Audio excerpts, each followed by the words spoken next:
The Committee of Finance is hereby called to order. Madam Clerk, can I have a roll call, please? Senator Marvin A. Blyden.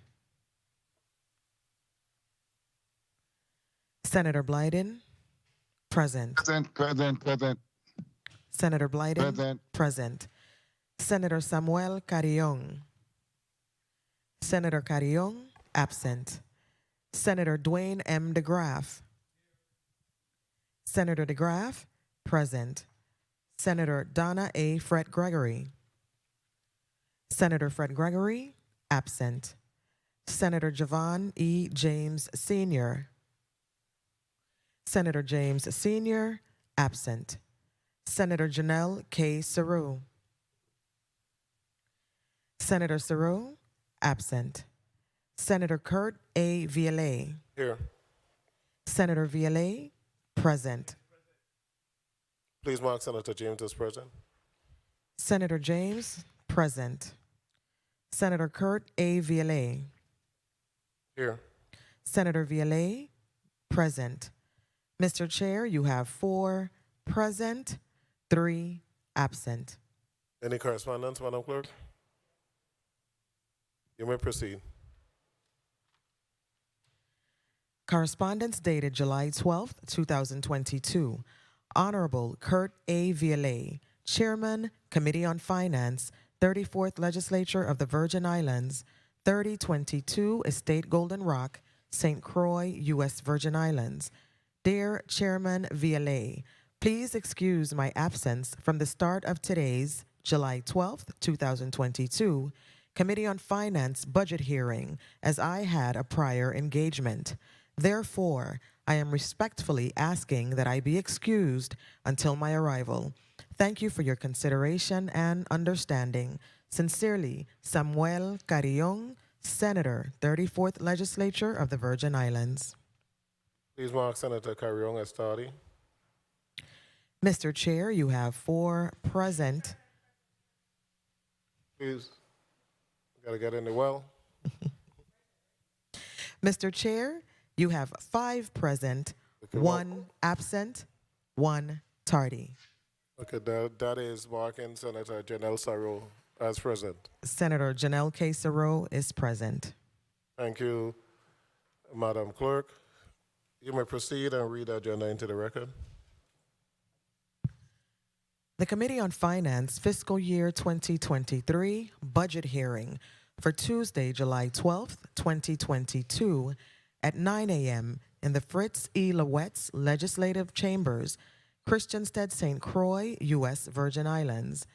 The Committee on Finance will receive testimony on the proposed fiscal year 2023 executive budget for the government of the Virgin Islands of the United States. At 9 a.m., the Governor Wang F. Louis Hospital invited testifiers Douglas Cook, Chief Executive Officer. At 12:30 p.m., Frederickstead Health Care, Inc. invited testifiers Mazare Sproul Webster, Chief Executive Officer. Mr. Chair, this concludes the reading of today's agenda. Thank you, Madam Clerk. Good morning to the people of the Virgin Islands. Good morning, colleagues. Good morning to the testifiers. Before us today, we have the Governor Wang F. Louis Hospital. We have the CEO, along with his staff, and I'm going to allow them to put the name and title on the record, beginning with the CEO. Mr. Cock? Yes, good morning. Douglas E. Cook, CEO, Governor Juan F. Louis Hospital. Can you bring the mic down to you? Thank you. Do it again. Okay. Good morning. Douglas E. Cook, CEO, Governor Juan F. Louis Hospital. Thank you.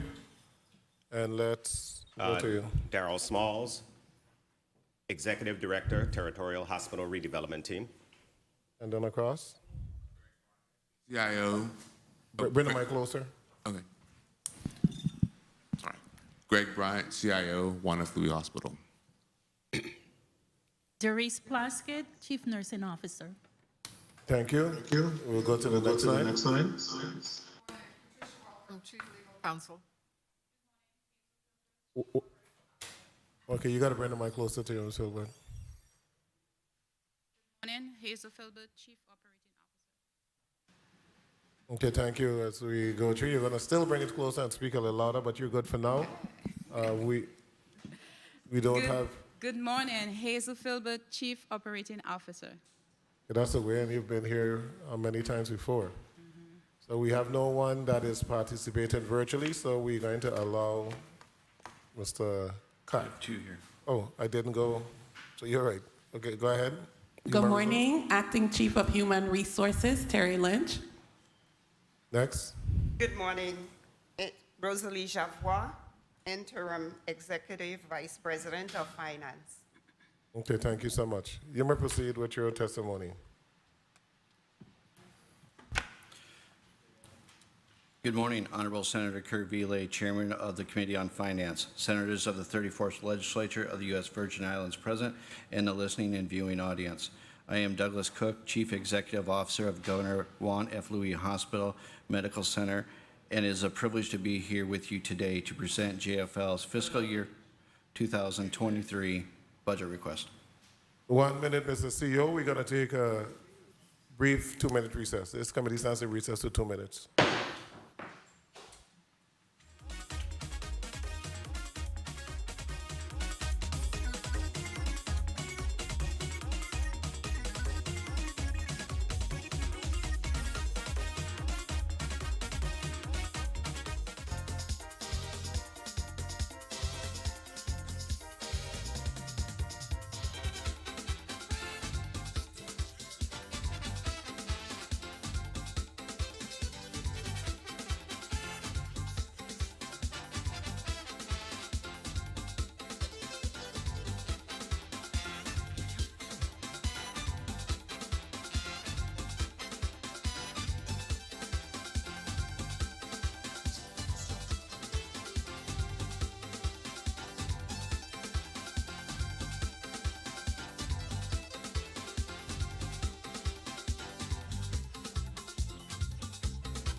The Committee of Finance is back on the record. You may proceed with your testimony. Would you like me to start over from the beginning? That's okay. Okay. To assist with the presentation today is Interim Executive Vice President of Finance Rosalie Javois, Chief Nursing Officer Doris Plaskett, Chief Operating Officer Hazel Filbert, Chief Information Officer Gregory Bryant, Acting Chief of Human Resources Terry Lynch, Chief Legal Counsel B. Patricia Welcome, and Executive Director of the Hospital Redevelopment Team Daryl Smalls. Before we get into the focus of today's testimony, we need to recognize and be grateful that the territory as well as the country is transitioning into the endemic phase of COVID-19. We will continue to stay vigilant as new variants and surges are most likely in our future.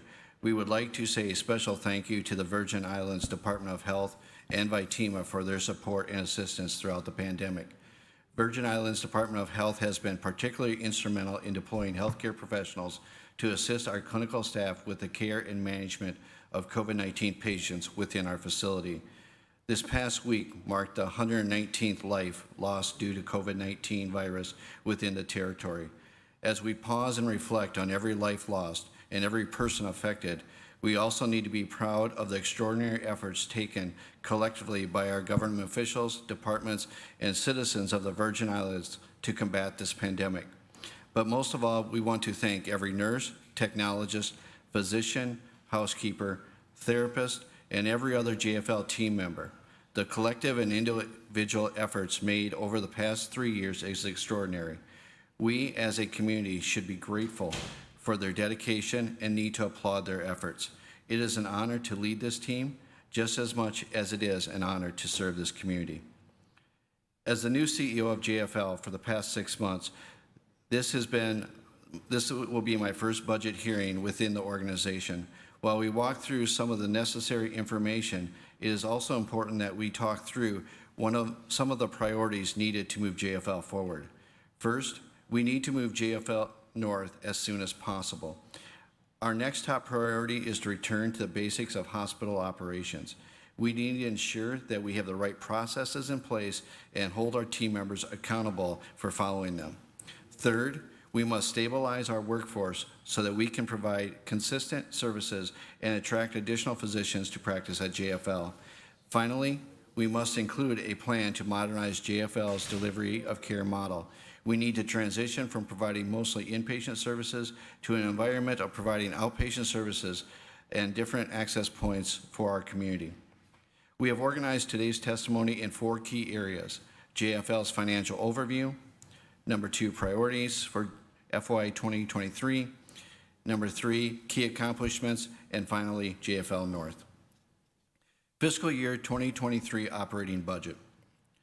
JFL has presented a conservative balanced budget of $77,889,083 for FY 2023, based on the anticipated potential revenue decline during the transition from JFL main building to the modular buildings commonly referred to as JFL North. While we are currently on track to end FY 2022 with an expense of $78,230,260. As you can see, we have shown the projected revenue and expenses for FY 2023.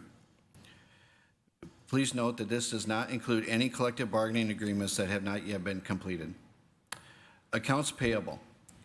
JFL's payables decreased from $33.8 million from May of 2021 to $25.3 million at the end of May of 2022. This represents a decrease of $8.5 million or 25%. JFL continues to pay down on prior years' past due amounts to the Internal Revenue Bureau, staffing companies, and the employee retirement system, and other long-standing creditors, while keeping current with all vendors. Including in our package today is a summary of the 5 top creditors that impact our payable aging significantly. We would like to acknowledge and thank the legislature for the approval earlier this fiscal year of the $9.5 million to settle advanced radiology. Revenues. Our budget revenues for FY 2022 were $70.6 million, and we are forecasting that we will end the year with revenues of $80.1 million, which represents a potential increase in revenue over a budget of $9.5 million. This is an increase that is due to better than expected collection performance and additional COVID-19 funding that was unbudgeted. Included in your testimony package is a report showing our revenues through May and forecasted out to the end of the current fiscal year. Accounts receivable. JFL is taking on several initiatives to reduce the dollars reflected on its balance sheet. JFL has optimized the use of the Craneware software, which has afforded the revenue cycle team to the ability to produce cleaner claims at faster and more efficient rates. We initiated another amnesty program timeline this year from December 2021 through the end of March 2022, which yielded over $300,000. Finally, we are reestablishing a better rapport with other government agencies and presenting them with the acceptable claims earlier in the process. This will allow them to be in a better position to settle with the hospital within their program's budget cycle, rather than crossing over multiple budget years or incurring budget overruns. In other words, we'd like to treat them as third-party payers. Once accounts have gone through all established collection protocols, as approved by the government board, the accounts are written off in accordance with general accepted accounting principles per industry standards. This leads us to the definition of uncompensated care. The definition by VI Code 19, subsection 221, paragraph 22, is the sum of charity care and bad debt resulting from healthcare services provided by the corporation after due diligence to collect. Contractual adjustments in reimbursement for services based upon an agreement with a payer to include but not limited to Medicaid and Medicare are not uncompensated care. As you see by the graph on our annual uncompensated care, it is approximately $40 million annually. Interagency debt. JFL continues to work through interagency debt. The total owed by government agencies for services provided by JFL is over $10.7 million. As mentioned in the previous receivables section, the Finance Department has begun initiating phone calls and will be writing to the appropriate agency heads. As the agency financial officers meet, they will provide with detailed report of the claims that make the said balances owed to and from others and reconcile with each other, and where necessary, identify the correct agencies to be billed and do so expeditiously. These dialogues may necessitate agencies identifying funding sources from the central government or seeking grants where applicable if no provisions have previously been made for these debts. Project worksheets. For our FEMA-funded recovery projects, JFL has a total of 25 project worksheets, of which 21 have been obligated. The remaining 4 project worksheets are pending obligation. A total of $88.12 million has been spent to date on project worksheets, with $87.91 million already reimbursed to JFL. The remaining $210,000 is pending reimbursement, and they are varying stages of the process. Most of the PWs are 90% federally funded and require a 10% local match. JFL has sought assistance from the Community Disaster Block Grant Disaster Recovery for this 10% match. So far, 4 draws have been completed by CDBG for a total of $7.07 million. We are thankful to FEMA and the local partners for ensuring these funds opportunities for JFL's recovery. For our COVID-19 related expenses, JFL has received a total of $14.1 million to date from the CARES Act funding, $2.2 million of which was received in this current fiscal year. Of the $14.1 million received, $7.9 million came directly from the U.S. Department of Health and Human Services, while the remaining $6.1 million came from local treasury funds administered by the Office of Management and Budget. This is in addition to the 2 obligated COVID-19 PWs to assist with the expense of forced account labor. JFL payer mix. JFL's payer mix is a direct reflection of the demographic and social economic reality of our community. Commercial is 23%, Medicare 28%, Medicaid 37%, and self-pay 12%. We have a population of aged citizens who are Medicare recipients, and while the hospital is still reimbursed on a per diem basis, Medicare pays promptly, which is a plus for our JFL's cash flow. The hospital has benefited greatly from the self-determination presumptive eligibility program initiative within the Medicaid program. Rather than individuals being registered as self-pay, when in fact they are unemployed or underemployed and do not have means to pay. They are pre-qualified based on information that they provide at the point of entry into the hospital. However, they are responsible for showing up to the Medicaid office within the specified time to confirm their eligibility. JFL will also be launching the popular Care Credit Program in the coming weeks. This option allows for patients to get the much-needed services while creating a payment plan option that meets their needs. JFL is close to launching more user-friendly ways for self-pay individuals to settle their bills upon discharge. This allows patients additional payment options, allowing them to pay online, anytime, from anywhere. We are working to improve performance across the third-party insurance payers. We are planning to meet with all third-party insurance payers to align our reimbursement rates with our current costs of providing care. New revenue streams. There is a renewed spirit between the medical staff and the executive team. This is giving rise to new direction for additional JFL revenue streams. The Chief Medical Officer reports that the medical staff is eager to expand in these areas in the short term with a vision to expand in other areas once they have been fully developed. The OBGYN department would like to expand surgical services related to cancerous type diagnoses that are not currently offered. Patients are requesting additional services and would prefer to have their procedures done on island rather than flying to other destinations where they have no family support. Number 2, engage our medical staff in their quest for a more robust orthopedic program with a plan to discharge patients within 24 to 48 hours as in the industry standard.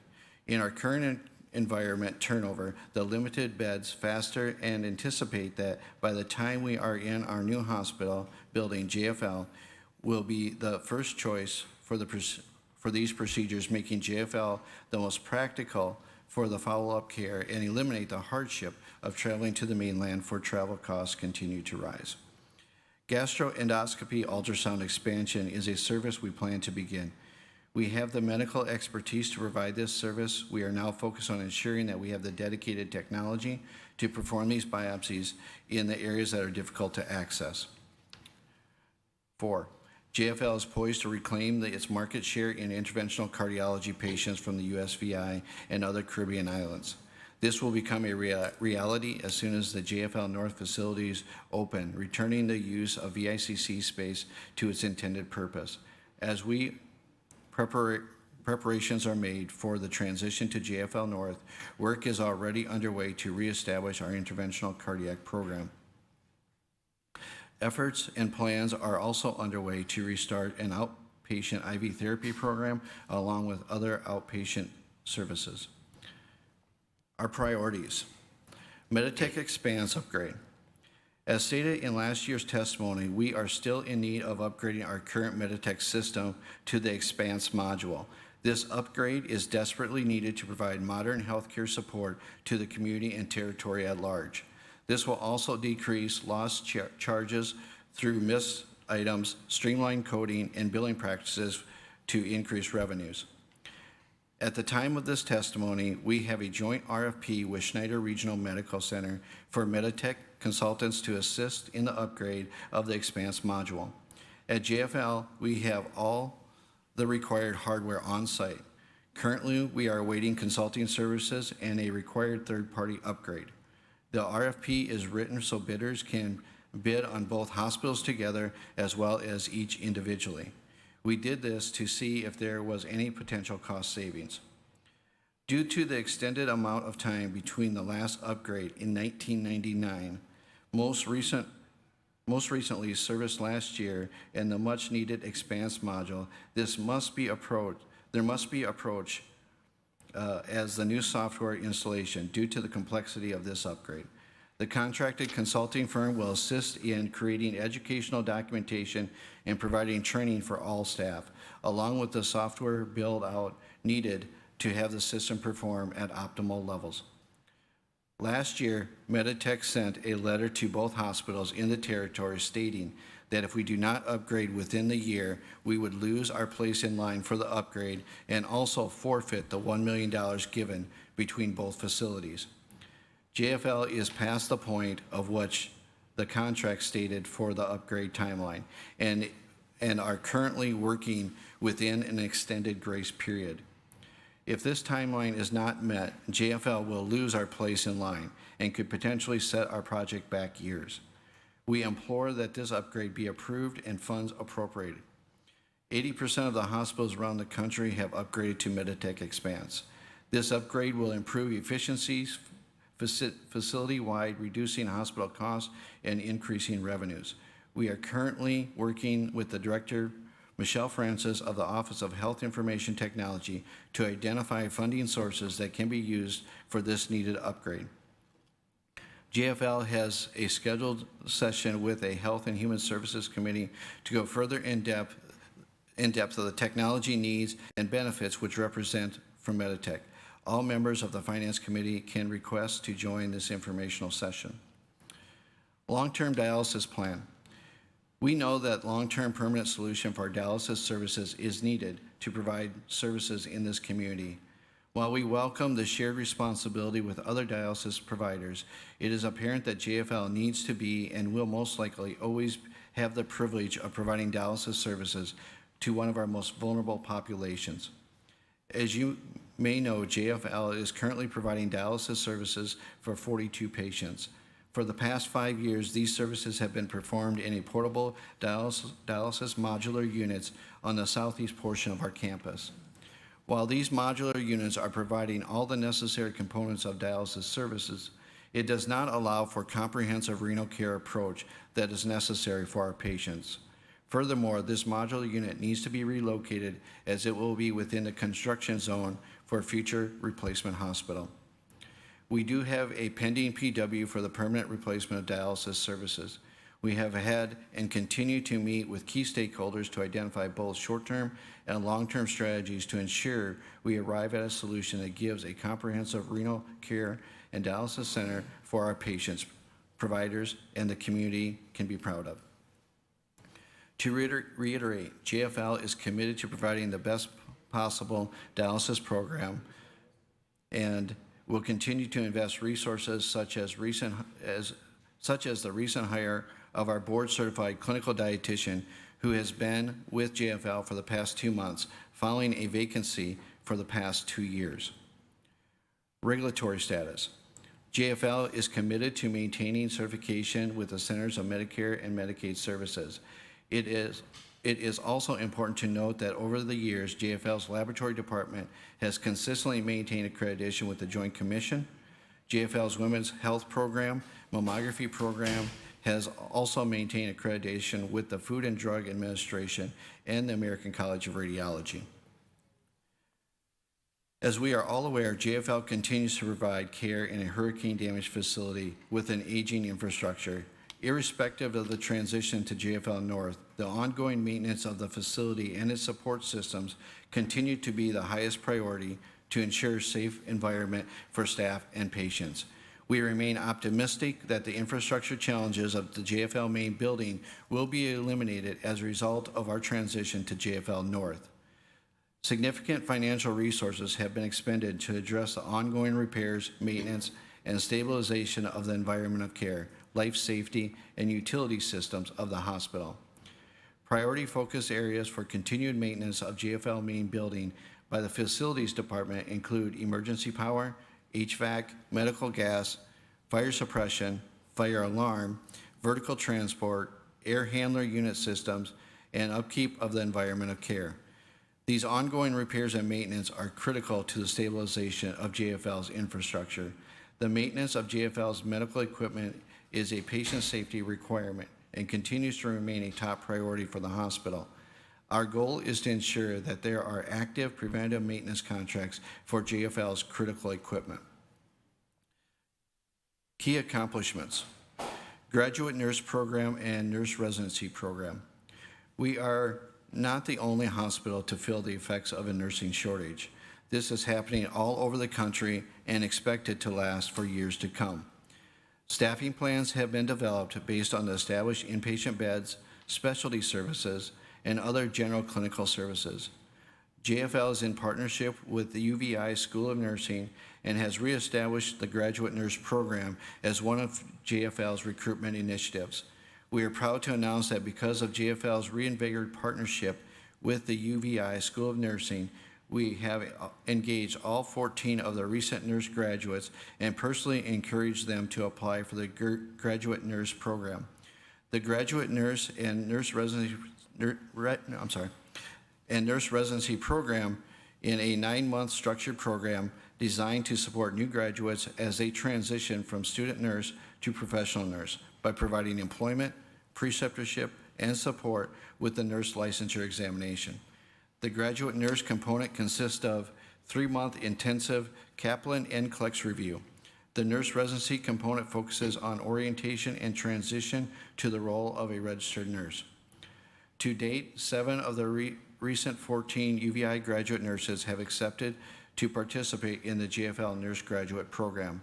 All participants are required to sign an employment commitment agreement. Our surgical technician training program. While we are excited for the potential onboarding and orientation of new graduates, we are also pursuing additional opportunities to recruit and develop our in-house talent. One of the pillars of being a best place to work is how does the organization invest in its current workforce. To this end, we have implemented an in-house surgical technician training program and have established a collaborative relationship with the UVI Simulation Center in hopes of coordinating additional training and certification opportunities in identified areas of critical need. This program was implemented in April of this year, and today we can proudly say that we have 2 employees taking advantage of the newly implemented program. The surgical technicians are an essential component to the surgical team. We are grateful to the surgeons and the leaders who have offered to share their knowledge and skills to grow our existing workforce. We look forward to celebrating the current employee certification completion and reporting additional participants in the coming months. Bedside medication verification. In an effort to maximize patient outcomes, reduce lost charges, and improve overall quality and efficiency in medication administration, it is imperative to reduce medication errors. Our clinical staff have received the required training to implement this technology and is scheduled to go live next week, July 19th. Thank you to the JFL team members who worked diligently on this project. This is a practice that is performed in hospitals around the country, mandated by CMS and Joint Commission, and is just one of the many steps we are taking to make the patient experience easier and our staff more efficient. The stabilization of our services. JFL continues to work towards stabilizing patient care and diagnostic testing services. As the only hospital on St. Croix, we have a duty and a responsibility to provide as many services as possible locally in each of the major service lines to ensure the citizens of St. Croix have access to the best care possible without the need to get on a plane. We realize that more services need to be offered, and we will continue to bring more services on board when we can assure we are able to provide them on a consistent service. After a year of not having ECHO services due to the inability to recruit ECHO staff, we have restored these services and are providing much-needed diagnostic results for our providers so they can better assess the needs of their patients. These diagnostic tests are used to aid in diagnosing heart disease and are vital to attaining a more accurate and definitive diagnosis. We recently transitioned to a new technology service provider, to a new teleradiology service provider within the past 2 months. This was a cost savings to the organization and has the added benefit of establishing a relationship with a local partner that provides exceptional service and high-quality patient care. In addition, we are expecting to receive a new portable X-ray machine within the coming weeks, providing much-needed imaging access for our physicians. Much work has gone into ensuring that a new preventive maintenance contract was signed for critical equipment such as a CT machine and other patient care equipment. 2 new chemistry analyzers were purchased for the laboratory department. These analyzers were installed during the months of March and April of this year. The installation of a new urine analyzer was also completed in January 2022 for the laboratory department. The addition of these equipment offers increased capability of our laboratory testing services and improved efficiency. The minimally invasive gynecological surgery program. From the first MIGS procedure performed in February of 2022, over 20 procedures have been performed, resulting in approximately $300,000 in additional revenue to JFL. Moving on to JFL North. JFL North composite plans, service, and bed capacity. In our testimony packet, you will find a summation of the composite plans for JFL North services and bed capacity. Outpatient hemodialysis services will continue to be provided in the current dialysis modular unit until a permanent location can be identified. The hemodialysis modular unit has the capacity of 7 treatment stations for a total capacity of 42 patients. Physical therapy and cardiac rehab services will continue to be provided at the Virgin Island Cardiac Center. To support patient care, other critical ancillary support services such as pharmacy, radiology, laboratory, respiratory, materials management, biomedical services, environmental services, and dietary services are also included in the JFL North temporary structure. I will now yield to Executive Director Daryl Smalls to provide further updates to JFL North. Good morning, Honorable Senator Kurt A. Viele, Chairman, Committee of Finance of the 34th Legislature, and Honorable Senators of the Committee on Finance. Other Honorable Senators of the 34th Legislature, Senate staff, fellow hospital testifiers, and the listening and viewing audience. My name is Daryl A. Smalls, Executive Director of Facilities and Capital Development. Thank you. Executive Director of Facilities and Capital Development for the Territorial Hospital Redevelopment Team, which I serve under the leadership of Chairman Christopher E. Finch of the Virgin Islands Government Hospital and Health Facilities Corporation. Thank you for this opportunity to join in support of Chief Executive Officer Douglas Cook and the executive leadership team of the Governor Juan F. Louis Hospital as a part of their fiscal 23 fiscal year budget presentation to share testimony today as it pertains specifically to the status of the temporary hardened structure, or JFL North, here on the island of St. Croix. As the executive director of the THRT, my primary role is to manage and oversee the planning and programmatic design, final design, bidding, project management, construction, procurement, and closeout for the redevelopment of the Juan F. Louis Hospital, the Roy L. Schneider Hospital, the Charlotte Kimmelman Cancer Institute, and the Myra Keating Smith Community Health Center. Before I commence with a project update, it is important to note much of the activities and additional construction that is currently being undertaken is a result of the THRT having assumed oversight responsibility for completing the THS in May of 2021.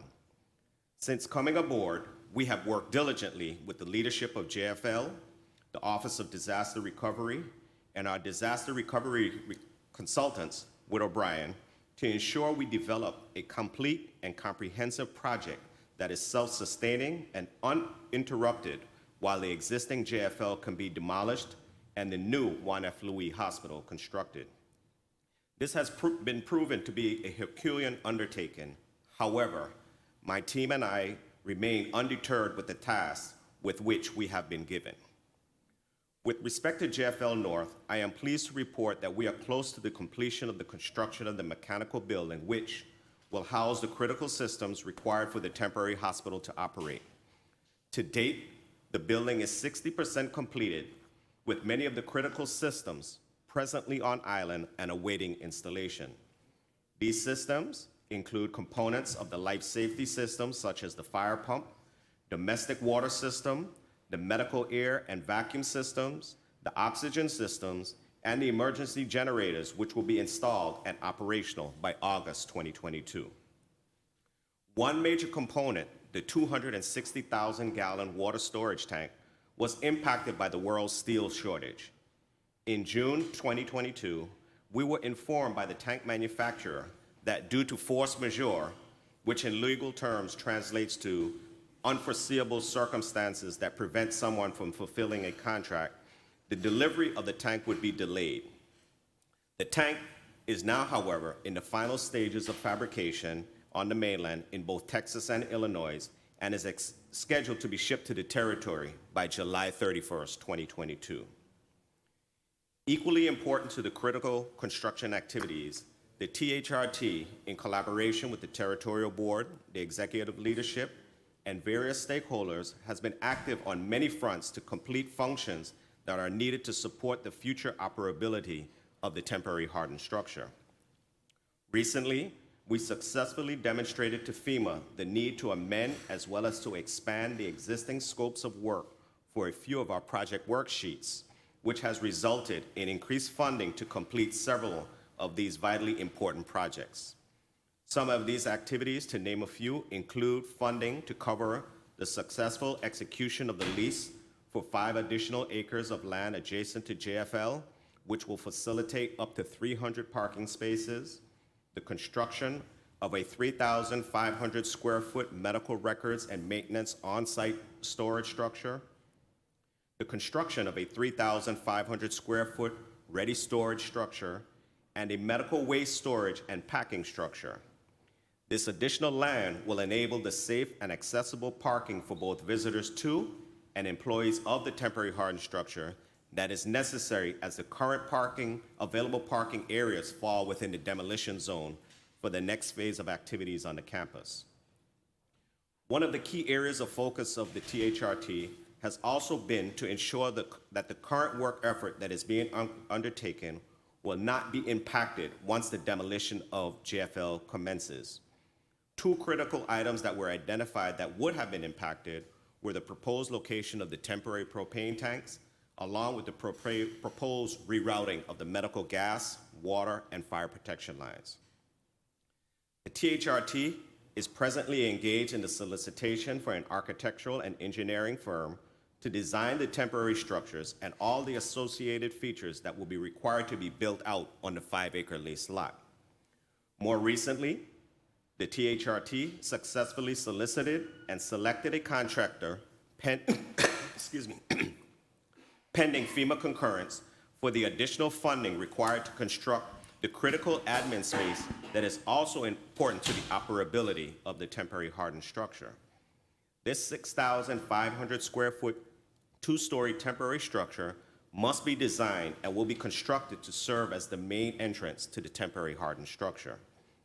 The structure will include elevators, provide connectivity between the temporary hardened structure and the Virgin Islands Cardiac Center, and more importantly, provide working spaces for the physicians, nursing, and support staff who must be present 24/7 that was not a part of the original THS construction. Another recent solicitation that was successfully undertaken was to secure a site wherein all remaining non-clinical functions and employees will be transitioned to a temporary facility while JFL is demolished and the new Juan F. Louis is constructed. This project, which includes both the lease and the build-out of the space, is funded through one of JFL's approved project worksheets. The transition from JFL to JFL North is an equally important step the team is presently engaged with. The THRT has also begun the preliminary phases of the transition process for patients and staff from JFL to the THS to include nursing, OR personnel, dietary, and medical records, to name a few. We have conducted a series of tabletop exercises with key divisions within JFL in preparation for a minimum of 2 actual exercises wherein we will perform the transition activities utilizing personnel as patients to simulate the process and fine-tune the plan which has been drafted. As previously stated, this is no small task. However, we are all committed to the safe transition of patients, staff, and equipment to the new facility. Equally important to the opening of JFL North is the coordination effort to ensure the continuity of operation and services currently provided by JFL. These services include, but are not limited to, the operations of the Virgin Islands Cardiac Center, outpatient radiology, laboratory, medical records, and the business office. I would be remiss if I did not provide an update as to where we are with the reconstruction activities of the new Juan F. Louis Hospital.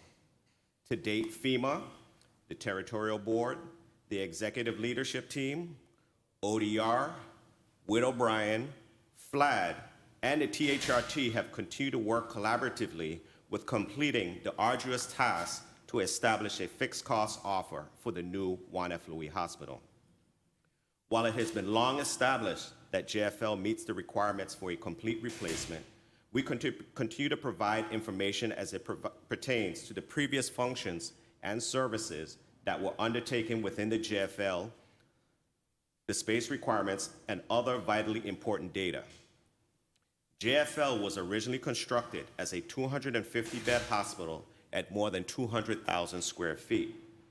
At the time of the 2017 hurricanes, Juan F. Louis Hospital was licensed as a 189-bed facility.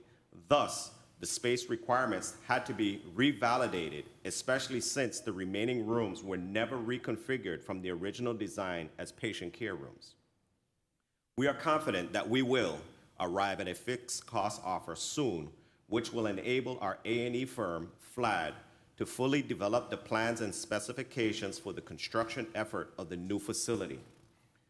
Over the past 10 months, the leadership team and the staff of JFL has provided much valuable information, which has enabled FLAD to develop the programmatic planning information that once we arrive at the approved offer, we can move directly to full-scale planning and design.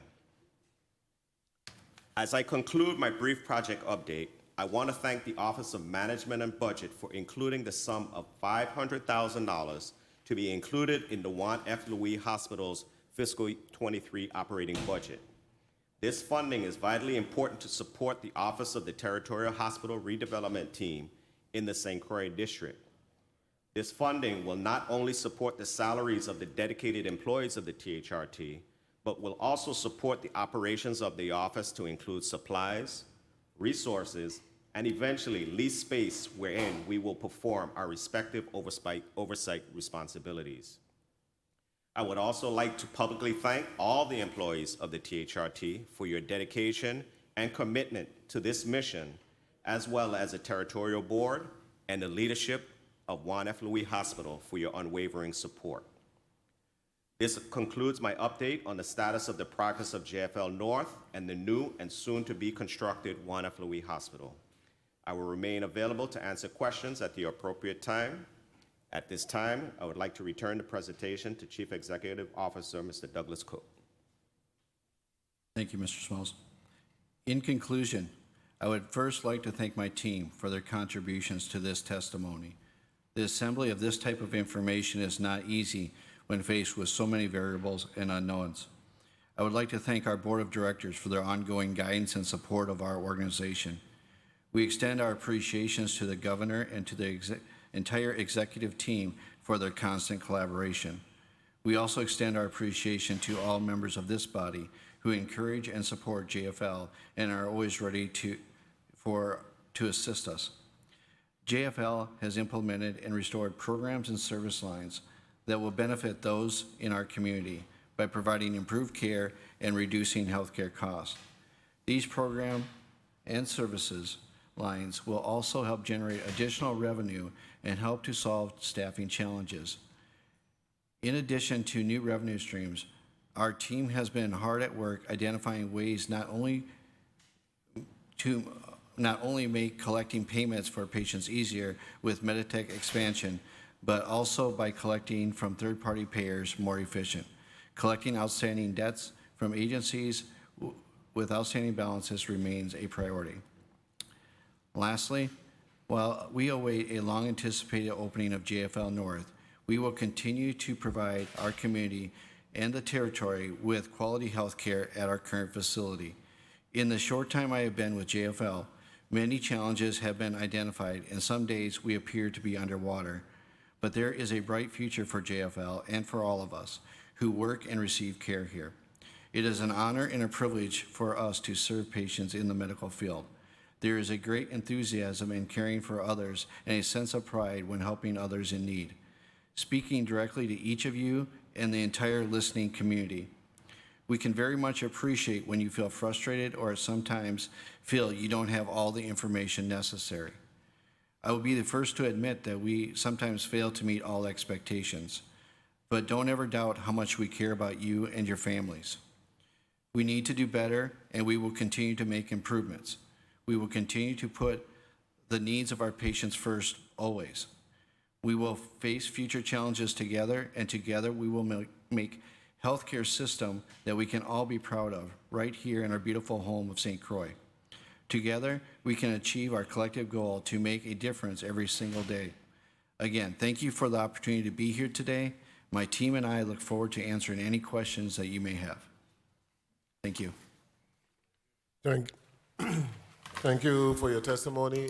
Colleagues, we're going to go directly into a 6-minute round of questioning, and we'll begin with Senator Blyden. I'd like to recognize Senator. Thank you. 1 minute, Thank Senator you so much, Blyden. Mr. Chair. Good morning to my colleagues. Well, 1 second. I'd like to recognize Senator Nobel Francis. Thank you for coming. Senator Kenneth Gittins, thank you for coming. And I think everybody else is already on the record. You may proceed. Thank you, Mr. Chair. Good morning to my colleagues, listening and viewing audiences, staff, central staff. Good morning, Mr. Coach and your supporting team there, and thank you so much for that comprehensive testimony. Before I go to the post-audit report, I just want to piggyback kind of testimony for a minute and speak to the Meditech Expand upgrade. And you spoke to the contracting firm that's gonna do this job. Who is that firm that was slated to do this project?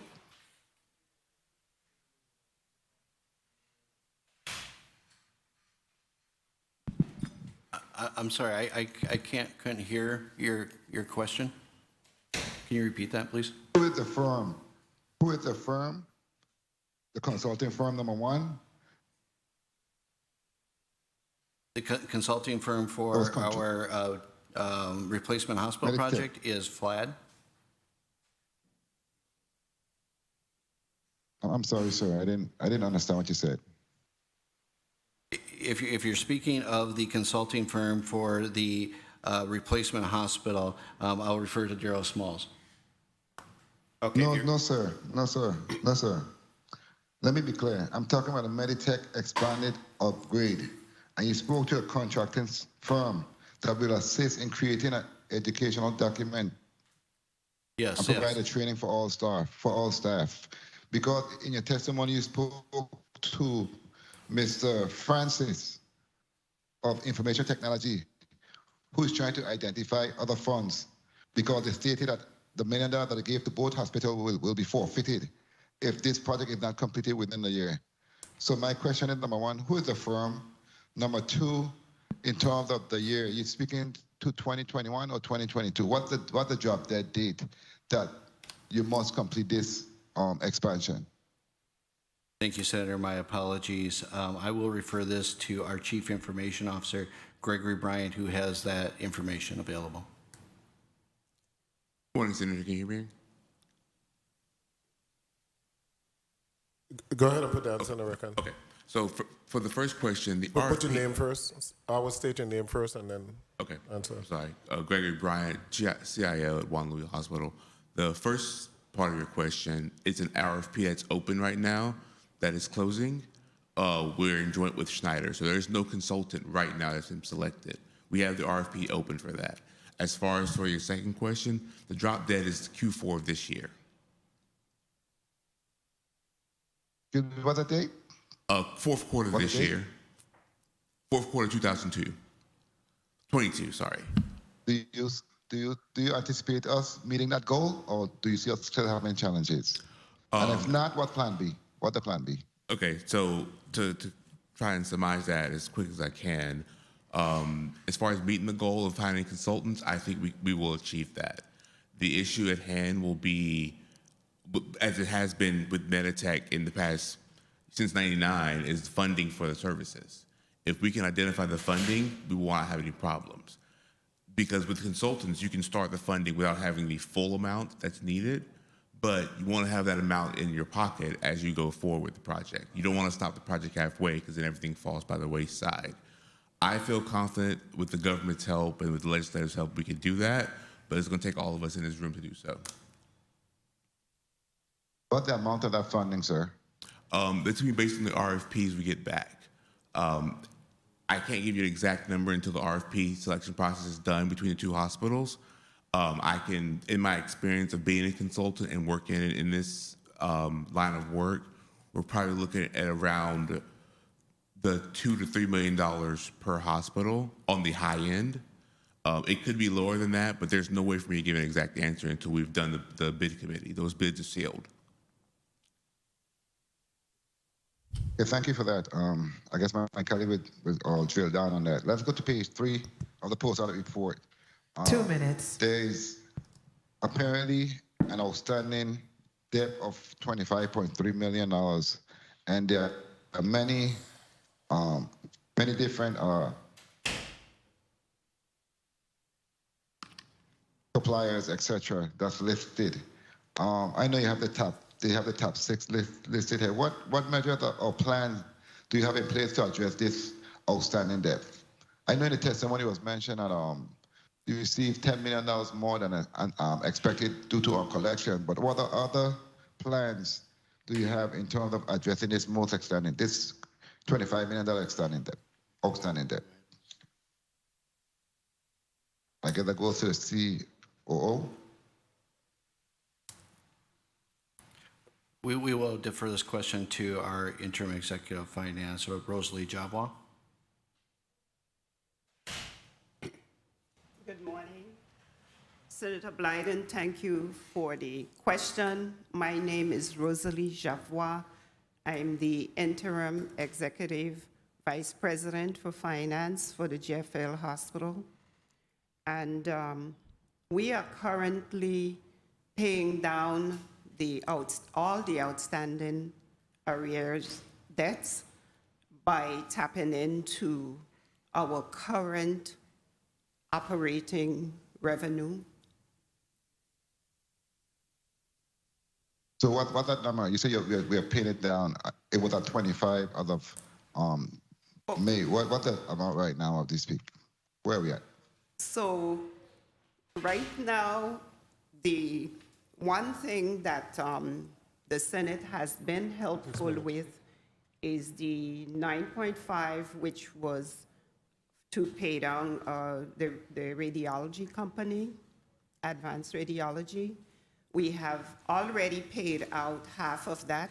The other half is included in the figure still because we need written authorizations to pay that down as well. Time. The chair, can I wrap up, please? Yes, you may. So as far as You may conclude. Go ahead, Senator yeah, Ryan. so as far as the other, sorry.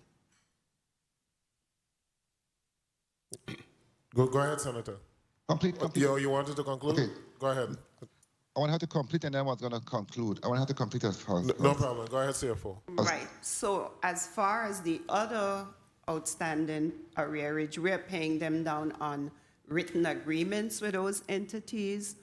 And unfortunately, some others are in litigation.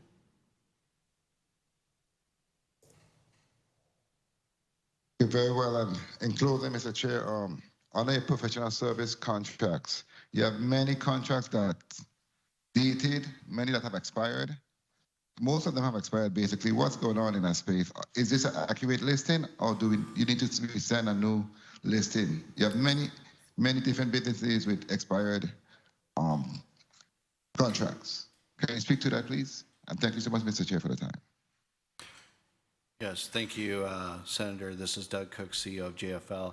I will begin to answer your question. We may defer also to our legal counsel, Patricia Welcome.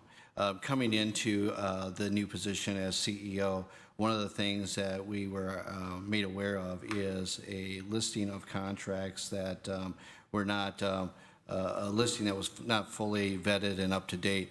We are actively working through this entire list of contracts to understand which ones have expired, which ones. Many of these are on annual renewal contracts, but we just do not have the paperwork in place that shows that there's a current contract. So we are working diligently through our entire list of contracts that we have and all of our vendors to ensure that we have a complete listing. And wherever we don't have a contract, we're evaluating to ensure that we need to have an updated contract or that we're still providing that service. And therefore, we will then put together a formal contract. Thank you. I look forward to you resending that updated listing so we can have a better idea of what's going on. Thank you so much, Mr. Chair, for the leniency. Thank you for your responses. Thank you. Thank you, Senator Blyden. Legal counsel, did you find documents in reference to the monies that were paid for advanced radiology, a settlement agreement between the hospital, advanced radiology, and through the Attorney General office? Good morning. Patricia Welcome, Chief Legal Counsel at 1F Louis. Senator, we've been provided with a number of litigation information and met with attorneys from the Attorney General's office, and I can't tell you offhand if that was one of them, but we've been in close communication and meetings to review all settlement proposals. When this body was presented with that particular issue, the monies that we funded was a settlement agreement for the entire cost. So you're not supposed to, we're not supposed to owe an additional $4.5 million. There was a settlement agreement with the Attorney General office, the hospital, and advanced radiology that the amount that was proposed would suffice for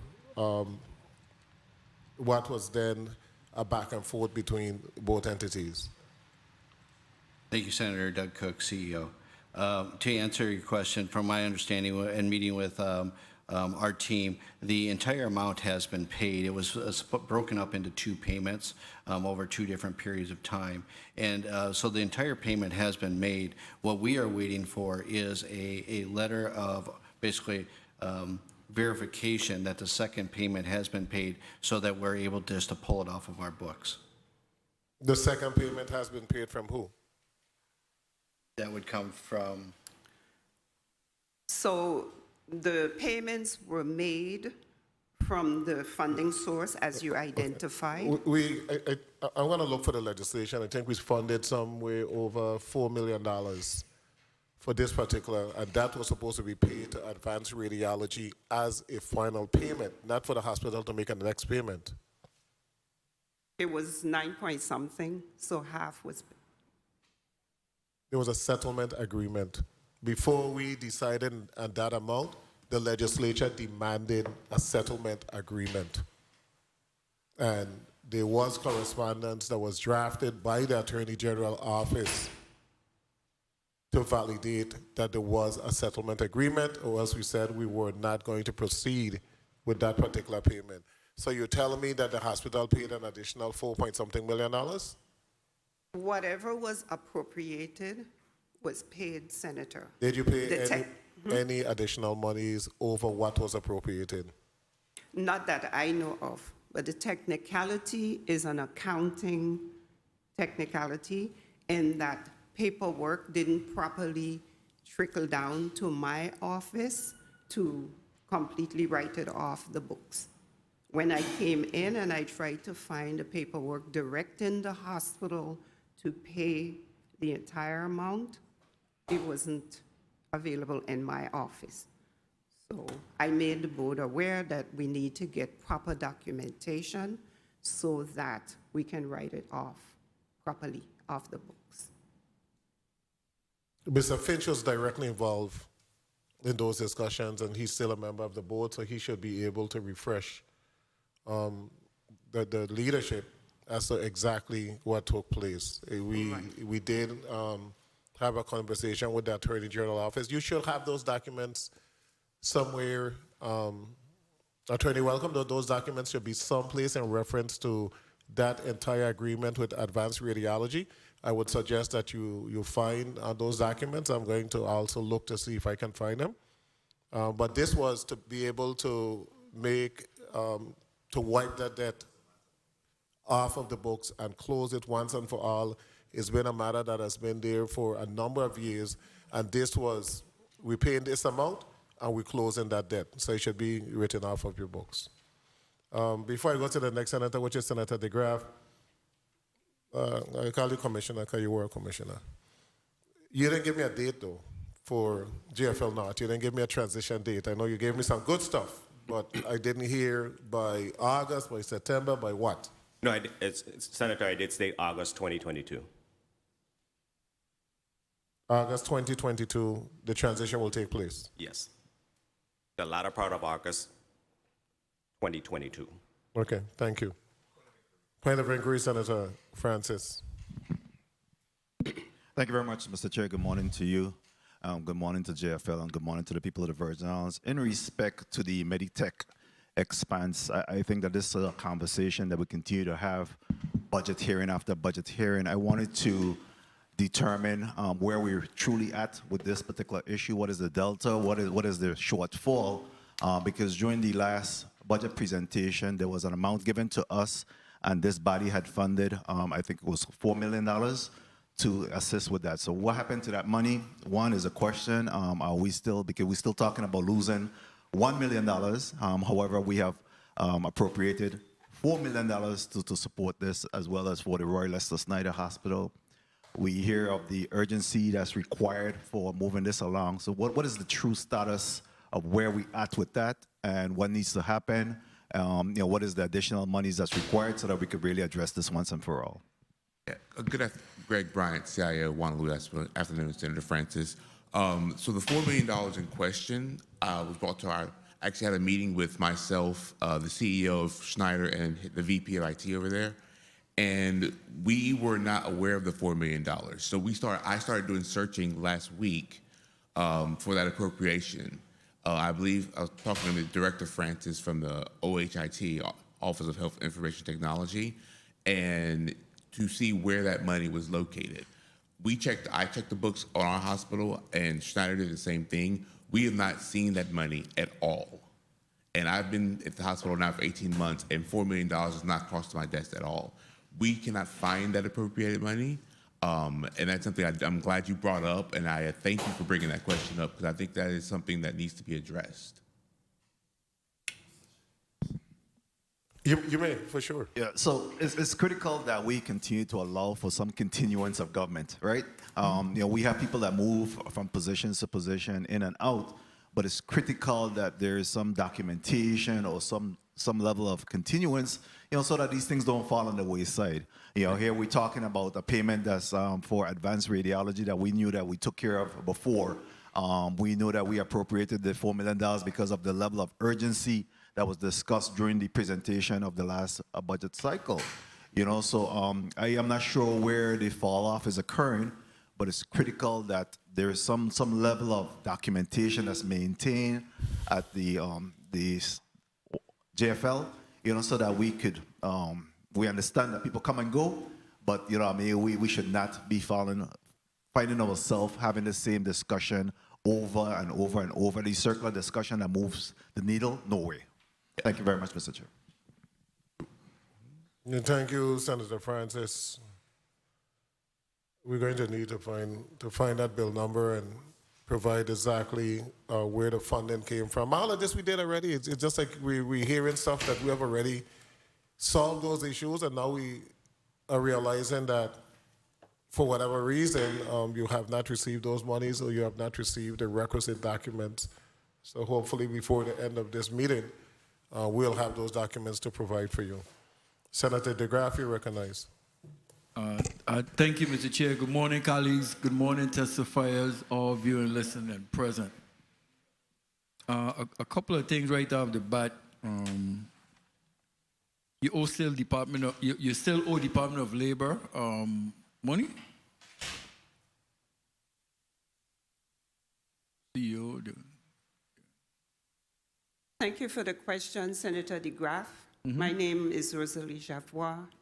interim executive finance for JFL. With regard to all of the interagencies, I cannot speak for what transpired while I was not there, but when I was there, we were in the process of reconciling with all the agencies.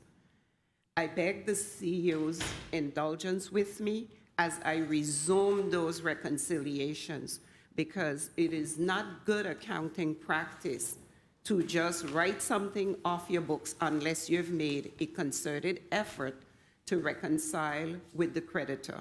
That is also true where agencies owe the hospital. We've got to sit and reconcile and decide once and for all, we owe you and you owe us. Maybe it will be that Okay, so excuse me, so you still owe GERS and labor? no, I know they were, as of okay, this, so they were paid. as of, yes, Okay, GERS that's has been paid off. Okay, and the 2023, the governor has recommended a general fund in the post-auditor's report on page 3 of 26. The governor has recommended a general fund appropriation of $27,250 for FY23. That's the number you have, $27,250? I don't have the post-audit report, but I'll tell you. Okay, because I'm asking that because in the CEO code, your testimony had in on line 67 where it had the appropriation of 26,250, I think it was, for the projected for 2023. Line 67 in your little chart that you had, that you have there. You have the GVI appropriation 22 approved budget 26,750, 23 draft budget 26,750.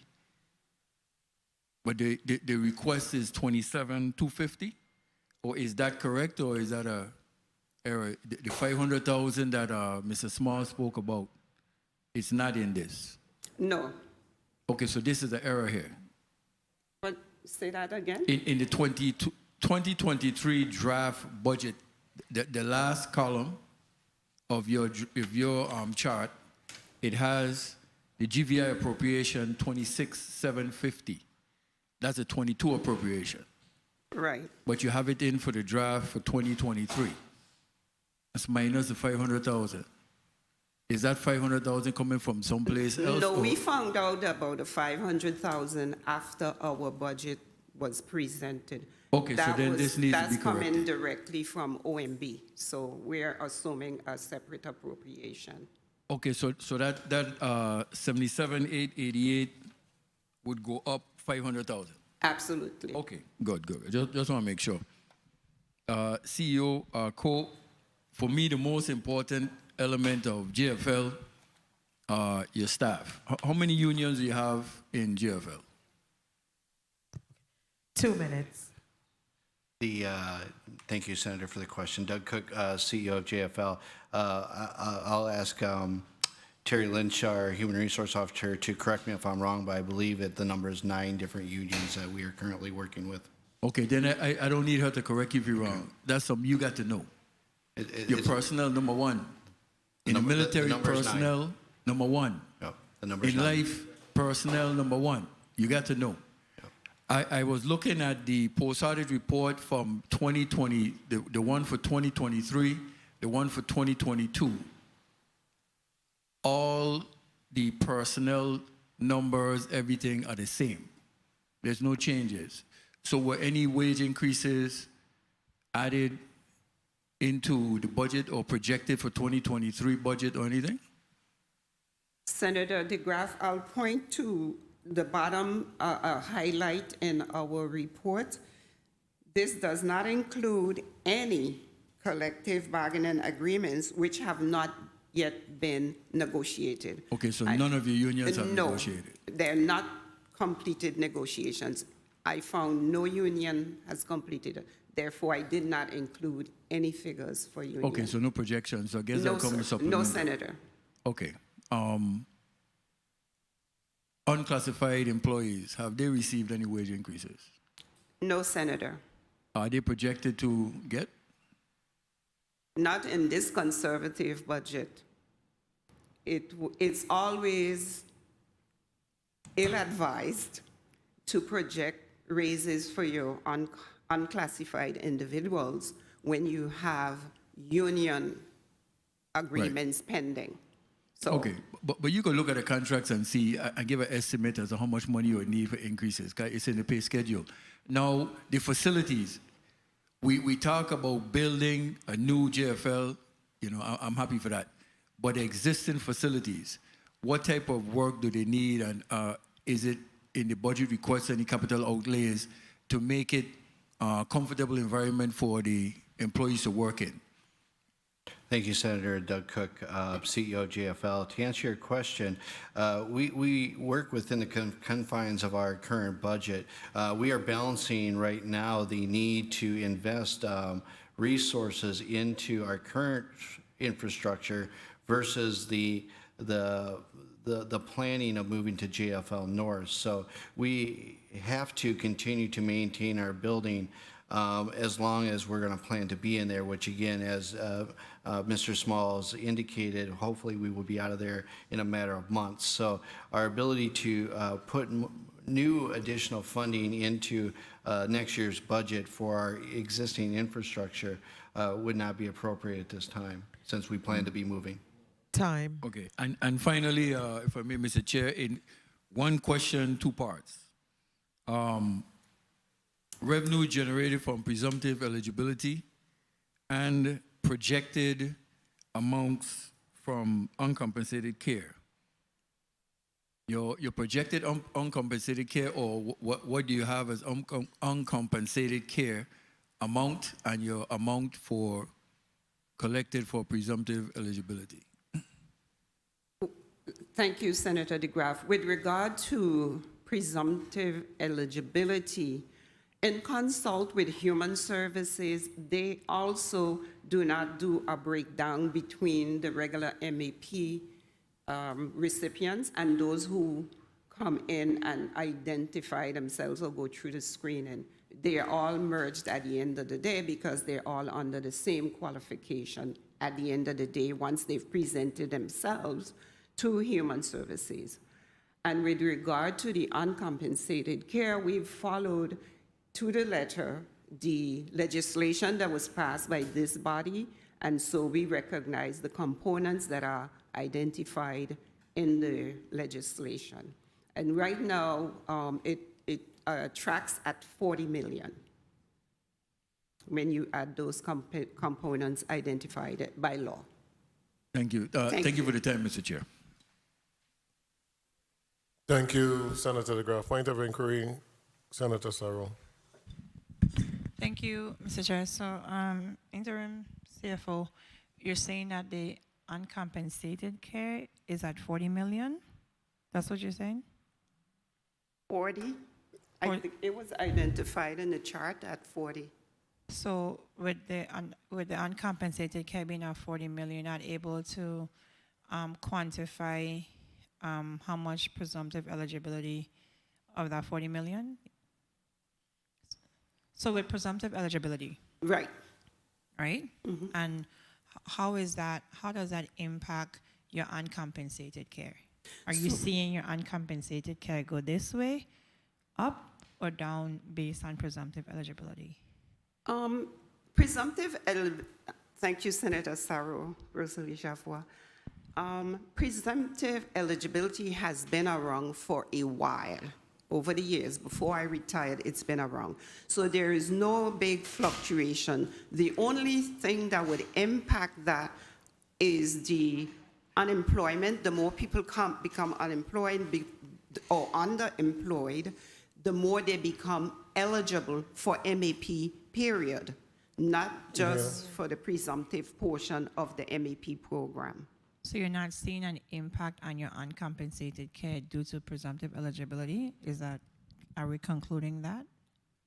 that would move in tangent with the unemployment, the more people become eligible, period, whether they come into the hospital to identify themselves as eligible or they go directly to human services.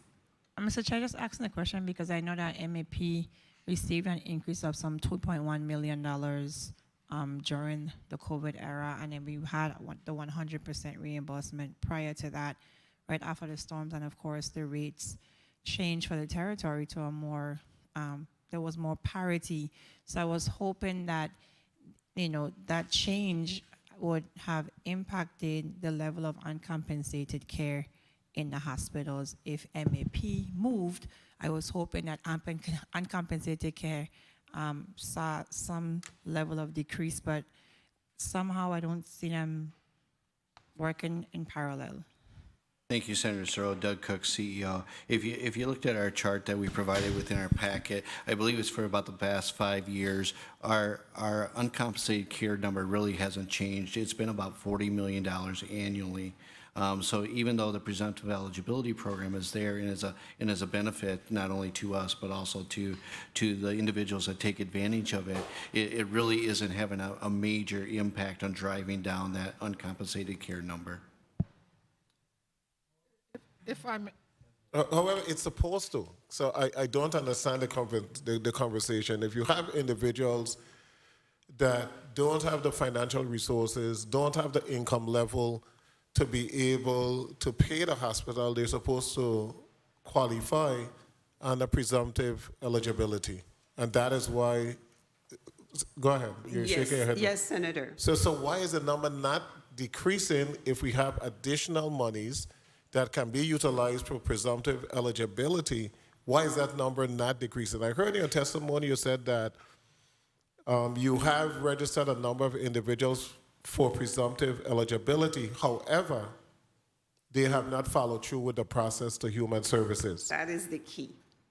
So who does the follow-up? I mean, it's only like common sense if they apply that you try to get those individuals on so that after that 30-day period that the hospital is able to still recapture those monies. If you have a gunshot victim that doesn't work, and you sign them up for presumptive eligibility, but they're in the hospital for 2-3 months, if nobody follows up, everything after 30 days is a write-off.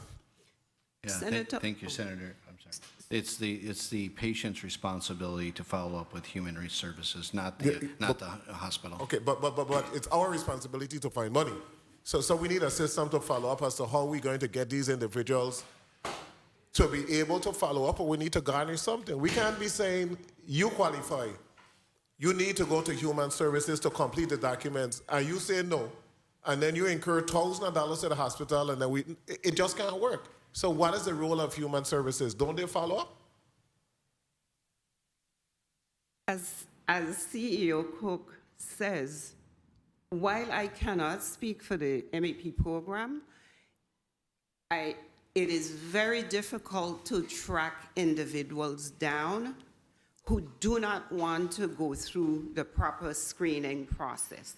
And unless they go through the proper and final screening process, MAP cannot recognize them as a recipient.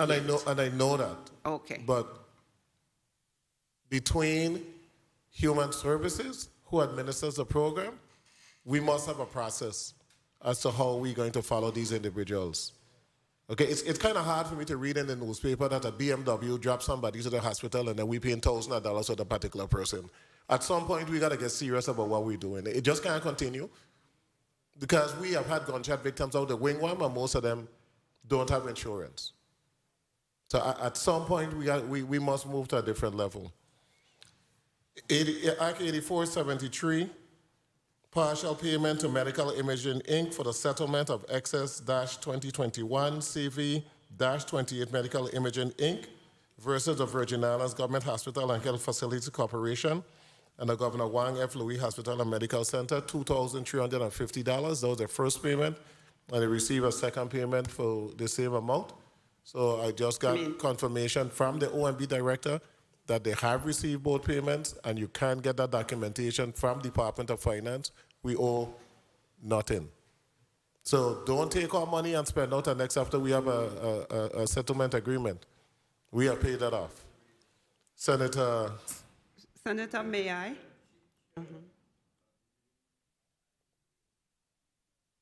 So Francois and then I Attorney want Welcome. to approach it from an accounting point of view because I know you will totally relate to that.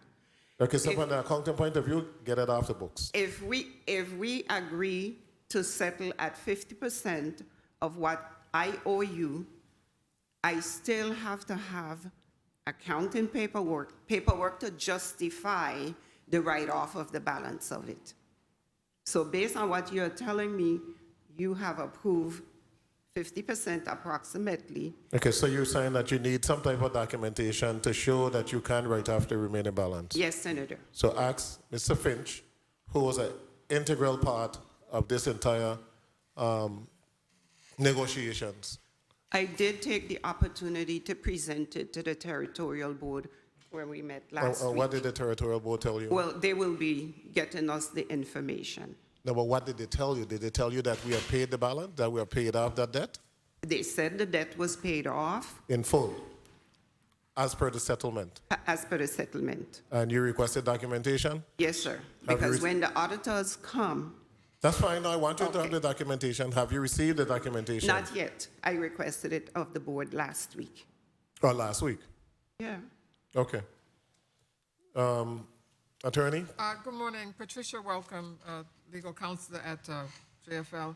I just wanted to point out, Senators, that part of the uncompensated care is $6,710,878 $97 from the Bureau of Corrections. Yes. And Medicaid, if you are incarcerated, you do not qualify for Medicaid. So that's a substantial portion that would not be covered under presumptive eligibility. Even if they came in within that the 30-day period, if they're in the hospital, they're covered, and it's questionable if they're in the custody of the BOC, it's more than likely that that presumptive eligibility will not cover that.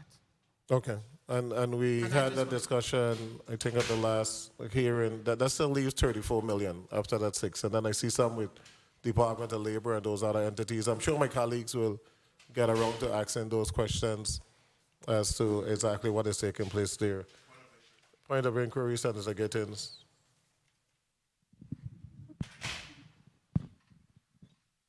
Thank you, Mr. Chair, and good morning to all. I just wanted to know, isn't there someone from Human Services assigned to the hospital on a daily basis to capture any of this information that we're talking about? Thank you, Senator Gittins. No, that used to be in the past when I was there. When I came back in April this year, I found that it's now a hospital employee who is filling that screening role, not Human Services any longer. So, and is that a solid and fluent response, Mr. CEO? I know that that's the VP of Finances, but I want to make sure, operationally wise, that that's not happening. Yeah, thank you, Senator, CEO. Again, when I joined JFL in the last 6 months, it wasn't being provided. If I understand now that we have Rosalie here, that it used to be there. I don't know if it was because of space allocation, because a lot of that space is no longer being used. Our whole business office, medical record space, due to the storm, was vacated. But I don't have an answer for you, but I will find out why and when it went away and what we can do to return it. There's something that I always speak about during these hearings, and that's continuity of government. I don't care who is there, when, or who left, and who have gone on, whatever the case may be. But what we're talking about here today, we could see exactly why things are like it's gone through the window. All right? Continuity of government. Thank you, Mr. Chairman. Thank you, Senator. This is a settlement agreement. I know that we would put our hands on it, and I'm going to give you a copy. Medical Imaging Inc. plaintiff versus the Virgin Islands Government Hospital and Health Facilities Corporation and the Governor Wang F. Louis Hospital and Medical Center.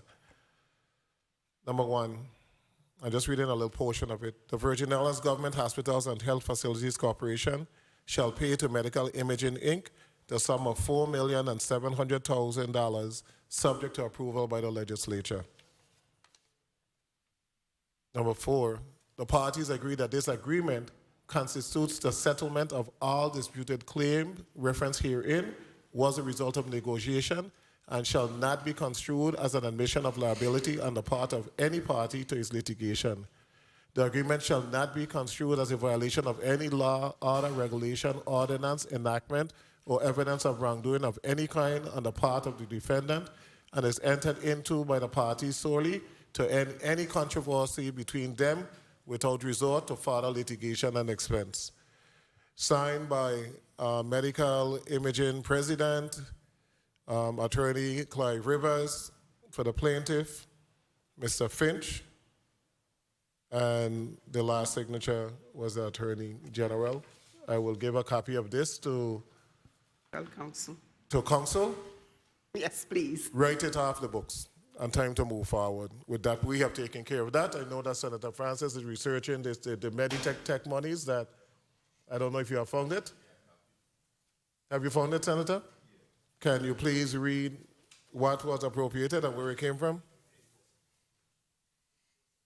I got one. 8473, line what, Senator? Thank you. I'm going to recognize you. Go ahead, please. Thank you very much, Mr. Chair. Under Act 8473, and this was a supplemental in addition to the funds that was previously provided, there was an additional that spoke to the Governor Juan Francisco Louis Medical Center Disaster Recovery Fund, $150,000.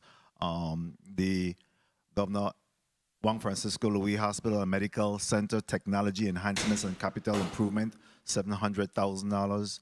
And also the lease agreement between the hospital and the Rogers family was done there. There was another line item for the hospital and health facilities cooperation. I'll provide them with a copy of Act 8473 so that they could see all of the appropriation that was made during that budget cycle. Thank you so much, Senator and Mr. Petty. This was where, Mr. Smalls, where we were able to begin the funding for the territorial hospital redevelopment team to initially provide the seed money, and then we went on from there. I'm going to go to the next senator, which is Senator Francis. Thank you very much, Mr. Chair, and good morning. Thank you for your comprehensive overview regarding this budget cycle, Mr. CEO. And also thank you for always taking my calls and having discussion in respect to some of the issues in regards to the hospital. I want to say that in respect to the presumptive eligibility, and Senator Sauer was correct in respect to the fact that we have had many discussions regarding presumptive eligibility and trying to wrap our hands around that particular issue. I know that I held a meeting with all of the stakeholders some time back where there was agreed that there'll be some a representative from Human Services stationed at the hospital for the purpose of addressing this particular issue of presumptive eligibility.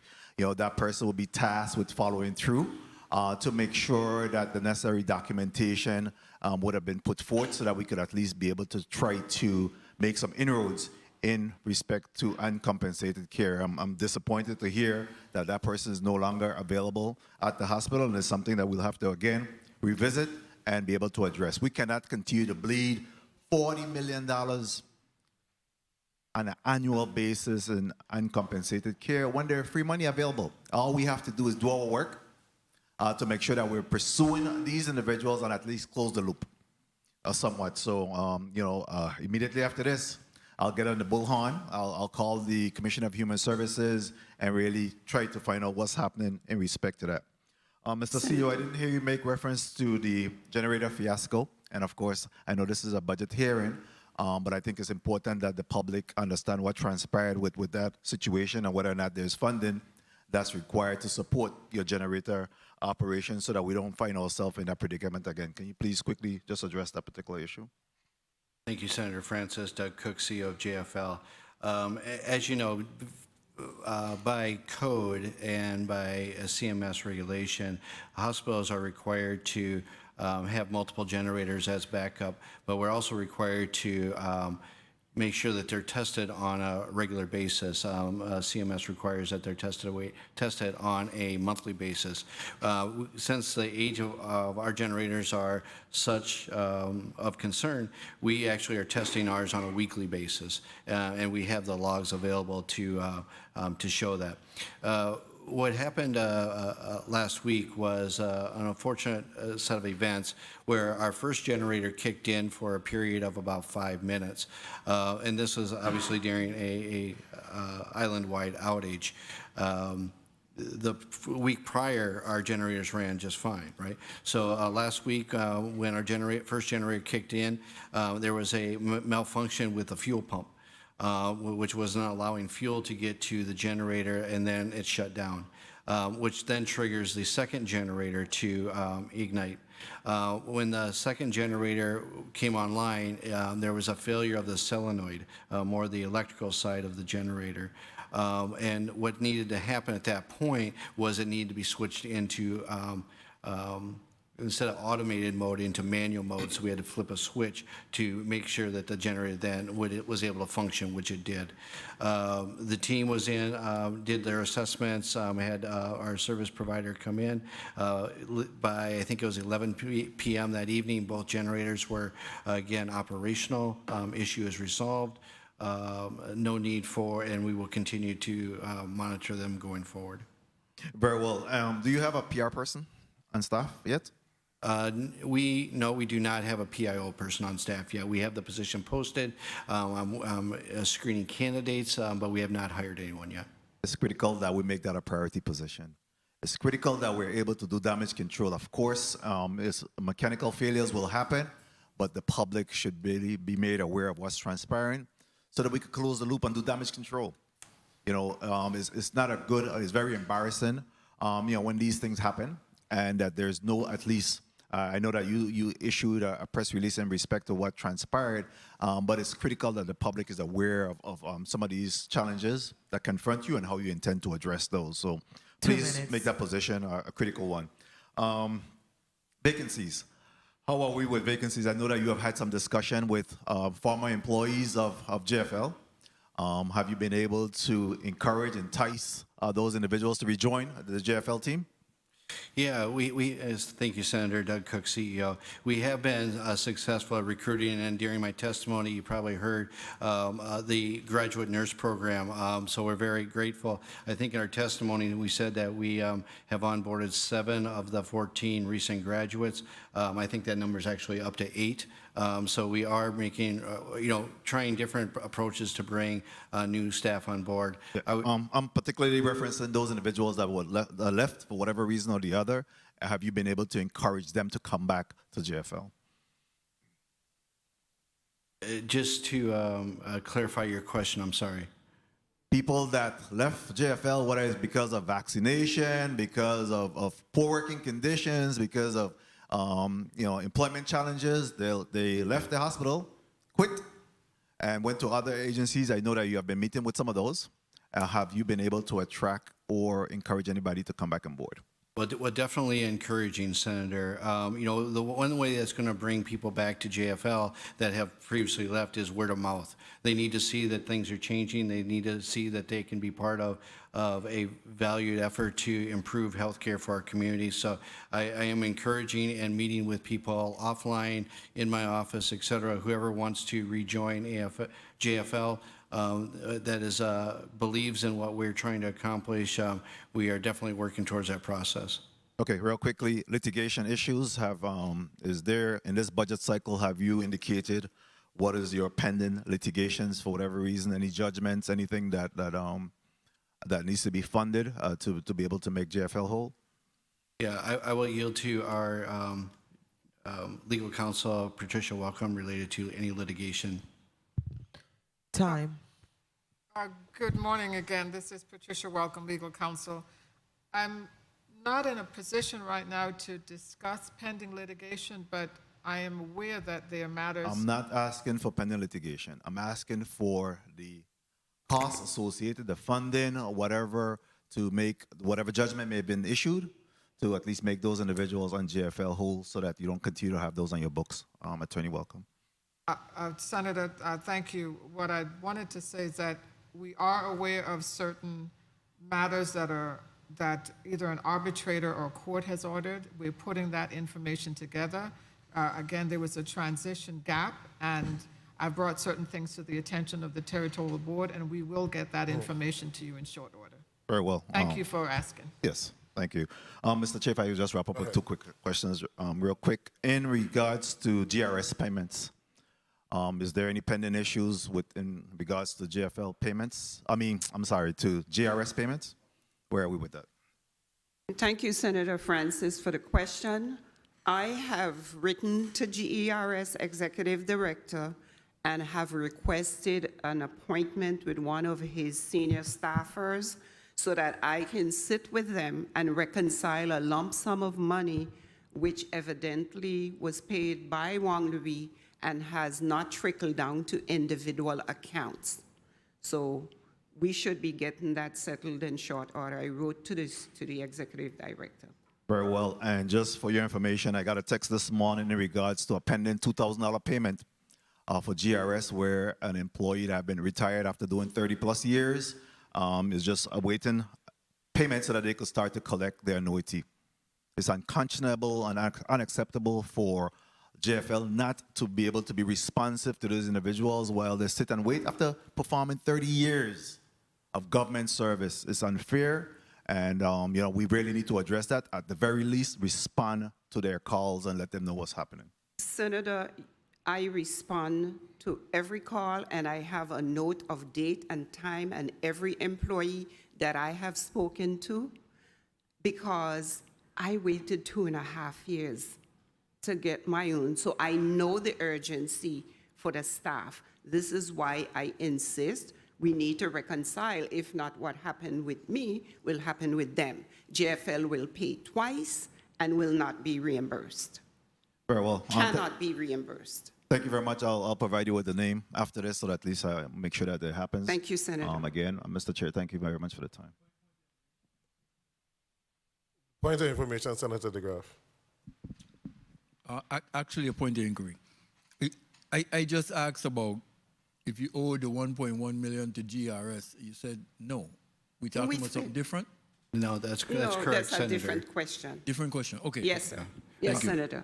Our documentation shows that we are fully paid off with GRS. Does GRS documentation show such?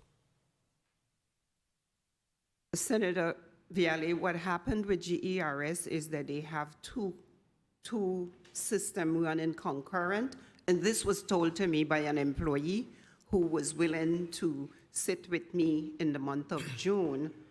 And when I reached back out to the employee, I was told that I have to go through their accounting department to get access to sit in with the employee. So the monies are there.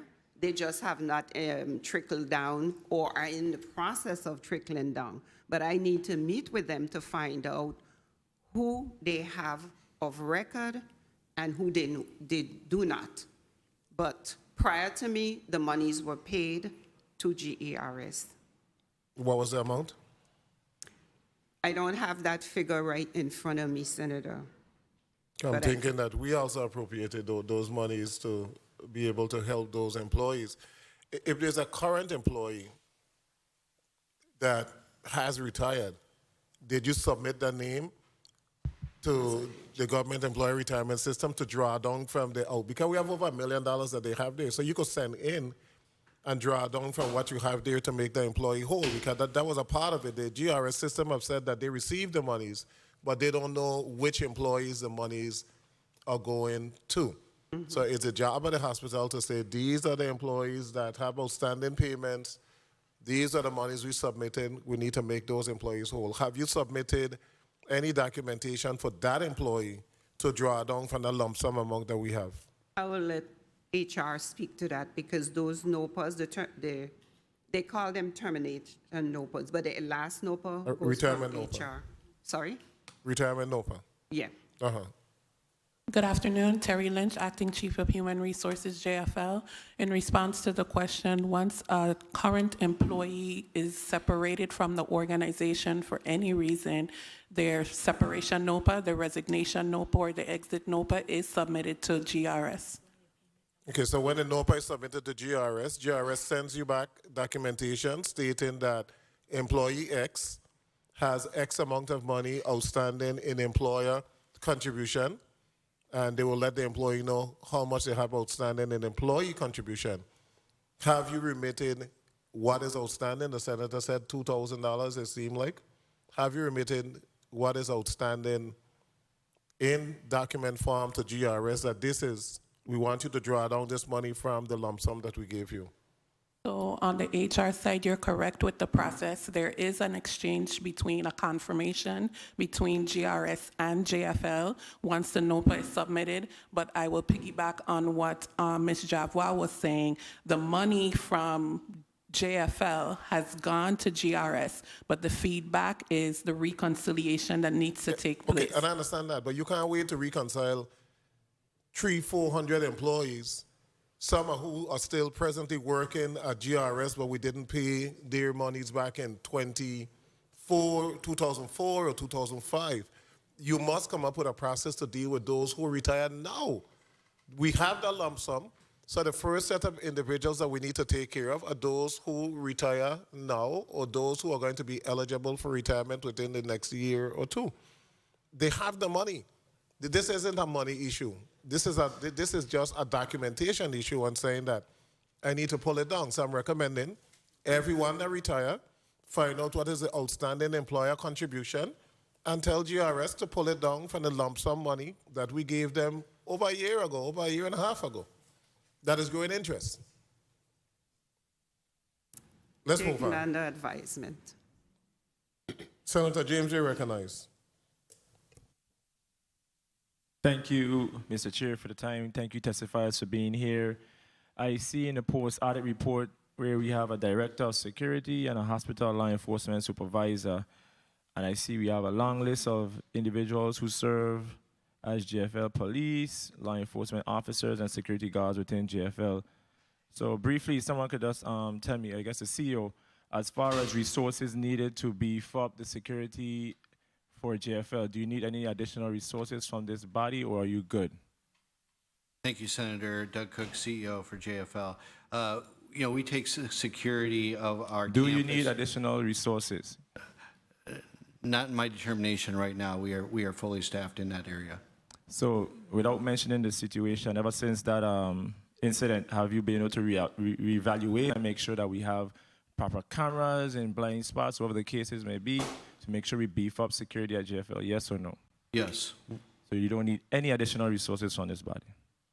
Not that I'm aware of at this time, sir. Okay, just want to make that clear.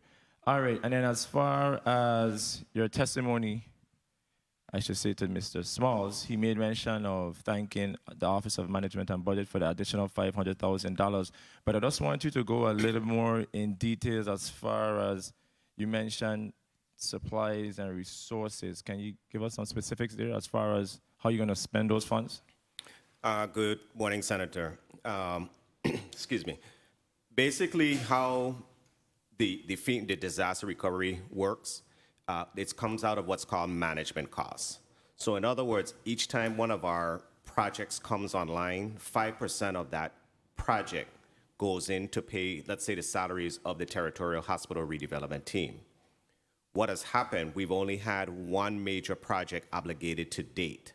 So this $500,000 is an appropriation anticipating that in fiscal year 23, we will have the management costs. So this is almost like a revolving fund. So to answer the question further, what type of resources, whether it be equipment, whether it's paper, whether it's utilities, if we're leasing a space. Currently here in the St. Croix district, we're operating out of the temporary hardened structure. Once we move patients in there, the team is going to have to identify a place to lease to be able to operate and function out of. So those are the type of expenses. And I'm hoping and praying that when that $500,000 was placed in there from the Office of Management and Budget, it was based off of a report on assessment that was handed down from you or JFL? Absolutely. And through the chair, can you submit that document to us that breaks down exactly what's going to be spent with that $500,000? Because I know you mentioned salaries, you're going to support some salaries. How many salaries will be benefiting from out of this $500,000? Currently, the redevelopment team comprises of approximately 15 individuals across the territory, split between the St. Thomas, St. John District and St. Croix. And like I said, at a later time through the chair, I'd like to request documentation that speaks about the specifics and details regarding that $500,000 appropriation. And I see here, hold on. When it comes to the medical evacuation patient tracking communications grant, I see here where we had a $73,000 allotment, and it basically was completed August of 2021. Anyone can speak on that? Medical evacuation patient tracking communications grant for emergency communication. Anyone have any details on that? I need some specifics as far as how the funds was utilized and what came as a result of expending those funds. Anybody? It's in the post-audit report. 2 minutes. While we look for that information, it was referenced on charity care, and it made mention that the policy was from since July 1st, 2008. Ever since that policy was enacted or put into place, have we had an opportunity to review it, update it, to see as far as uncompensated care, how we can address that specific cause? Thank you, Senator. If the question is related to how we address uncompensated care, charity care? Yes, the policy is dated July 1st, 2008. I said ever since the implementation of the policy, when last have we reviewed it and updated to make sure that it's current, or are we satisfied with the current policy as is? Do you want to answer? To the best of my knowledge, the policy was reviewed, I think it was in 2010. But beyond that, I can't speak to it right now. But I know in 2010, we revisited the charity policy. Okay, I just want to make sure, because when I saw that date, July 1st, 2008, it puzzled me as far as, okay, ever since then, have we reviewed it? Have we updated to make sure that it's current with what we're experiencing here at JFL when it comes to uncompensated care?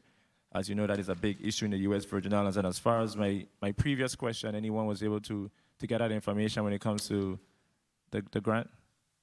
Senator, go ahead.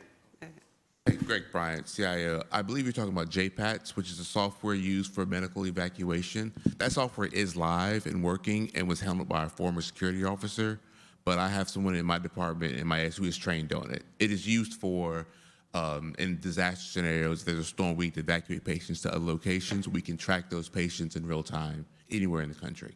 Okay, so it's up and running. Yeah. And I see here, I was going down the list. CEO, would you say that the food at JFL is very good? Yes or no? And I know the answer has to be yes. Time. Yes, absolutely. We want to provide more service to more people. So, Mr. Chair, where I'm getting at is I see the salary for most of those individuals working in the kitchen needs to be revisited as far as how they're being paid. Most of them is basically in the $27,000 salary range. And I know they feed the entire JFL, right? As far as the individuals who stay there and even individuals who want to purchase food and just walk in randomly. Our dietary department provides food for our inpatients. We have very limited services for our guests and for our employees. So long story short, I just wanted to revisit that those salaries are very low. And I know those ladies in there, they work very hard. And you know, working in a kitchen is not easy, very hot. So please revisit that. Thank you, Mr. Chair, for the time. Thank you, Senator James.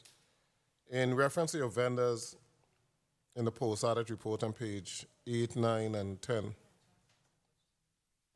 You have a lot of blanks.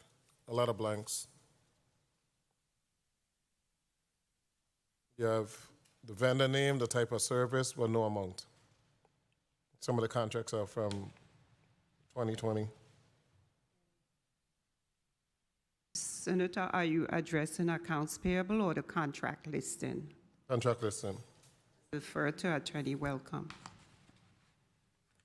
Okay, I think the next senator is going to follow up on this line of questions. I will let her continue acting since I've opened the door. Senator Sauer, you recognize. Thank you, Mr. Chair. Attorney, we're on page 10 of 26, post-audit report. That's exactly where I was going. You there? Yeah, post-audit before you? Good morning, Senator Patricia Welcome. I do not have the post-auditor's report. Mr. Chair, can my time be held while the attorney receives a post-audit, page 10? You know what? While you get page 10, I'll just proceed to the next question. Of your $26.7 million appropriation, how much have you spent to date? What's your actuals, Ms. Javois? Sorry. What's your actuals year to date? As of today, of the $26.7 million, how much have you spent? We had it as of May 31st. I don't have it as of today. So you don't know what's the year to date as of today? In my report I provided May 31st, so. Okay. Let's go to page 4 of 26. Post-audit, Ms. Javois, you have a reduction in overtime of some 2.1 million, but you have a high vacancy still. So how did we get there? What's leading to the reduction of 2.1 million in overtime? Okay. Actually, that should be a question for the CEO, but the CEO has directed the leadership team to vigilantly pursue reducing overtime. Okay, Mr. Cook, sorry. Yes, that's okay. No worries. Thank you, Senator. Doug Cook, CEO for JFL. There is clinical overtime and then there's non-clinical overtime. We know in many of our areas where we're short-staffed, right? And we have nurses or technologists that need to work above and beyond, and we are grateful for what they do in doing that. We also have incremental overtime that is probably unwarranted and it isn't approved ahead of time. Therefore, we need to make sure that we are holding ourselves accountable, our leaders accountable, and thus our employees accountable for working the hours that they are scheduled and not more. If there is a determination for whatever reason that we need to work more than our scheduled hours, then we need to have a conversation and an approval process with their leadership. So your 2.1 million reduction in overtime will allow you to still function at maximum capacity? Yeah, so we will still obviously allow for overtime where it's warranted and needed, but we need to do a better job of controlling our overtime. Okay, good. Cost of oxygen increased 444,553. Why? Is your oxygen machine down? Is it due to COVID? You have the mechanical room coming up. What's leading to that increase? Yeah, thank you, Senator Doug Cook, CEO. While I don't have the full breakdown in front of me, what I can tell you is the supply chain costs for all of our products are increasing. We're also having to source oxygen from multiple different sources now. During the pandemic of COVID pandemic, we were actually denied oxygen from places such as So pause Florida. 1 second. Yep. If JFL North is coming online, mechanical room, you have oxygen over there, right? Should be? There is oxygen, there's bulk oxygen, and we are going to be working on an oxygen generator as well. Okay, so do you still expect, because you went from 155,000 to 600,000, do you expect to be spending that same amount in oxygen if we should be up and running in August? The answer to that, Senator, is while we're going to have an oxygen generator, you cannot rely solely on your oxygen generator. Excuse me. The bulk oxygen, as CEO Cook was indicating, no, we have a normal supplier, but because of the COVID activities and a lot of restrictions, we've had to go to alternate suppliers, and their costs are much higher than what our normal supplier was. So the fact that we're still, I mean, as much as we want to say we're ending the COVID, our oxygen usage, you're still going to be utilizing it for patient care. So Okay. you have to project. Okay, 2 no minutes. problem. Let's go to borders. How much are we spending on borders? How many borders do you have? Well, if that's confidential, let me know. But if it's not, We currently have 7 borders at JFL. and what's that? What are they costing us? The number is approximately $5 million annually. 5 every fiscal year? Annually. Annually. Okay. You ready for me, Attorney? Yes, Senator. Okay, before I get to you really, really quick, let's go quick to JFL North. So in the post-audit report, you have 30 positions vacant, and by the time I finished all the math, you had 77 RN positions vacant. Page 8 of 26 post-audit. Is that accurate? Yes, that number is accurate. Okay, so if we move into JFL North, the previous CEO indicated that we need some 400 and something employees to make JFL North a possibility. I don't see any massive increase in your recruitment efforts. I still look on these national recruitment sites, and I still don't see us recruiting as we should. How do you intend to fill? You already have with JFL, not the North being open, 77 registered nurses vacant, 30 physicians, a whole slew of allied health, a whole slew of non-clinical vacant, and then you still need some 400 or something extra employees. Well, that was the last amount that was told to us. So what are the recruitment efforts to fully staff JFL North when it opens in August and to meet the needs of the community? What are we spending? What do you have allocated to spend in this budget? Because I'm not seeing a real recruitment budget here happening, and we got to recruit. Go ahead, and then I'm going to the attorney. Thank you, Senator Searle. I'll try to answer all that as concise as I can. Upon coming in within the last 6 months, what we did is we took a reevaluation of the staffing plan that was put together for JFL North. When the original staffing plan was put together, it was indicated that it was built upon 105 beds. That predominantly was meant to be inpatient beds. That is actually not the case of JFL North. It's 105 stretchers, which includes not only inpatient beds, but all of our outpatient emergency room beds, et cetera. So the need for that level of staffing plan was inaccurate at that time. We have thus reevaluated our entire staffing plan, and the amount of nursing positions, I think that you mentioned was 71 or 74? 77 you 77 is what we currently need to fulfill JFL North. So this vacancy listing is inclusive of JFL North, the 77, the 30, and the rest of them. Time. It's about 150, roughly 200. That's accurate. That's accurate. Yes. Okay. Yep. Mr. Chair, may I ask the attorney? Tell me your name, attorney, one more time. please. Patricia, welcome. Thank you. Attorney, welcome. Let's talk about your vendors. You don't have any amounts. Is this vendor list accurate? Senator, I can speak to what contracts and vendor agreements I have eyeballed. What you have before you is information that was provided to us from my predecessor's office, and I'm still going through to reconcile with the divisions to make sure that the information provided to me is accurate, and I also need to reconcile that with procurement and fiscal. What we wanted to do today was to provide you everything we got so that there would be full disclosure, with the understanding that we would come back with a more accurate and revised listing. Because as you can see, there are no dollar amounts on some, there are no time frame on others. Some are expired. You have dating back to 2013. You have a contract Correct. here for 2004, maintenance of telephone maintenance. Some of them have no periods, no amounts. So how long will that take for you to give us an updated list? I can't say at this time, Senator, because, and not that I'm making excuses, but to understand that my work encompasses litigation that's pending in labor relations, as well as contracting, as well as everything else that comes up on the file. Okay, so This my is a- time has been expired, Attorney. Do you need additional staff? Oh, yes, and CEO Cook and I have discussed that. Is this in your budget request?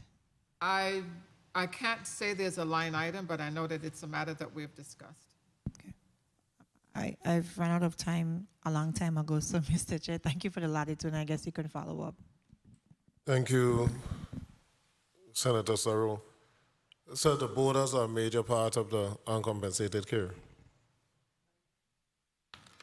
So you said 5 Yes. million, right? Correct. So 5 million there, then 6 million for bureau correction. Okay. Well, what's our nursing void right now? Sorry, Senator. What's our nursing void? I believe we have roughly a void of 69 to 70 positions of nurses that we're looking to recruit. That are needed, whether or not we make the transition, that are needed now. So right now, what we're doing is we're filling in those positions with different agency nursing staff. Some of those are being provided, most of those right now are being provided by the Department of Health. How many travelers do we have now? Ms. Lynch? Good afternoon, Terry Lynch, Acting Chief of Human Resources. Currently, we have 54 agency staff, including Pafford, which Could is... you break it down? How many are RNs, techs? Second. How many locums do we have also? Excuse me? After the 54, how many locums do we have? For nurses, we don't hire... Oh, No, for, doctors. I for said the physicians? Yeah, finish that first. Finish it. You said 54. I said how many are RNs, how many are techs? Okay, so for the 54, we have, so minus 3, we would have 51 that are RNs and 3 that are allied health techs. Okay, and locum tenens? I do not have the exact current amount of locum tenens. I can get that number for you. Excuse me, Senator Violet, our chief nurse, Doris Plaskett, has that number for you. Nurse Plaskett? Good morning, Doris Plaskett, Chief Nursing Officer. In respect to the number of nursing staff, we break it down based on the bedside nurses and nurses in leadership positions, such as the head nurses, directors. So for the staffing plan in respect to JFL North, the plan requires a total of 140 bedside nurses and 20 nurses in leadership positions and 10 LPNs. Currently, Say that again? the staffing plan based on the services that would be provided in JFL North, the plan requires a total of 140 bedside RNs, 20 nurses in leadership positions, and 10 LPNs. We currently have on staff 69 bedside RNs, and the emphasis is to fill the bedside RN positions. How many leaders do we currently have on staff? Current in leadership, and I have to do the quick math. 16. So we have a total of 4 vacant leadership And positions. LPNs? LPNs, we have 5, so we have a vacancy of 3, of 5. CMAs? That number I don't have on hand, but I can certainly provide that information. Do we presently have sufficient CMAs? We are recruiting for CMS positions. We do have vacancies in just about all of the clinical areas. Okay, Ms. Lynch, your question was, what are the recruiting plans to fill these voids? So as Terry Lynch, Acting Chief of Human Resources, JFL, as mentioned by both the CNO and Mr. Cook. In addition to the plans that we've submitted in previous testimonies before, we continue with active recruitment for permanent staff. However, what we've now re-engaged is agency staffing to bridge the gap between our permanent critical positions and those critical vacancies that we have for both current JFL as well as JFL North. So we've engaged with 2 agencies that previously we weren't engaged in, and we continue to. Yeah, but that's not the permanent fix. I'm kind of looking for a more permanent. That's the travelers. I'm looking for a plan as to how we're going to be able to recruit individuals, whether they're Virgin Islanders or individuals who would like to relocate to the Virgin Islands. I thought you were really going to say the first is to get the contract negotiated that have been in standstill forever. That actually is the answer on the permanent side. On the permanent side, what I have found is not necessarily a lack of applicants, but the packages and the compensation incentives that are offered. We have begun conversations with OCB in terms of entering updated negotiated CBA contracts.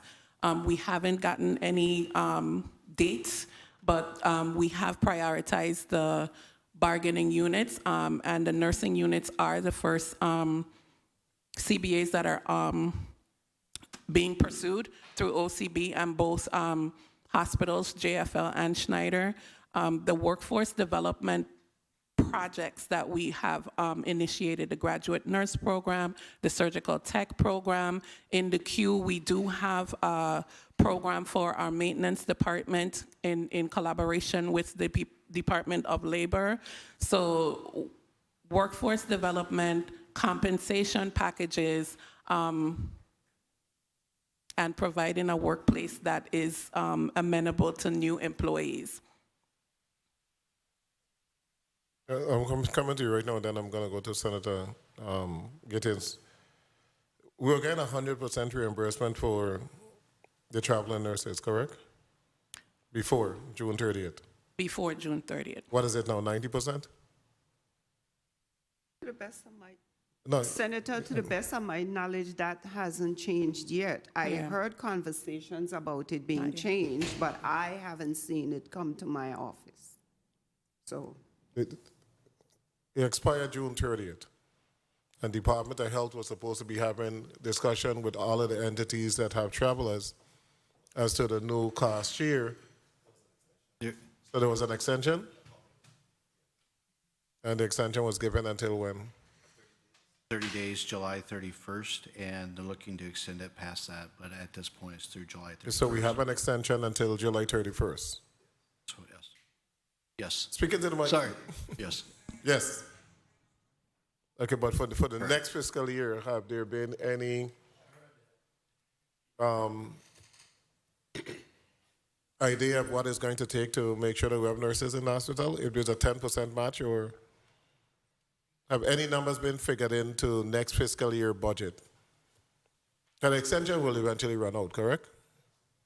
That is correct. Extension was granted. Okay, so are there any amounts that you have presented in this budget in the event that we go to a 90-10, or what does the federal regulation say? For how long does this extend? Yeah, we don't know how long this extension will be. There's talk that we would like to, that the Department of Health is looking to extend it out several more months, even to the end of the year. But we can't rely on that, so that's why we've initiated the contracts with 2 other agencies. We've done some assessments to evaluate what that number is. Obviously, that is predicted upon the need of the amount of patients that we have. As that number fluctuates, obviously our agency numbers will fluctuate as well. But we have done those initial assessments. So the contract with the 2 other agencies are not covered by these monies under Department of Health? That is correct, they are not. Okay, so you need to stay with the Department of Health federal monies before you begin to spend local monies and those other entities, and then after that expire, then we move on. Don't bring nobody right now when we could get paid 100%. Senator Sarah, you had a point quickly, and then Senator Gittins. Thank you, Mr. Chair.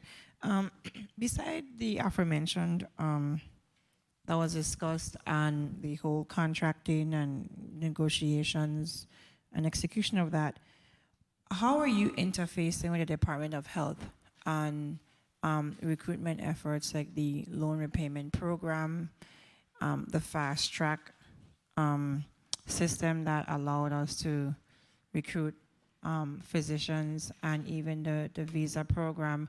That's how the territory was able to recruit people like Drs. Evangelista and Pobletti and Pack and Dr. Beretta.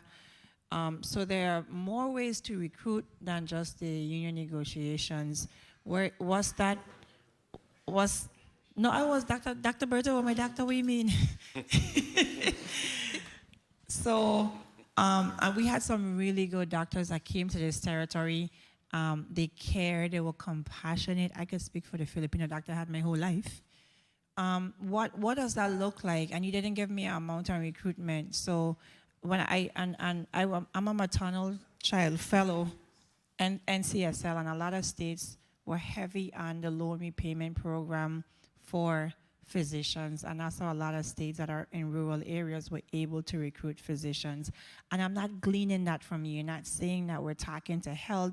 This is our plan. That's what you're trying to pull for me, Ms. Lynch, and I'm not getting that. Go ahead and respond. Good afternoon. Terry Lynch, Acting Chief of Human Resources. All of the options that you mentioned are initiatives that we're pursuing. If there's a hesitancy for me to put them on the record, is because we don't have anything concrete or anything that is completed to report. We are pursuing those avenues in terms of bringing non-U.S. licensed clinical staff. However, we're just pursuing. We've reached out to the Department of Immigration. We've reached out to the different boards of nurse licensure in seeking methods of alternative methods to bring on staff. Those conversations are happening. What I actually report on... I asked this question for the last 3 or 4 budget hearings, and sorry, Mr. Chair, but a doctor's student loan is upwards of $1 million. So I know that they are looking for incentives for us to recruit them. And I'm just looking for that, Mr. Chair, if we could get a real recruitment plan, and these are the initiatives, this is what we want to be at this phase, this step, I think we'll be able to recruit staff. Thank you, Mr. Chair, for the latitude. Thank you, Senator. Point of Senator Gittins, you got a long time. Department of Education have successfully brought teachers from the Philippines and Jamaica for years, for the last probably 15 years. They have the model. We ain't got to call the Department of Immigration. They have the model as to exactly what you need to do to bring those individuals here. They employ an agency that works at the department, so perhaps you need to call the HR office with HR for Department of Education, because they do it on a regular basis. Senator Francis, you recognize. Thank you very much, Mr. Chair. I think in addition to the question that was posed by Senator Soro, was also wanted to know what's the interface with the Board of Nurse Licensure, because that's a critical component, to make sure that there's a smooth transition between recruitment and getting them on board. Also, are you aware that there's a nurse licensure compact that was passed by this legislature as well, that's supposed to assist with the recruitment efforts. But if you could just talk quickly about your interface with the Board of Nurse Licensure in order to, again, be successful at your recruitment efforts. Good afternoon again. Terry Lynch, Acting Chief of Human Resources, Wang Louis Hospital. We have a very active and successful rapport with the VI Board of Nurse Licensure. Ms. Carmen Vanterpool is the director. She played a very active role in assisting us with implementing the present graduate nurse program in terms of the question regarding bringing non-US based clinical staff to the hospital. We have entered into those conversations with the VI Board of Nurse Licensure regarding how is that process to be executed, because I'm not sure about what the requirements are for the Department of Education, but for a healthcare organization, physicians have to be privileged, credentialed, nurses have to have a valid NCLEX passing rate in order to practice in any U.S. Territory or state. And so those are the challenges that we are working through actively. The VI Board of Nurse Licensure is assisting us, and like I said, the Department of Immigration is assisting us. We're just working through the process. Attorney Welcome and I, that is an initiative that we are actively working through. So there are alternative recruitment initiatives that are being pursued. At this point in time, we're not putting them on the record because we're just working through them. Working through them a little too long. We want to put it on the record so we could get nurses to come. I hear your discussion in reference to foreign nurses, and when I mention Department of Education, I'm just talking about the process to bring foreigners to the Virgin Islands for a particular field. It's natural that we would want them, that they must pass NCLEX, etc. But we also need to remember that there are a lot of Caribbean nurses that go to the mainland for school, and then they return. You know, and they might be willing to relocate to the Virgin Islands, and they have taken NCLEX. There are a lot of nurses in the Caribbean that are educated on the mainland and would qualify to come to the Virgin Islands. So we just putting that out there. We're going to take a 2-minute bathroom break, and then we're going to come back to the last senator, which will be Senator Gittens, and maybe a rapid round. This committee stands in recess for 2 minutes.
The Committee of Finance is back on the record. We're now going to move to Senator Kenneth Gittins. You may proceed.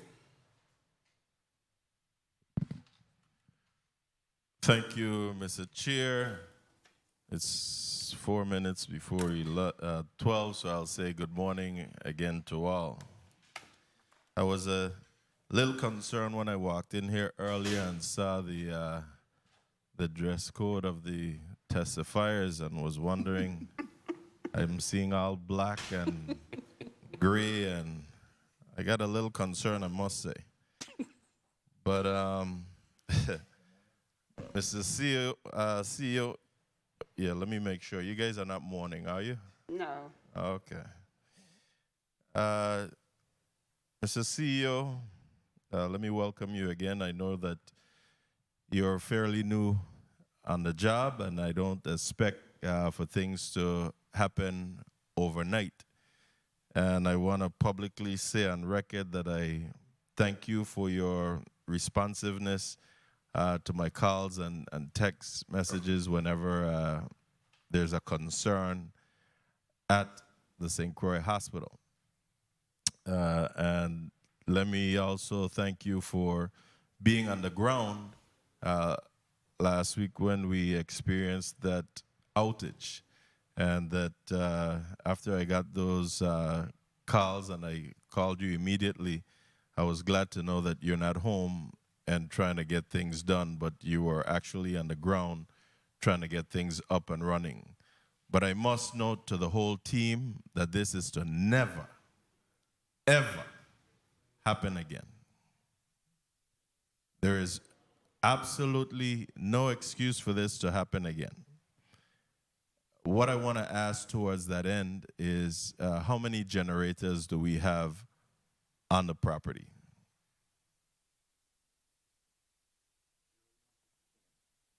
Good morning, Senator. JFL.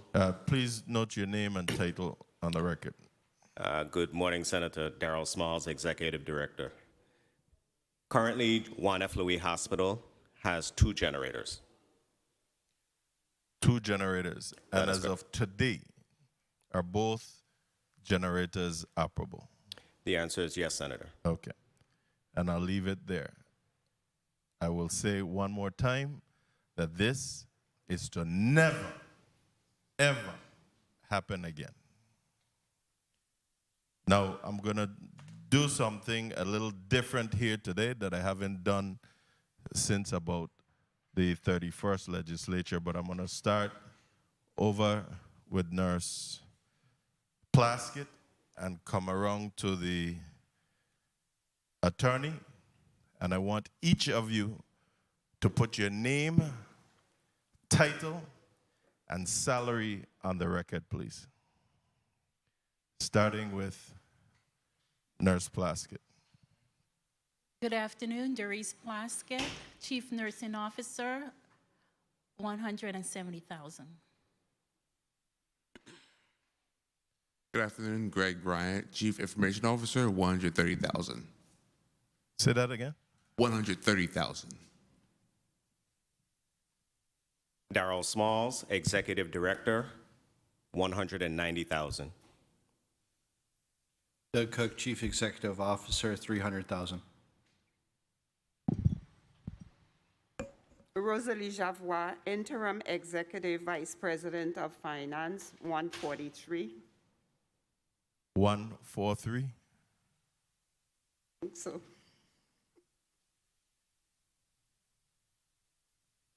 Next, I don't think that's it, but go ahead. I'm going to calculate. Next. 2 minutes. Sorry. Go ahead, next. Good afternoon, Acting Chief of Human Resources, Terry Lynch, $120,000. Good afternoon, Hazel Filbert, $175,000. Good afternoon, Patricia Welcome, Chief Legal Counsel, $140,000. And thank you for your responses. And the reason I asked that is because, again,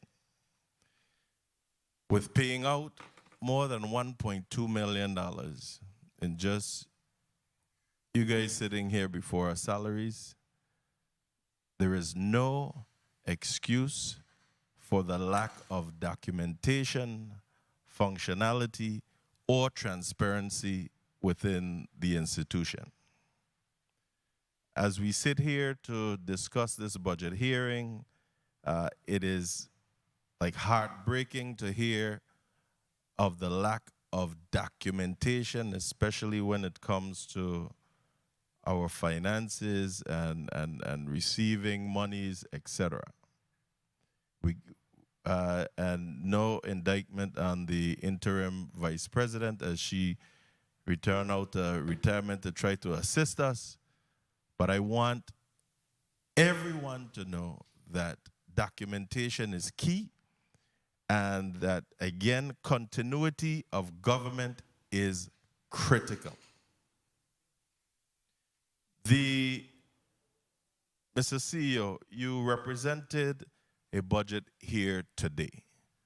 What I want to ask you is, does this truly represent the needs of the institution? And I want your honest answer and not the political answer.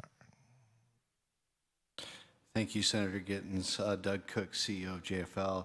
And just as a comment, I'll always answer your phone calls. It doesn't need to be a crisis, though, so you can just call me for a good laugh at some point.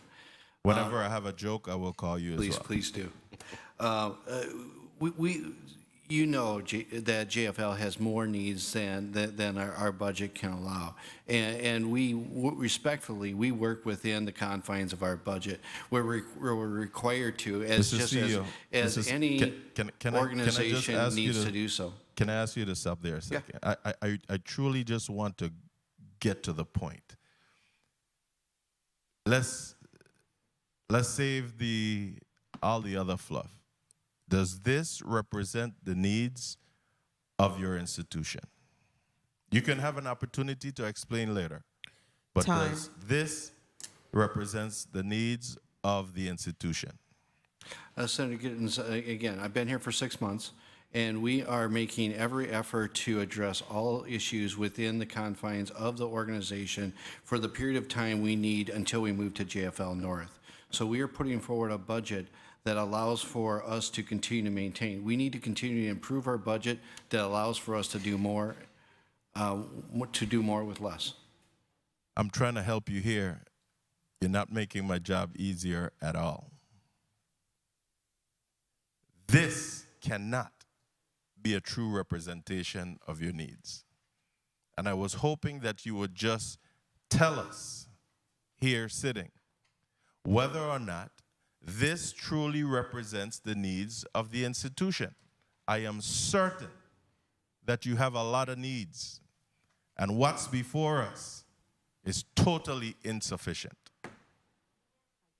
You're only here 6 months, but I'm pretty sure that you know what was the request last fiscal year, correct? Correct. Is it the same today? Yes. And did things go up or things went down price-wise since last year? Things have continued to escalate. And you want to tell me that you're okay at the same mark from last year? Again, Senator, we need to do more with less. That's at every hospital in this organization. I'm gonna respectfully ask you to stop there. I have always told myself that I don't want no one to ever come here before this legislature again and say that they can do more with less. That's a no-no. But time has been called. I want to be able to sit here as one of the 15 to always support our hospital. But I want you to come before us and tell us what your true needs are and let the chips fall where it may. Let us be the ones responsible to get you your needs. Thank you, Mr. Chair. Thank you, Senator. Senator Viale. One second. I was going to say that the only issue is that he might be the chip when the truth is told.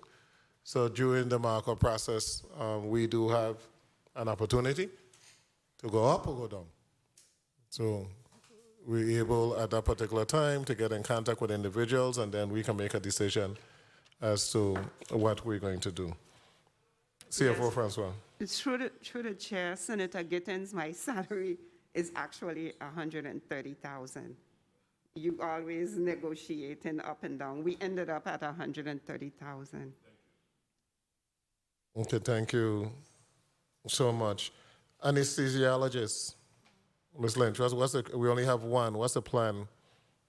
It's scary having one. What's the plan, and the CEO yourself, what's the plan for recruitment? What are we looking at? Do we have anybody that's attracted to the field that we can get down here as quick as possible? Thank you, Senator. Doug Cook, CEO. We have two anesthesiologists. One is on a leave at this point, so you are correct. We are down to one. We are in active discussions with a former anesthesiologist who has an interest in possibly returning, so we have good hopes and efforts to continue in that mark. We are also working with the medical staff to amend our bylaws that will allow for our anesthesiologists to practice, with our nurse anesthetists to practice in collaboration with our anesthesiologists, which would afford a greater access to anesthesia services. And that is working its way through our medical staff right now. Time period, because having one is not a good thing. What's the time period you think before that becomes a reality? I would say within a matter of weeks. Okay. And still, what are the plans in terms of trying to attract a next full-time anesthesiologist? I will answer that as well.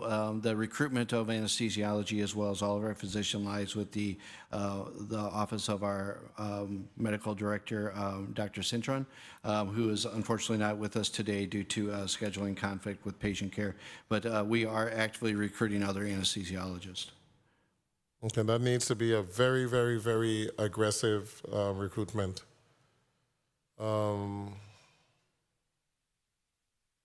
The oxygen generator, that's the one that was donated by Tim Duncan? Yes, that is oxygen generator we currently have, yes. Okay, and that would be sufficient to run the hardened modular structure, but also have backup oxygen? We are looking at increasing the capacity to be able to provide additional oxygen resources. Okay. We presently have a maintenance budget that we're using to maintain the generators and all of that. I know we had two in the question from the previous senator.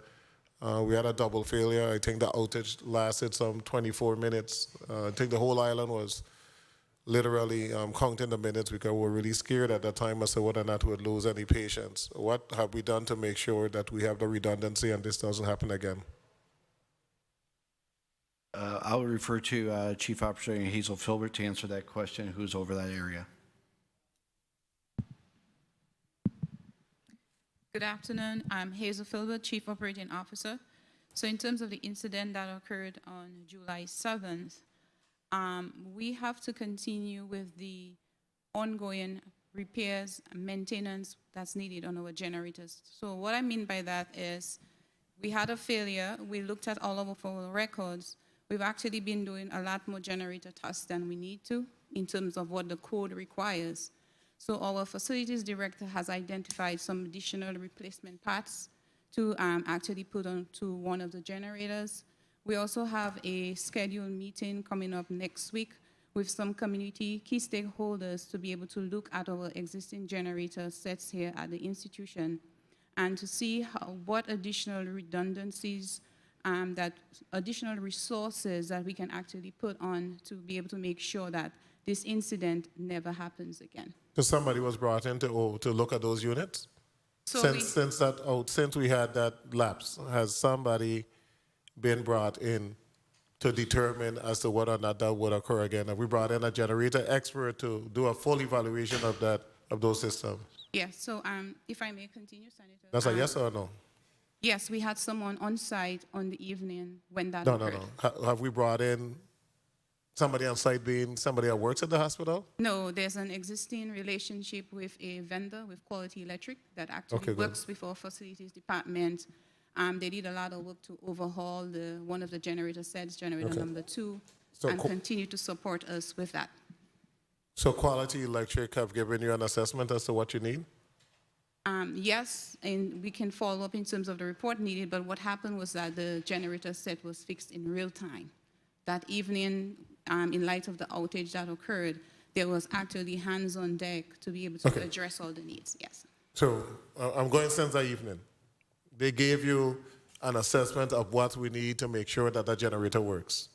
Yes, there's additional stuff that we have identified to order. Have we ordered the stuff? Not as yet. So we're waiting to complete that final assessment to be able to optimize our generator. And when you complete the final assessment, that has to go before the board? No, that should be coming from operational funds. It depends on the cost, because there's a certain quota that we can move forward with in-house. If it exceeds 100,000, we'd have to go to the board. What's your target date? My target date is as soon as possible. So right So now, as soon as possible, yes. I'll So say now. I say that to say there's a high level of urgency with this. So this is something we want to complete very quickly. So we have a maintenance contract with Quality Electric, Mr. Cock? I know you're getting into maintenance contracts, so we have one.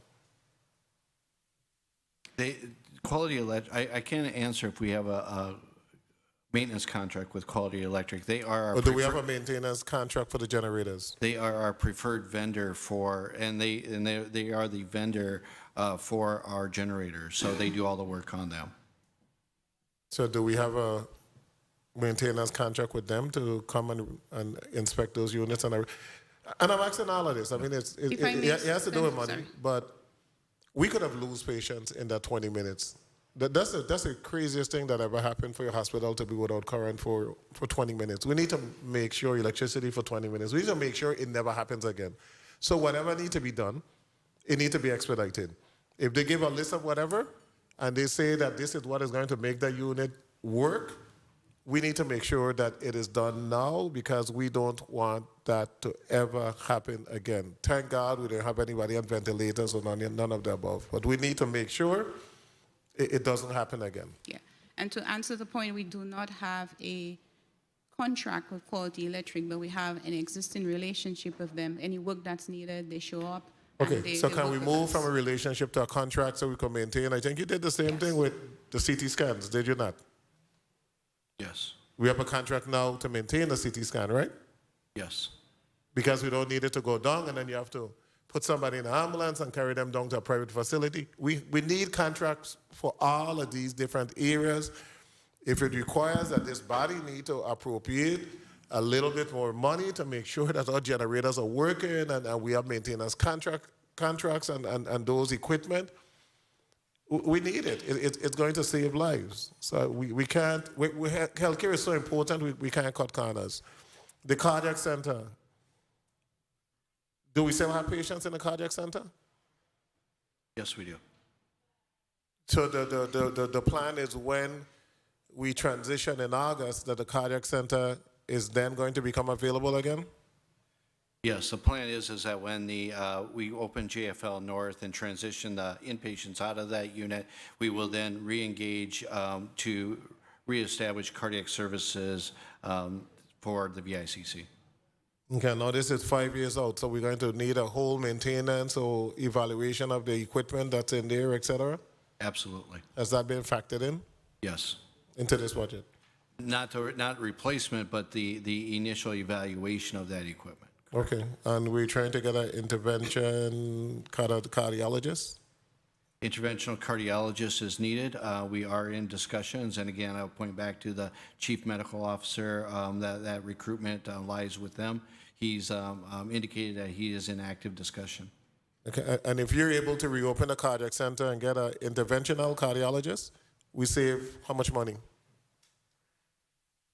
I don't have a savings number. That would depend on how many patients are being sent off island for cardiac. How many patients are flown out per week, average?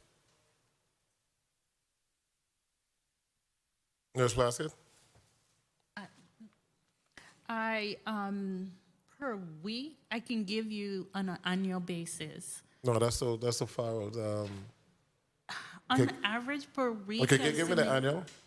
Okay, so for 2021, we had a total of 231. And for 2022, from January to May, we had a total of 114. 14. How many of those are heart issues? Based on the medical justification for off-island transfers,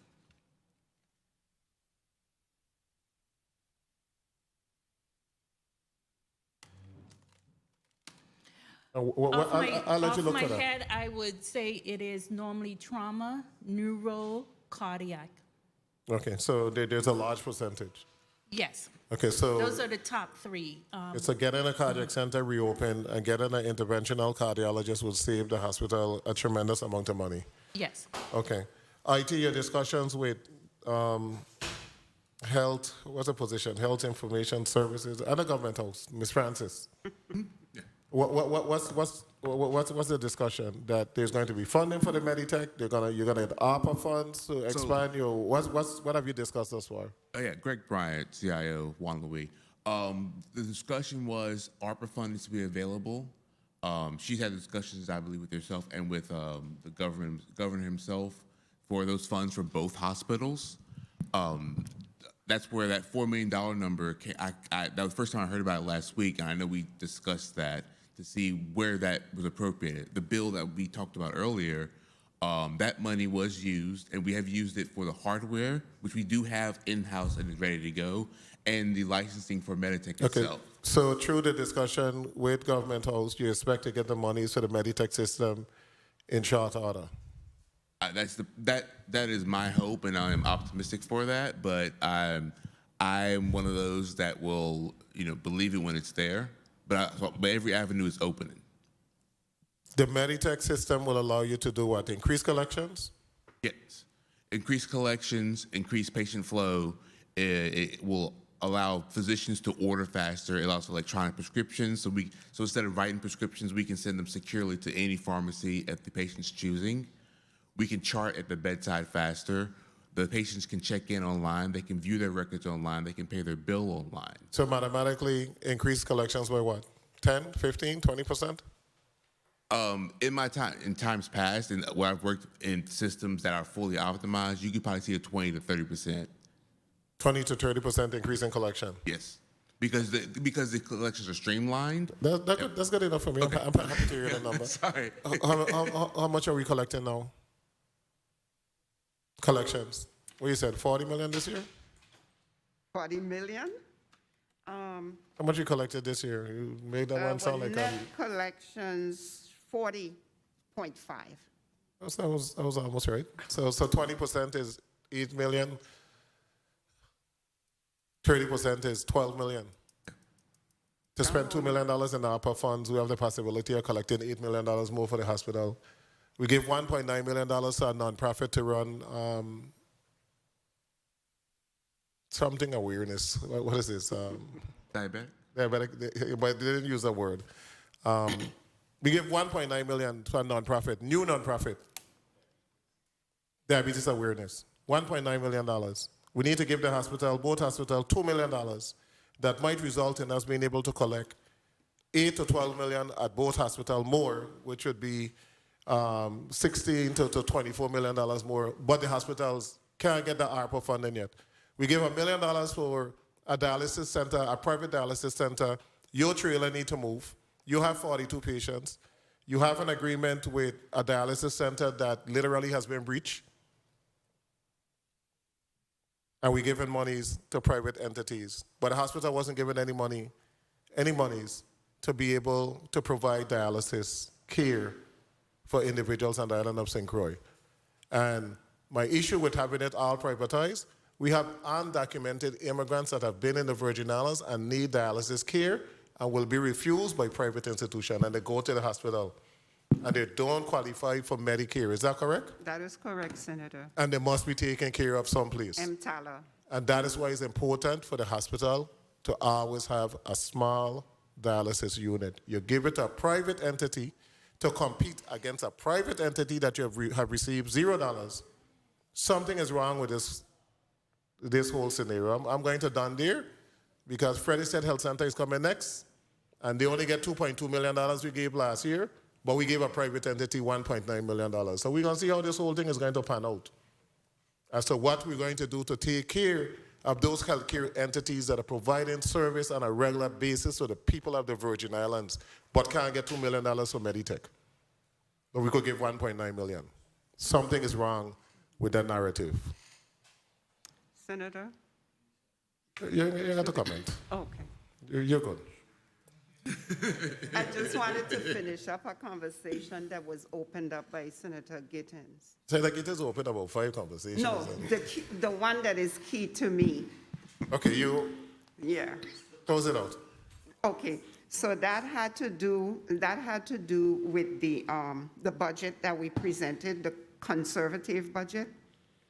And when I came on board, I found work that was done by my predecessor that showed that even though we knew we would be tight on the revenue side, she had done a lot of in-depth work that showed that we would need 10,678,562 more than the 77 that we have presented to you. So I just wanted to get that on the record because 10,000, is it?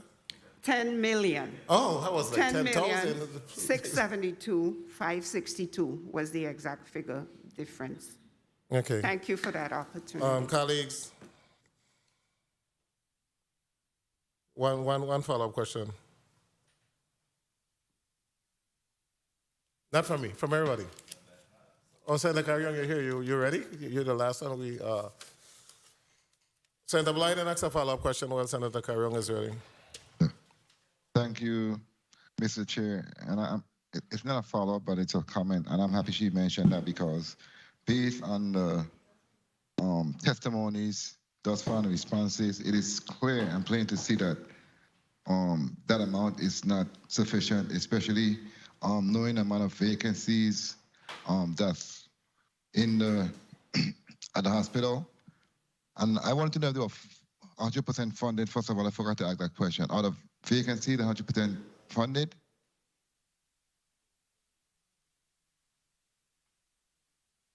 The vacant, thank you, Senator Blyden, Doug Cook, CEO.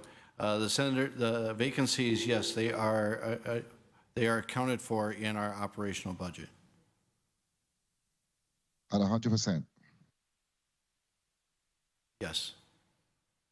Okay, and the reason why I say that because if you look at the postal report on page 4 of 26, it's showing the classified employees for projection for 23, 768, unclassified employees 857, manager's salary $2.2 million, overtime salary 1.3 basically, and I know for the matter of fact with the amount of vacancies and overtime is going to be more than 1.3, that's guaranteed. I was going to ask Mr. Chair how much have you paid in vacancies year to date thus far, because it was budgeted for 3.4. I would like to know that number, and I thank you so much for the time. Thank you, Senator Blyden. Anyone can respond?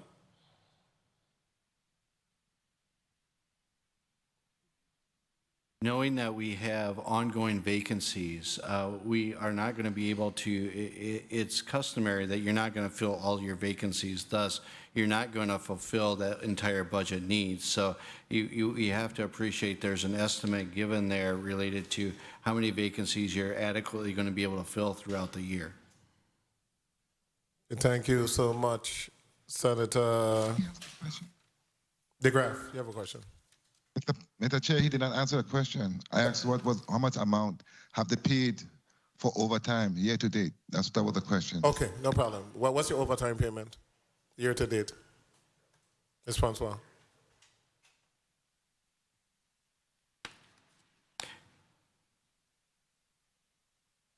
You need a minute to look for it? Yes, please. Senator DeGraff, and we're going to come back to the answer. Remember that question, ma'am.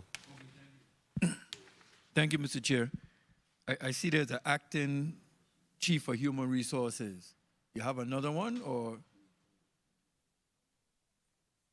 I see you. Yes, Senator. Acting chief of human resources. You have another one besides the acting? No, we do not. Okay, so then and finally, you have so you need to fix that too, Chief. in the 2022 post-audit report, they had 3 operating rooms in use. The 2023, they're saying there are 2 operating rooms in use. How come we lost 1? Currently, we are operating with 2 ORs due to staffing levels, but we do have the capacity, and we do operate 3 when we have the appropriate number of anesthesiologists and surgical technologists. Okay, thank you. Thank you, Mr. Chair. Thank you, Senator DeGraff. Senator Francis. Thank you very much, Mr. Chair. I wanted to ask about the MRI machine. Where are we with MRI?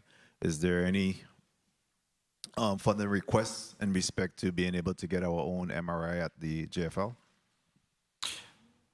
Yes, I believe we touched on this maybe in one of our last testimonies. There is currently no operating MRI at Juan F. Louis Hospital, nor was there a plan to put a MRI in the JFL North facility, nor is that building capable of handling an MRI unit. So any MRI initiative would have to be at a freestanding alternate location.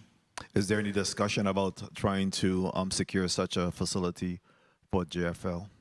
Yeah, I would say we're in early discussions about what that would look like and how we would attract that into other outpatient services, but nothing has materialized at this point.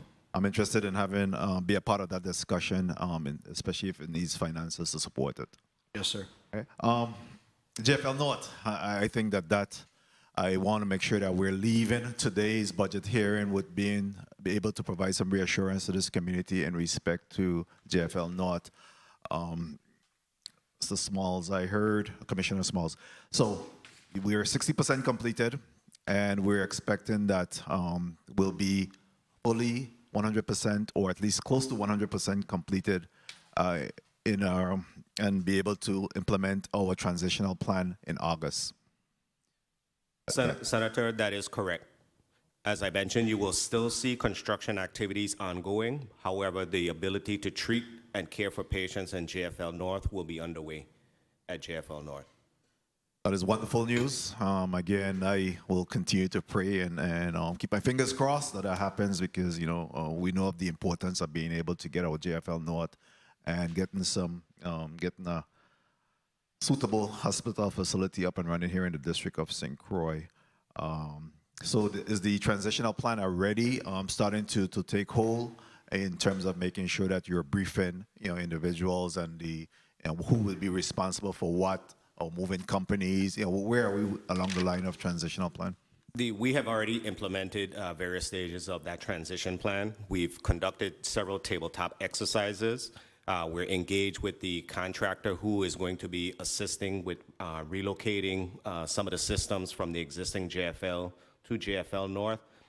Within the next month, I would say that we're going to actually start to have our first actual live transition exercise where we'll simulate the movement of a patient records, the whole 9 yards that's going to be associated with that transition.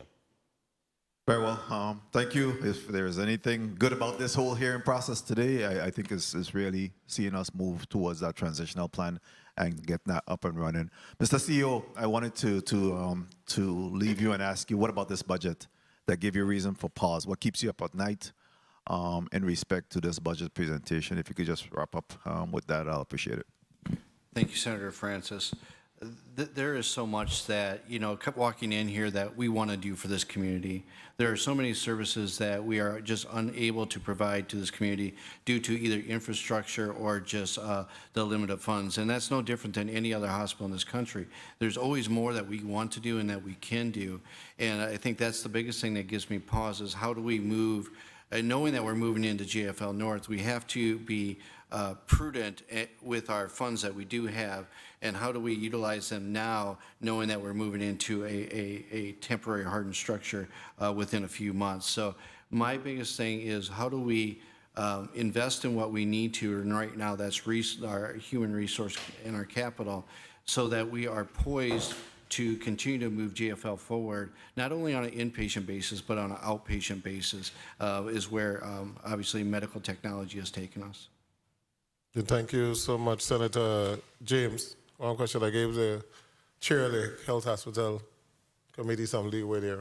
That's his forte. Senator James. Thank you for the rapid round, which is well needed. As far as the total owed by government agencies, I'm not sure if any of my colleagues touched on that, but I know it was made mention that you are in conversations with the respective agencies so we can be able to get some level of understanding and solve that issue there. As far as the detailed report, it was made mention that a detailed report is in the making. When would that detailed report be completed? Thank you for the question, Senator James. One of the things I don't like to say is that I just came on staff. So those balances between the interagencies go way back.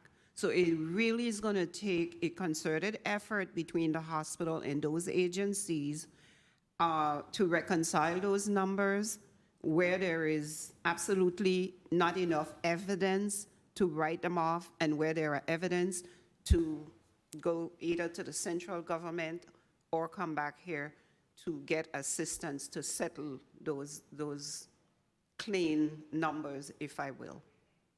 And in closing, I just want to say it's so unfair as a government, we hold individuals accountable, but we have to hold ourselves accountable. I'm not talking about you all, talking about us.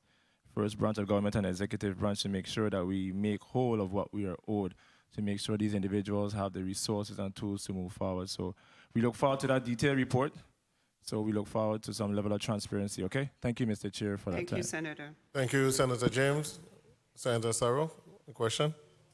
Thank you, Mr. Chair. Supply and maintenance contracts are needed to run JFL North. Critical admin and the current JFL. Are any of those contracts in place, yes or no? Senator Sorrell, this is Doug Cook, CEO of JFL. Yes, we have many contracts in place related to supply contracts and maintenance contracts. Just as an example, I'll point to critical maintenance contracts for CT scanners that we just recently reintroduced. Okay. I will just piggyback on that. That is part of the responsibility of the redevelopment team, is identifying all of those entities or contracts that will be required for JFL North as well. Where are we on that? I would say we're probably about 50% completed, identifying all that is going to be necessary. So I'm looking through the budget extensively. There is no budget in this budget that you've brought forward. There's no section that highlights your supply and maintenance contracts. That has not been identified in today's budget presentation. So through the chair, I'm asking for JFL to supply this body with a budget for supply and maintenance, because it's nowhere to be found, and that is a critical component of this budget. Mr. Chair, thank you for your time. Okay, thank you, Senator Sarro. Senator Gittins? Thank you, Mr. Chair. I don't have the luck like some, so I'll try to ask 3 in 1. First, with the wattage of the 2 generators that you spoke of earlier, are they independently or jointly, do they independently or jointly power up the hospital? Second, have you submitted proper documentation and all documentation for the premium pay for your employees and how many are affected? And lastly, how are you handling the COVID leave at this time while we're no longer under a local state of emergency, but still under a federal public health emergency? Senator Darrell Smalls, Executive Director. Currently, there are 2 1,200 kW generators, each of which are capable of running the facility independent of one another. Excellent, thank you. And while she's looking for that, Mr. CEO, at some point on the chair's time, if you could just clear up so that the community can know that there were no lives lost, if that's the case, during the outage.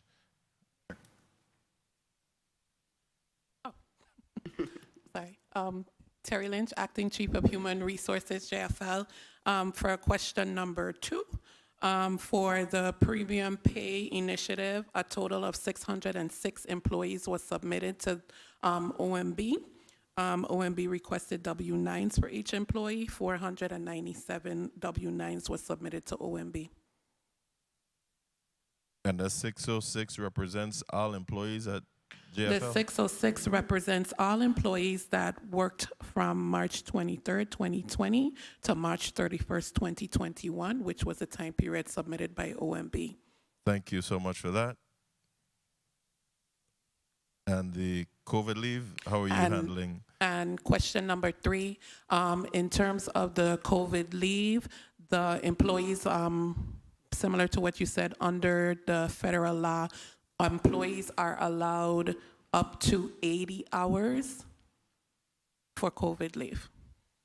So you are granting that up to 80 hours still under the federal public health emergency Yes, not to exceed their 80 hours.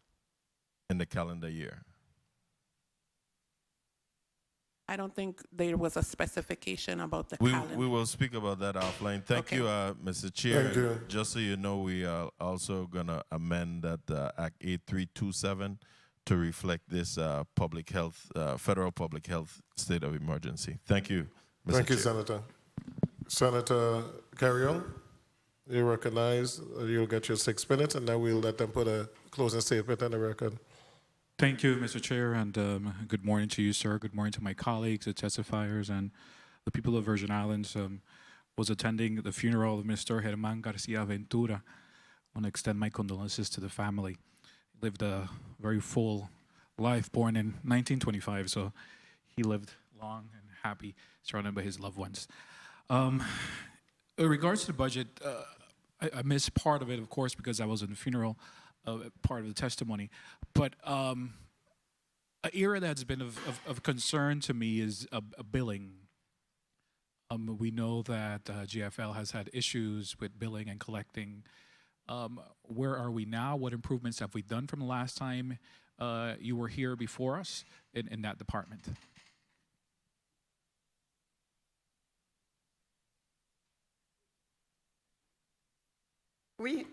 In broad, we have improved, and the reason we have improved is that it's twofold. One, the full implementation of a software that's been there for a long time. It's not a new software, which is Screenware. We've did more implementation of that software. In addition to that, credit to the leadership, I wasn't even there, attracted and retained an individual who is, her expertise is in that area, and she had left the hospital and gone to the private sector, and we were able to recruit her back, and we are seeing great leadership coming out of her, great initiatives. As a matter of fact, CEO Cook referred to a new type of card that a hospital, program that a hospital will be embarking on, I think it's next week, Care Credit, which we expect to yield great results in that area. So it's not that it's not so much in the billing, it's more so in the collection efforts. So it's a twofold approach that we're taking. So what's your turnaround time now when someone receives services and by the time they receive their bills? Because that's the issue we also would have. That is correct, and that has much improved. We prior to my coming back on board, that effort had gone out to a external agency, and so we are in the process with the new staff that we are onboarding. We are in the process of bringing it back in so that more of what we generate can be billed and collected in-house. I appreciate the information, Sharon, but I want some data, I want some information. So how have we improved? What percentage of improvement?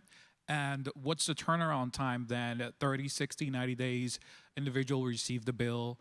You know, how are we working that? And so you're telling me good things, but I want to know how can you prove to us you have improved? Okay, I would say with the commercial insurances is about 60 days. Medicare and Medicaid, and Medicare is about 45 days.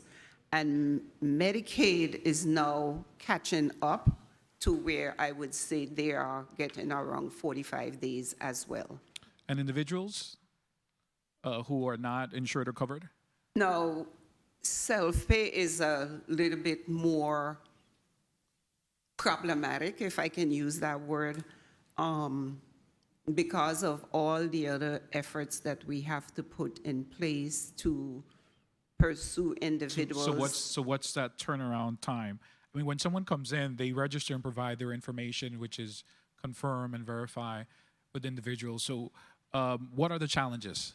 That's where I was going with the self-pay portion. 2 minutes. We had in place a software system that used to give an individual a bill, a provisional bill on their way out the door.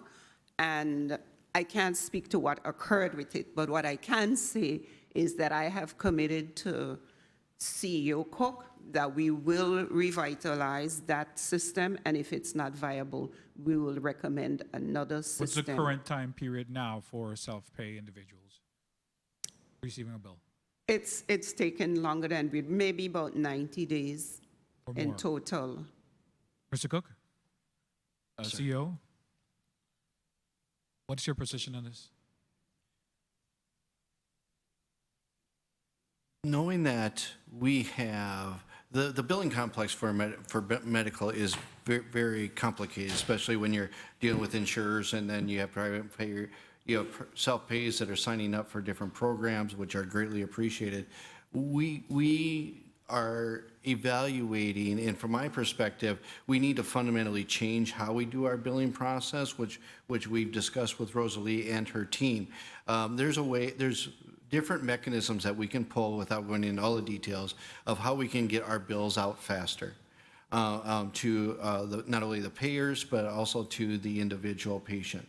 And it's been something that hasn't happened at JFL, but it's something that we're going to reintroduce or have the conversation with to see how we can make that improvement happen.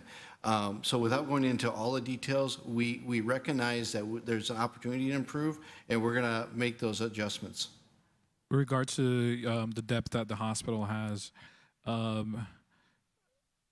or the government companies that owe to the hospitals, what are the conversations, agreements in that regard? Because we're talking about millions of dollars, BOC, the Department of Labor, and so forth. So do you have any current payment agreement with any of these entities? Time. The ones that were in place when I was there have expired, and to the best of my knowledge, there are no new written agreements, such as the one we have with WAPA, is what I would like to see. I know it's not legislated yet, but I would like to see it come through, just like we came through for WAPA. Senator Kerry, on this is Doug Cook, CEO. Just to add on to that point, I think the first thing is we have a conversation with all these different agencies, knowing that this debt has been run on for multiple years. The average debt, if we look back at just the last 2 years, has been averaging about $500,000 annually, and that's for all of them combined. So if you look at these numbers, much of this debt is legacy debt that goes back past 5 years. So we need to acknowledge that, and we need to come to a decision on what is going to be allocated and what's not. Mr. Chair, if I may, in closing, and it's important you have these conversations with these government agencies. And now that we're doing the budget cycle, I don't recall, Mr. Chair, hearing some of these directors or leaders of the agencies really speak about bringing forward what they owe so that we could add it to the budget and make sure they're made whole with JFL. So we need to have these discussions now to ensure that happens. Thank you, Mr. Chair. Thank you so much, and I totally agree. We have made payment for our prisoners off island medical care. So we have allocated monies for the housing and also allocated monies for the medical care, which at times of $5-6 million around the same amount. So now it's time for us to begin to make some payment on the medical care. for individual detainees who are in the Virgin Islands, and the hospital is owed money by the Bureau of Corrections. And you also owed money by Department of Labor. That's what, workman compensation? Okay, and that's the second largest? Yes, it is. And then who? Human Services? Yes. Okay, so colleagues, we need to take note of that. It's quite a bit of monies that are owed. Mr. Clark, I'm going to give you a chance to put a closing statement on the record, and we're going to end this portion and move on to the next. So you may proceed. Thank you, Senator Ville. Thank you, Finance Committee, and all the senators involved in today's discussion. Thank you also to the viewing public. We appreciate the time here today to discuss the FY23 budget. While we know there are many, many needs of JFL, and there is more that we want to accomplish, we are grateful for the funding that we have been provided and will continue to be provided. We will also always work to make sure that we are good stewards of that money and any finances that we are received. In closing, I just want to once again thank the employees of JFL. They do a tremendous job on a daily basis taking care of the family and friends of this community, and we should be grateful for all of their efforts. I can tell you personally, I'm proud walking through the halls, talking to our maintenance individuals, our housekeepers, our food service workers, and nurses and doctors. There's a tremendous amount of pride within JFL, and we want to ensure that we're harnessing that pride for our community and making efforts to improve our operations going forward. So thank you, Senator. Thank you so much, Mr. Cook. I think I have your name pronunciation right now. When calling it wrong all day. Ms. Francois. Had asked about the, yes, the overtime. At the end of April, we were at 1.4 million. We are tracking to end at 2.4 at the end of the fiscal year. And I know Senator Sarro is not in the will, but my son is listening. He said, don't leave any number unanswered. So, thank you so much. So just in case she and him talk, they will know I did not leave a number unanswered. Thank you for the opportunity. That's a good way. That's a very good way to end. The Committee of Finance will take a 15-minute recess.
The Committee of Finance is back on the record.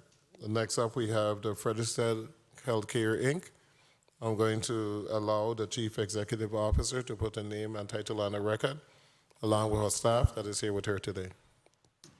Good afternoon, Massere, Masserae, Sprav, Sprauve, Webster, Webster. Thank you so much. Next, pull the mic to you. Good afternoon, Jacqueline Reimer George, Chief Financial Officer, Frederiksted Healthcare. Thank you so much. Ms. Webster, we're going to allow you to proceed with your testimony. Thank you. Good afternoon, Honorable Senator Kurt Viale, Chairman of the Committee on Finance, other committee members, all other senators, and our listening and viewing audience. My name is Massere Spraw Webster. I am the Chief Executive Officer of Frederiksted Healthcare, otherwise known as FHC. I'm here today to testify on behalf of the Board of Directors of Frederiksted Healthcare, our staff, and our patients. With me today is Ms. Jacqueline Reimer George, our Chief Financial Officer. Many of you may recognize Ms. George, as she has always been by my side as I have testified before you. Ms. George has just celebrated 20 years at FHC as the Chief Financial Officer. She has been my partner in building FHC to the organization it is today. We have faced many challenges together, and I am proud to have her with me today to respond to your questions. Please take the opportunity to congratulate her on her 20 years of service to FHC and to the people of St. Croix. I thank her for her service and thank you for the opportunity to update you on the accomplishments of FHC over the past year and on the challenges that face us in the upcoming year.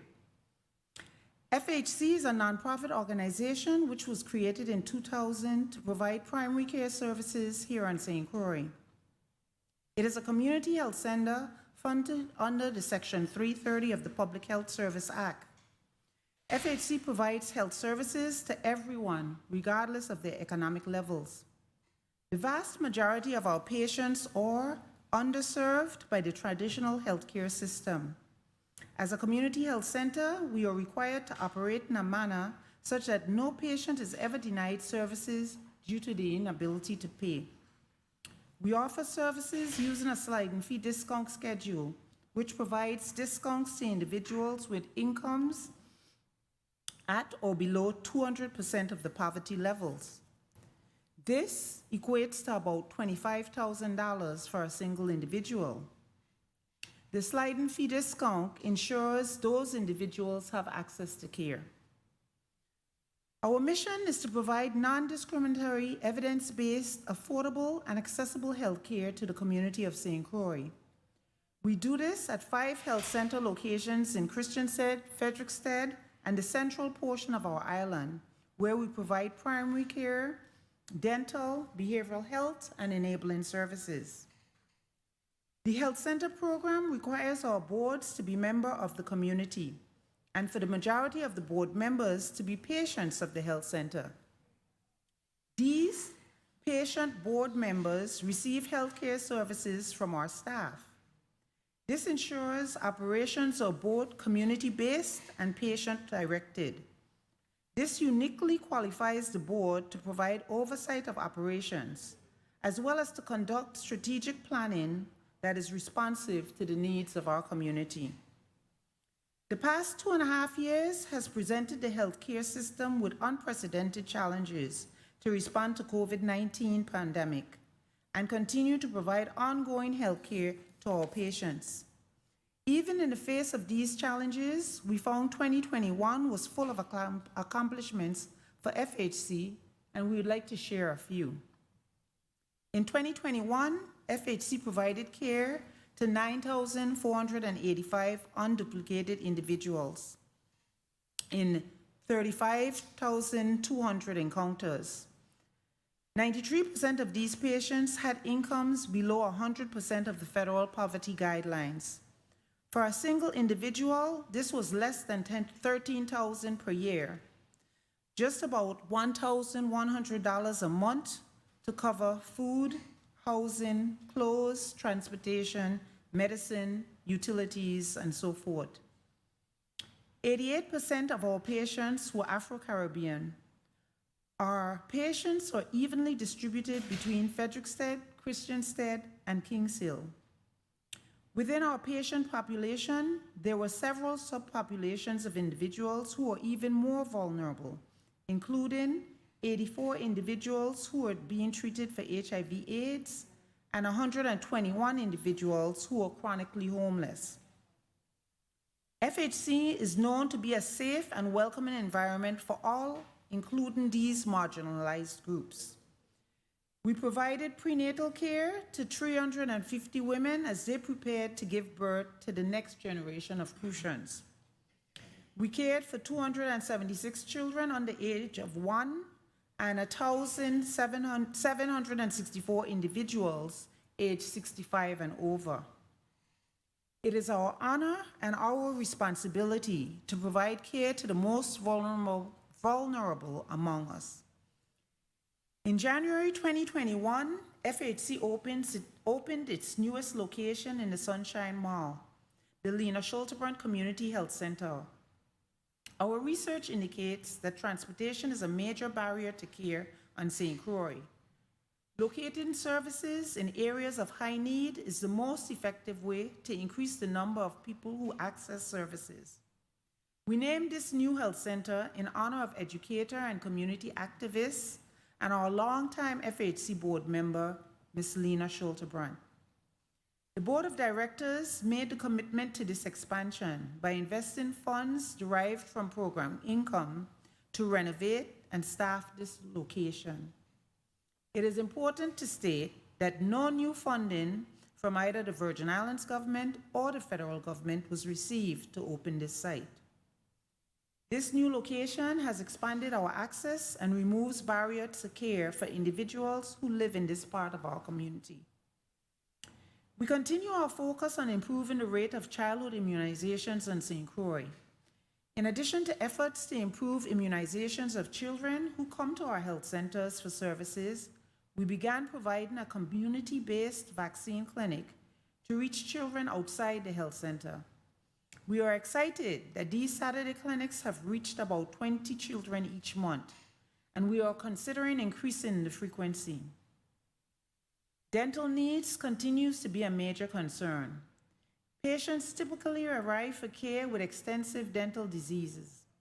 We are in the final stages of opening a new dental clinic at the Lena Schultebrand location.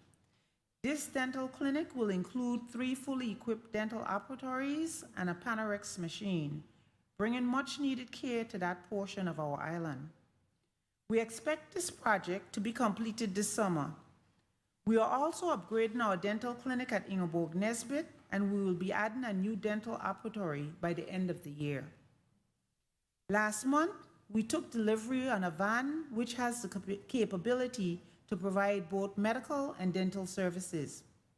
We will use this van to increase our presence in the community and engage more individuals in care. We are also working to develop a school-based dental sealant program using this van. This type of program is an efficient way to deliver preventive dental services to school-aged children and stop dental diseases before it happens. We must take proactive steps to reverse our long history of dental disease on St. Croix, and we look forward to working with our education partners in this effort. Our patients have high rates of chronic diseases such as hypertension, diabetes, and asthma that require complex treatment plans. These plans often include referral for services outside our system and can be different for our patients and can be difficult for our patients to navigate. Over the past several years, we have added a care manager position to each of our comprehensive locations to help patients access the care that they need.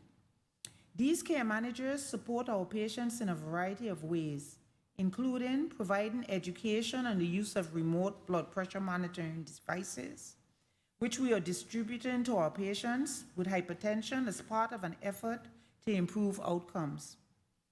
This effort began in 2021 and is a 3-year project to give patients the tools to monitor their blood pressure at home and send the data to their medical team in real time so that medication and other treatments can be adjusted and provide better blood pressure control. The North Shore facility has been outfitted with solar panels, which are now operational. These solar panels are designed to provide a stable source of power in the event of a natural disaster or other events that interrupt the health center's electrical supply. Power outages have become all too common, and this system will allow us to become operational more quickly following storms and other events. Above and beyond our annual VI government funding, FHC has aggressively and creatively pursued ways of maximizing its healthcare service to our underserved St. Croix community, and by extension, efforts to support local sustainable community development. With the securing of a federal grant to pay for a successful solar system being a perfect example. While the resulting 40 kilowatt net billing project completed in January of this year has been a technical success, and we thank the VI Energy Office for providing and enforcing strong new technical guidelines, and the VI Sustainable Systems and Design International for completing the successful solar system design and implementation.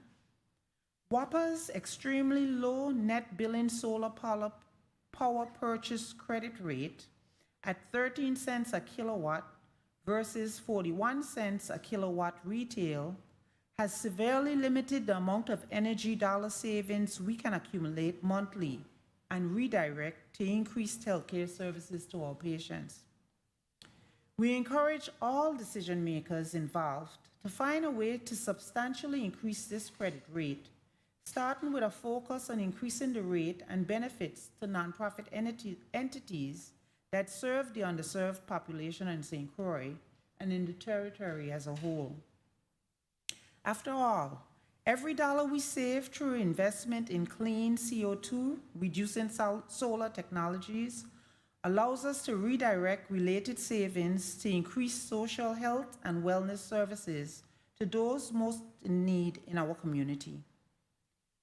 FHC's system has already offset over 45,000 pounds of CO2 population in 6 short months. This ultimately represents sustainable community development at its finest.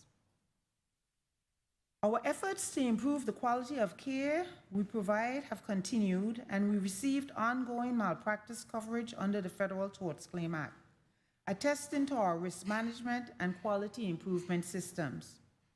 We also received annual recertification of the Ingeborg Nesbitt, North Shore, and Mid-Islands as the only NCQA designated patient-centered medical homes in the Virgin Islands.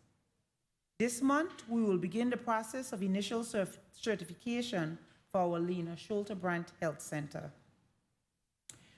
We have engaged an architect, and we are planning the process to build a new facility adjacent to our North Shore location to house administrative offices and behavioral health services. This will allow us to bring much-needed behavioral health services to the Christiansted area and to relocate administrative staff from offices in the North Shore and Ingeborg Nesbitt facilities that will be repurposed to increase our medical capacity. We have a long tradition of outreaching marginalized communities, including those at risk of HIV infection and individuals experiencing homelessness. The COVID-19 pandemic caused us to severely curtail our outreach efforts in 2020.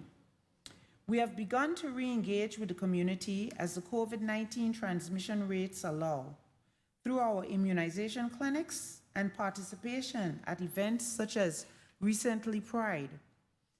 We will increase our outreach as COVID-19 transmission abates.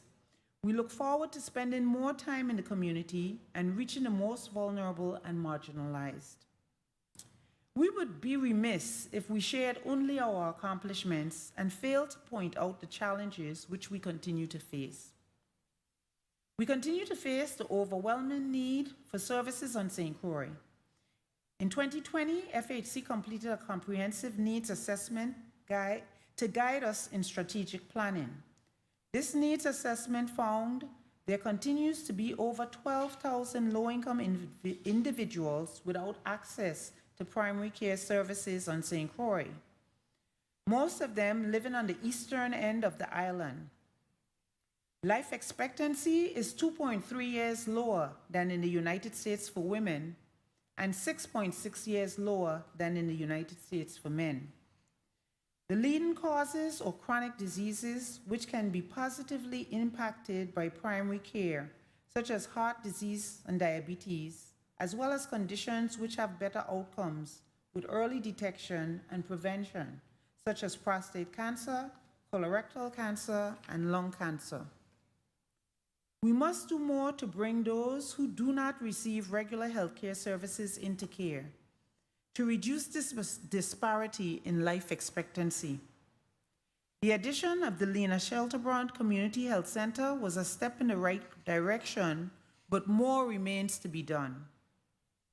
According to the Health Resources and Services Administration, more than 60% of the individuals on the western end of St. Croix live below 200% of the federal poverty guidelines.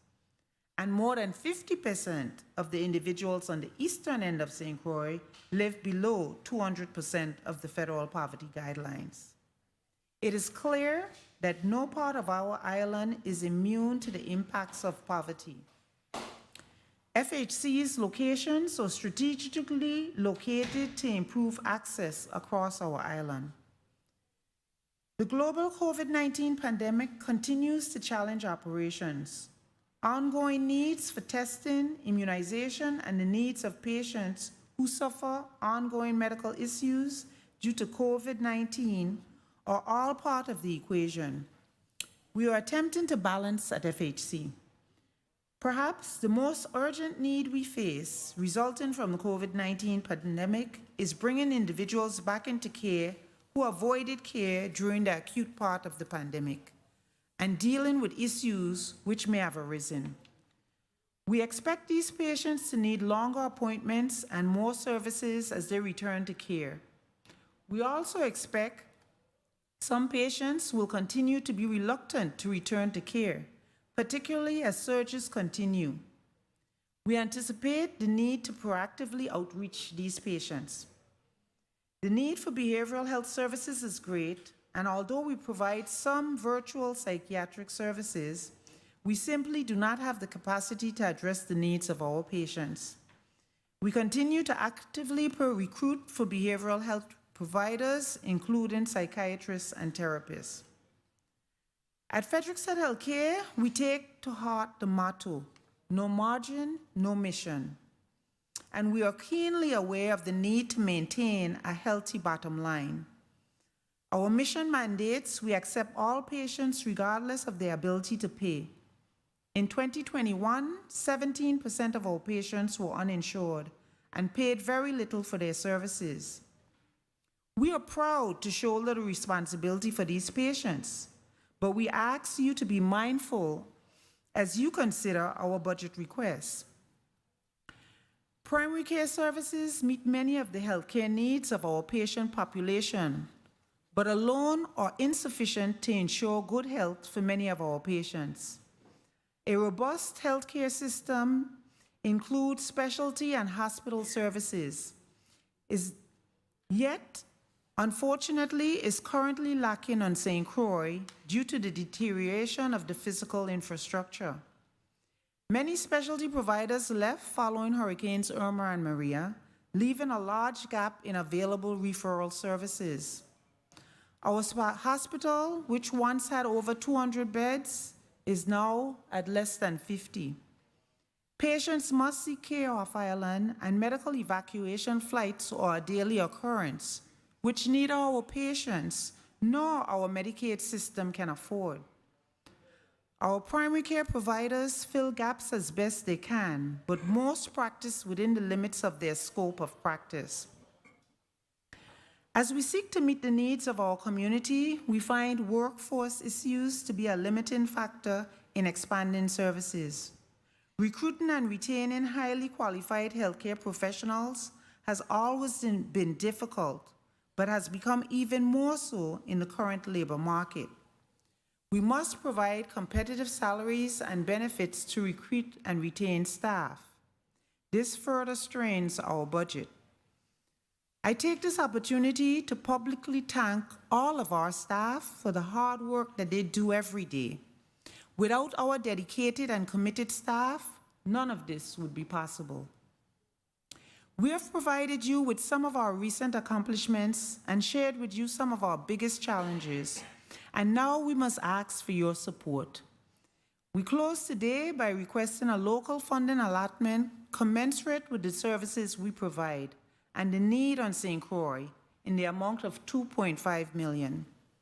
We do not ask our allotment as a grant or as a gift, but as payment for the services that we provide. We would like to remind you that the allotment provided has not kept pace with the level of services we provide in response to the needs of the community. Your support is paramount as we seek to do our part to move our community from disadvantage through equality and equity towards the ultimate goal of liberation.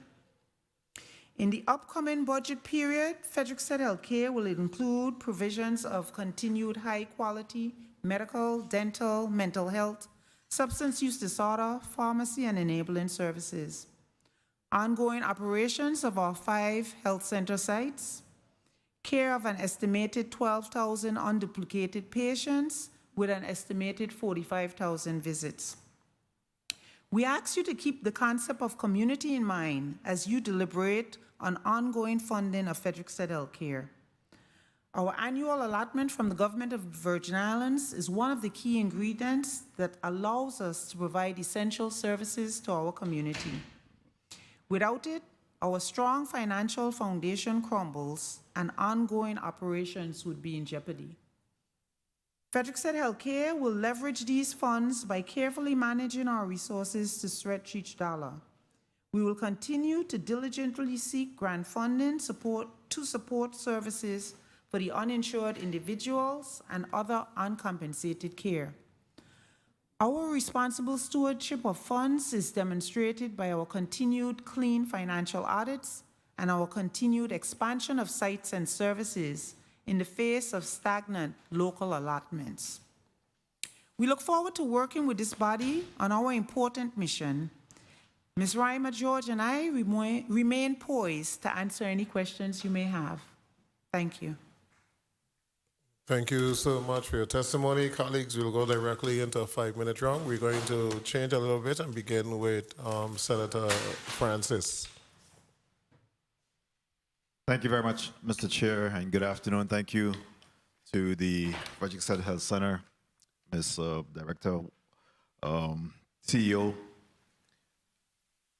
Webster, as well as Ms. George, for your testimony today and your willingness to participate in this process. I also want to extend congratulations to Ms. George and her 20 years of service to the people of the Virgin Islands. And I'm sure there is many, many more years to come, right? So,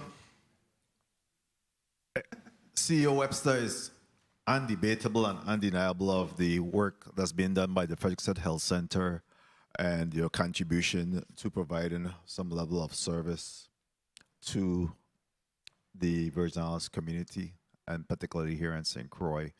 5 locations that's available, and a lot of times, again, provide that clinic service to our community. And I have visited all of your facilities, and I must say that, again, they're very, very carefully ran, and certainly, the professional service that's provided to your clients are second to none. In respect to presumptive eligibility, where are you in terms of that? I know that we just had the JFL here, and they continue to talk about $40 million in uncompensated care. How are you navigating the issues of uncompensated care one or the presumptive eligibility to make sure that you're being compensated? In reference to presumptive eligibility, we have had meetings with the Medicaid office, with the Department of Human Services. We continue to have connectivity problems with our systems. Pull down the mic a little bit, please. Sorry. Go ahead, yes. Our staff have had training, but we don't have connectivity. So the presumptive eligibility is not live at FHC. We are still actually referring patients directly to the Medicaid office to be enrolled.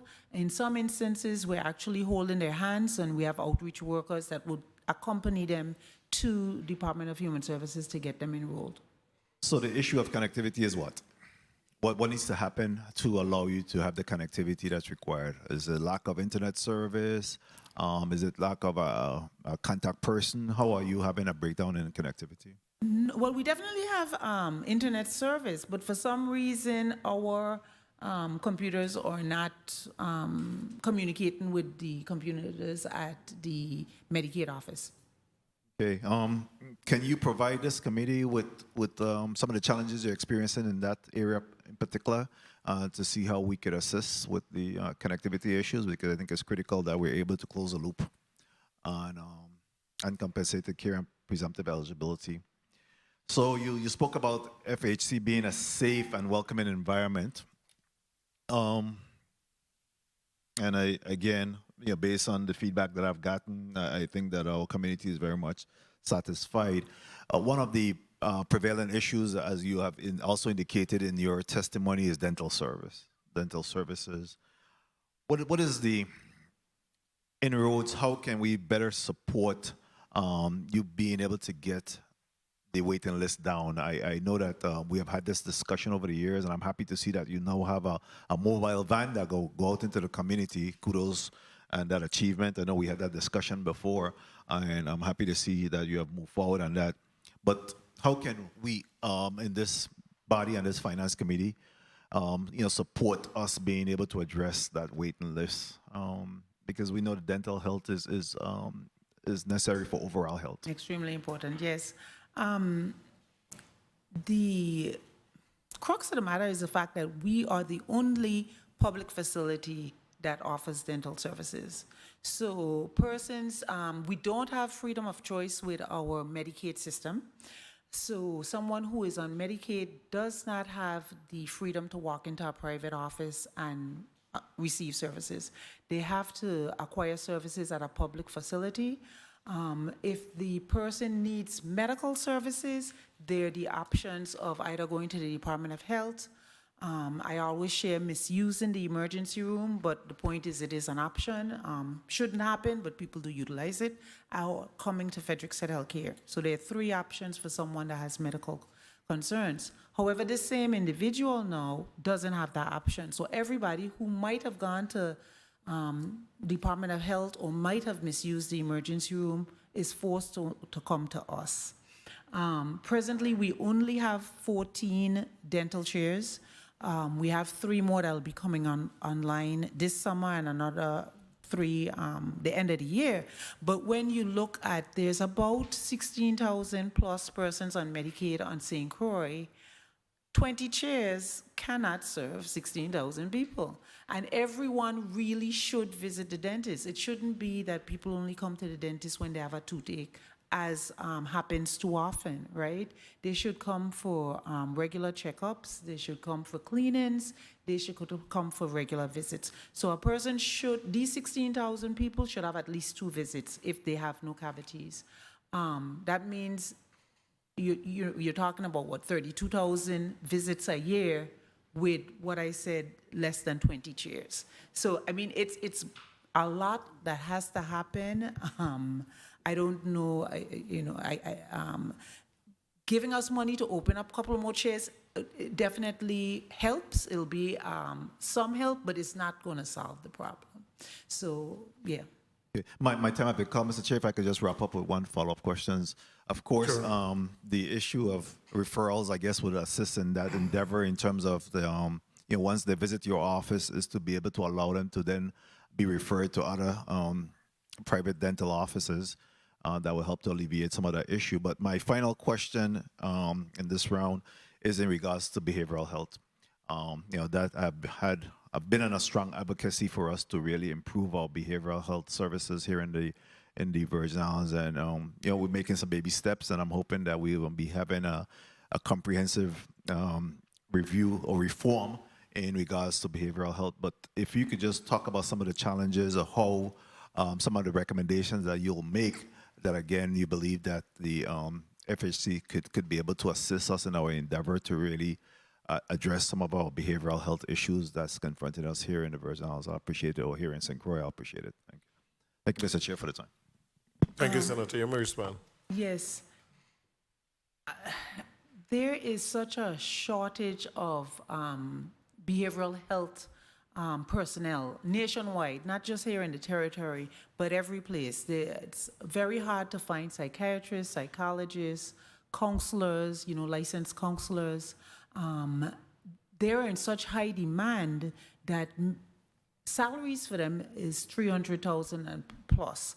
Most organizations can't afford that. We cannot afford that. I guess, it's identifying funds to be able to support these positions. For the last couple of years, we have been paying for a psychiatrist off island to give us a week of service each month. The demand is definitely much more than a week. However, that's all that we can afford at this time. And as well as the psychiatrist that provides service for us works full-time in the mainland, so that's all that they can offer us at this time. There are some counselors that it would be good if we could get them recognized here. We've spoken to a few counselors that have had troubles getting licensed, or their license being recognized. They're licensed on the mainland, but it's not recognized here. That would definitely help. They're not psychiatrists, but they are counselors that could help with providing some behavioral health services.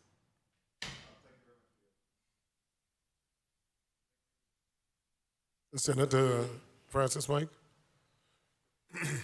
Thank you very much for your response. My final to that will be in respect to telehealth.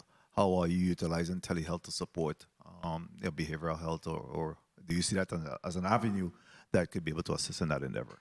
The psychiatrist right now that we're utilizing actually is in Detroit, and he gives us 1 week a month of telehealth services. He comes once every 6 months to do face-to-face, but the other months in between are telehealth services. Thank you so much. In reference to the question with the dental care, I know you said you're going to add some chairs at the Lena Shelterbrand facility, but do we have staffing? We believe once we build it, they will come. Okay, that's good. Build it and they will come. Okay, that's good enough for me. Senator Sarro. Thank you, Mr. Chair. Good afternoon. I wanted to start off by commending you for your Pride Parade. We treat the topic like a taboo topic in a conservative society, and we act like it doesn't exist. So I was proud to be an LGBTQ member and seeing just having an open discourse and the tables out and everything to support the community, because at the end of the day, we all have to live together and to coexist and to stop the levels of discrimination in that area. So thank you for the openness that you exuded from the Frederiksted Healthcare. So from somebody from that population, thank you. That meant a lot. Welcome. We're happy we could support. Thank you. Because if I have a story to tell one day about discrimination in that area. Just quickly, so on page 4 of 8 on post audit, your supplies, you didn't have any appropriation for last year from the local funds, but this year you're requesting $350,000. That's correct? Or that's wrong? Or that's in between? 4 of 8?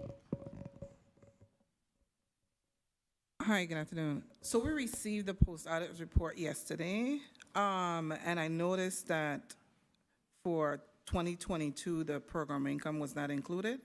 So that is why it's reflecting at 5.9. There's 6.5 million worth of program income monies that it generally pays for our operating expenses, including supplies. That's not included in this report. Okay, all right. So your utilities, let's go there. I hope As the chairman well- caught that number.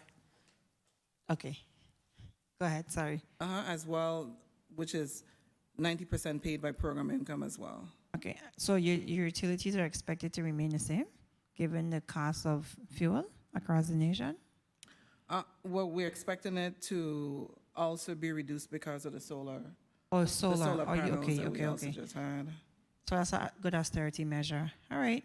Now let's go to your year-to-date expenditures. What's your year-to-date as of today, or the closest date that you have?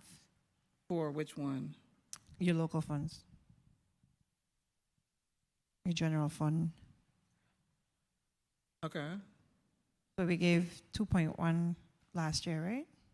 0.5. We gave you 2.5 last year? And I noticed that was also not listed correctly. So we're really off. So I should stop reading this and just talk to you. Okay, tell me your year-to-date expenditures. So listed here is correct. As of May 31st, it was at 1.8.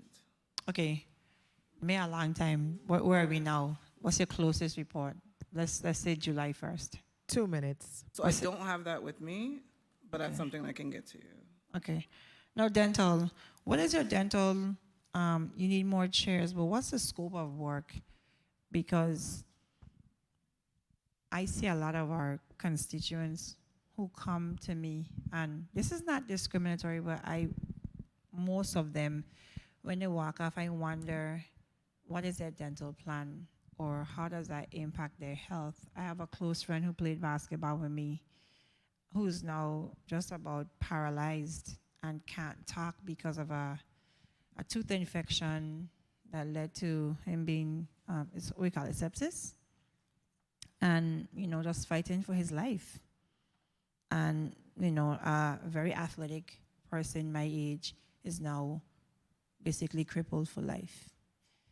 So I wonder, beside treating like a toothache, a common toothache, or a cavity, or a cleaning, what's the scope of work? Because I know our dental plan, for those that are insured, and implants are needed for a lot of people. Implants cost $2,000 with dental insurance because it's considered cosmetic. So what is the scope of work that that Frederiksted Healthcare will offer? And if you are able to offer implants and crowns and that type of service, what would that cost you? So we do provide comprehensive dental services. It is not only the cleaning, it is also fillings, as well as we do implants, we do dentures. We believe it's important for our patients to have, teeth, and so it's not about extractions. I mean, extractions is the last resort. We refer patients out if, for those who can afford, or if we can get the Medicaid office to pay for needed services. We've been in discussions with an orthodontist, and I'm trying to bring an orthodontist on board to offer braces as needed for patients. Time. Go ahead, please. Yes, so basically we are a comprehensive service provider. The challenge for us is so many patients needing care. So the backlog is heavy. Excuse me? The backlog is heavy, and you don't have enough Right. people to meet the demand. Exactly. And just lastly, and well, two more before, because I have a plane to catch. Your HIV prevention projects, does it include the PrEP and PEP pills? Yes, it does. We actually introduced that to the community. All right. And lastly, just I'm concerned about, I know you're paying rent. Frederickson Healthcare looks beautiful, and then adjacent to your building that you're tied to is an eyesore. That's the government's building? Yes, that's the Virgin Islands government's building. Any plans? Do you? I mean, the scope of work that you do is extensive, and I'm sure you could benefit from extending into the other side. Any discussions with PMP if you need an appropriation for us to help you to build out that building to provide more services, more space? That train has gone. Can you? So we tried several times, honestly. Many, many years ago, we've had several. We had discussions. So what was in the past. roadblock? The government insisted they would fix it and utilize it for government services. That is what actually caused our expansion. Because you're right, we needed more space. So what we did is we went out in the community and we found, these other facilities, the Princess Facility, Mid-Island in Scion Farm, and now Lena Schulterbrand.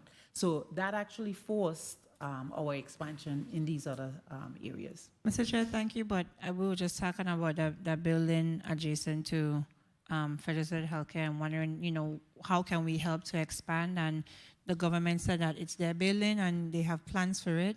And to date, it is still an eyesore. And that's really troublesome to me, given the work that they do. Thank you for the latitude. Thank you so much. You're referring to the 3-story building? Yes. Yes. Okay, that building is Department of Health, and there was supposed to be an agreement with EDA to have the clean kitchen there. I don't know what has taken place, but there has been some discussion. But it is a building that needs to be renovated, but it's going to take a lot of money to renovate because it is a historic building and it's in pretty bad condition. We had an opportunity to tour the building about 8 months ago, and it really, really needs a lot of work. Senator Blyden, you're recognized.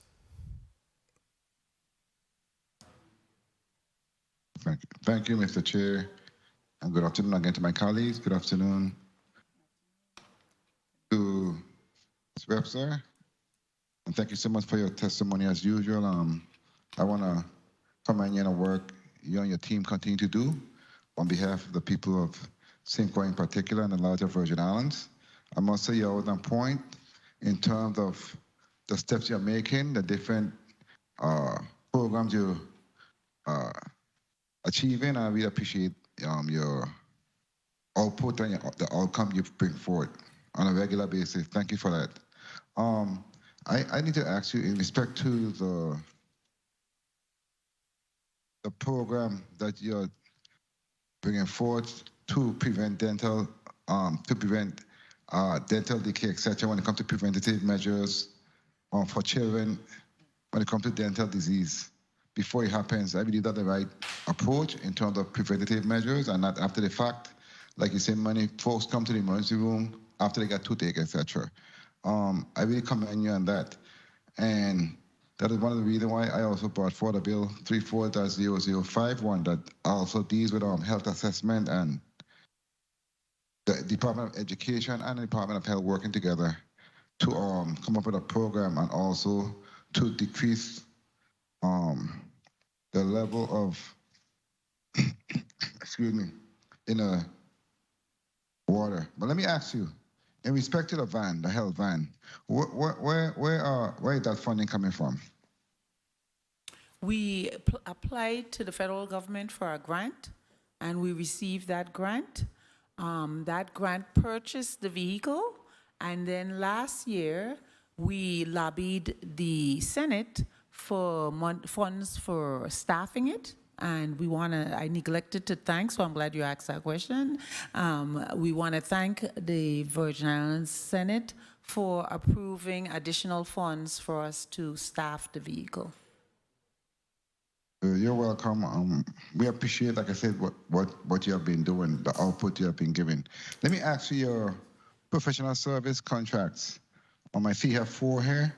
One for auditors, one for the practice and management system, one for the AC maintenance, and one for security. Of all those contracts being paid out, everything up to date, payments? Good afternoon. Yes, we are current with our payments. Okay, and the federal grants, yeah, but amount of $3.8 million awarded to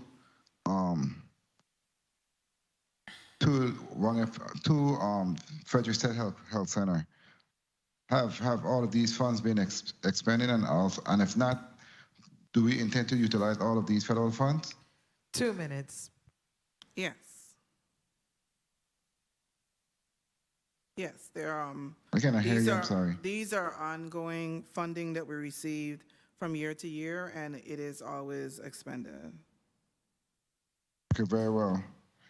And Next option. also, I see you have, I think, 6 different lease properties.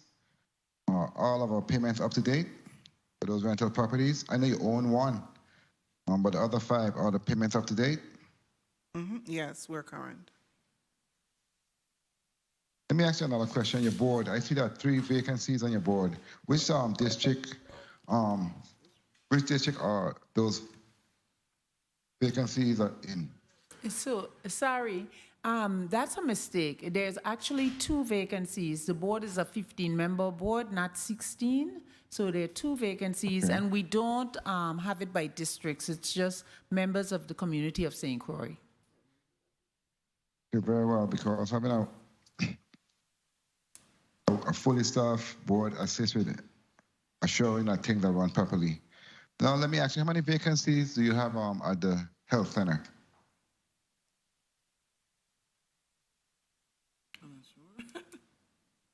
How many vacancies? So I don't have that. I don't have that with me. We do have vacancies. As we said, we are in need of providers, behavioral health providers, medical providers. We have a listing of open positions, but I do not have that total right now. Because I did not see any, because and you would know how many of those positions are critical also to the operation of the health center. I would like to know how many new positions you have, how many vacancies you have, how many of those vacancies are funded, and what level they are funded at, etc. It would be good to know that information also. So at a later date, can you provide it to the chair? I appreciate that. But of course, we always have the budget markup, and we can always add if needed. And finally, before my time is called, Ms. Webster, in respect to, you said You may proceed. in respect to the dental chairs, I think you have 20 and you can use some more. And I know my colleague asked in respect to staffing, I say if you build it, they will come. How many more chairs do you anticipate, or would you believe it's sufficient for the Island of St. Croix? And how many staff would you need to fill those chairs once you build them? There is a formula. I could actually put that together and submit that through the chair. I can definitely do that. Okay, very well, because as you heard, my colleague spoke to the individual who are having great challenges right now because of lack of care, and that's one of the largest areas that we have neglected, and we have not realized how important it is when it comes to dental care and preventative services, because if you do not basically take care of your dental needs, it leads to a lot more issues and problems for you. So I appreciate the direction you're moving in, and I'm sure many folks here in the community do appreciate that, because it is needed and necessary. And I didn't know my time was called, but let me ask you one more quick question. In respect to challenges, what other major challenge do you see you having at the health center? Time. What are one of the major challenges that you have at the health center? Number one issue.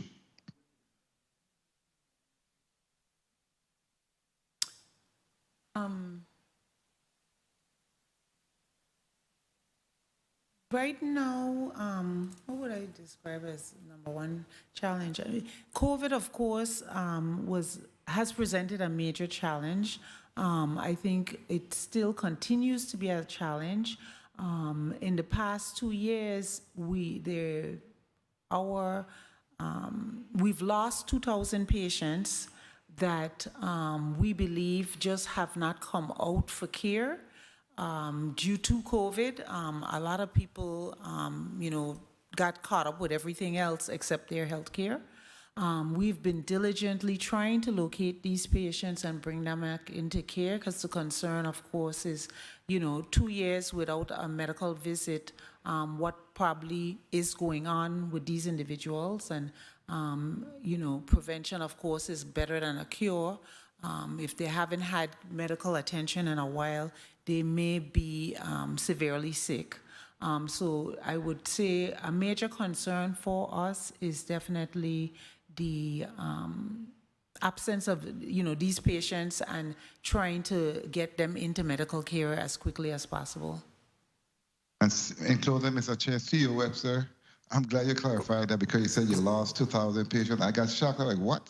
So you mean contact? You lost contact with them in terms of knowing, have them checking in and coming in on a regular they usually did. So I'm glad you clarified that. And I look forward to you making contact with those individuals to assure that they continue to get the care that they so drastically need and the checkups, etc. So thank you so much for your testimony and your responses. Thank you, Mr. Chair, for the time. Thank you, Senator. You actually had 8 minutes because your time was called a long time ago, like 3 times. And you said, okay, my time hasn't been called, but you're in a good direction, so we allowed you to proceed on. Senator DeGraff, you're recognized. Thank you, Mr. Chair. Good afternoon, colleagues. Good afternoon, testifiers. Well deserved 8 minutes. I agree. Madam CEO, to you and your staff, thank you for what you do, man. I support, I don't even have a question, but I support you guys. You're getting enough? If we need to add more, say. And Miss George, you see, you got 20 years in? I got 40, so you're going to have a lot more fun next 20 coming, so enjoy it. One of your goals for 2022, FY 2022, was 10,000 patients, 30,000 encounters. How have you come in regards to that? Close or exceeded? We, last year, were almost at the 10,000. I don't have my numbers for where we are today. That goal is for the entire year. Okay. So I'm pretty sure we're past half, but I'm not exactly sure where we are right now. So what burden does that put on your staff and everything in terms of accomplishing those goals? Those goals are within reason. Okay. When we look at the providers that we have on staff, there's a formula for how many patients each provider should see. So those numbers are definitely in reason with the providers we have. Also, you had to expand dental services at a third operatory at the Ingeborg Nesbitt site. Has that been accomplished?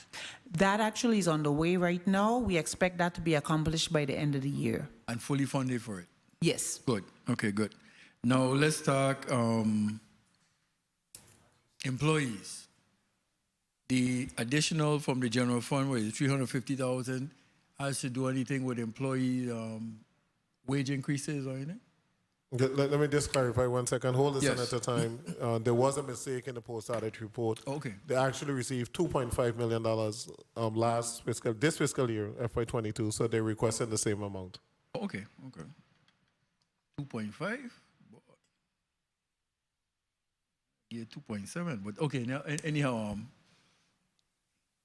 but I know my colleagues, they had 2.7. We go for that. That's ain't got no problem with that. But still, in terms of employees, the backbone of all the greatness you're doing, your employees.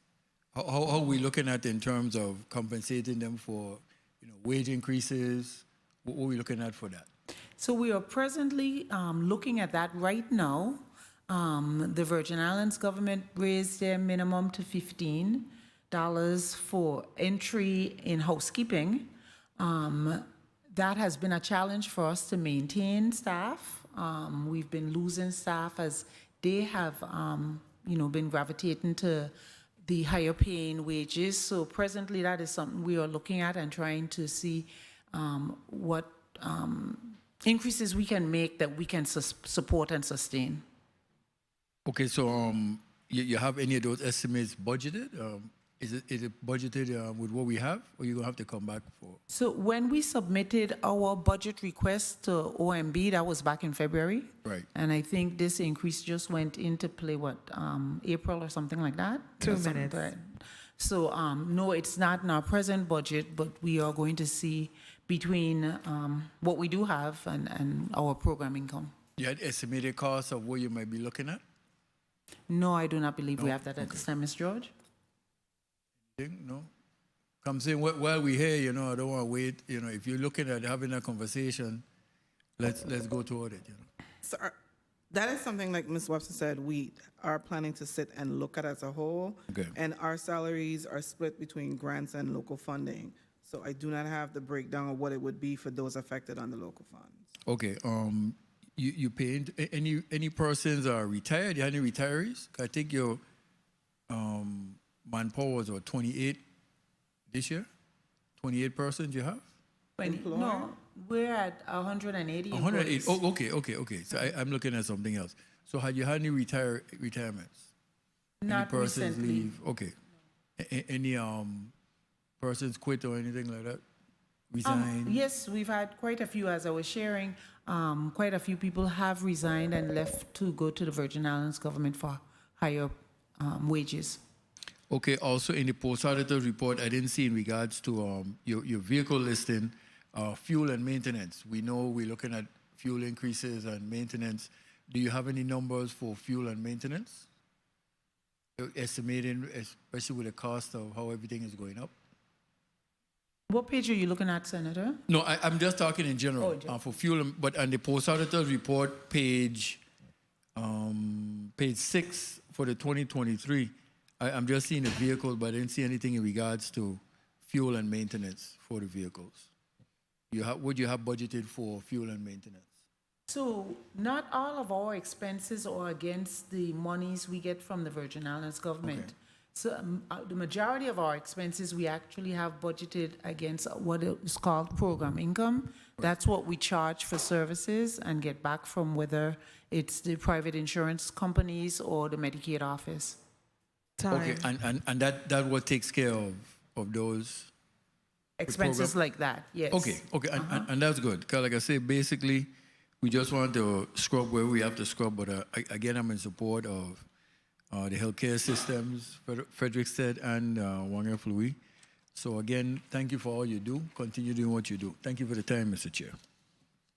Thank you so much, Senator DeGraff. What's your total program income for last fiscal year? 2.9. Makes it. No, what's the 6? 6.4 million. The 6.4 million? Mm-hmm. And previous to COVID, you were over 10,000. 12,000 patients, yes. Patients, right? No, okay. Well, what's the next word you use? Patients, and then there's Encounters. Encounters, yeah. Right. How many encounters were you at Prior to COVID, prior to COVID? just about 40,000. About 40,000, and we have dropped off to what?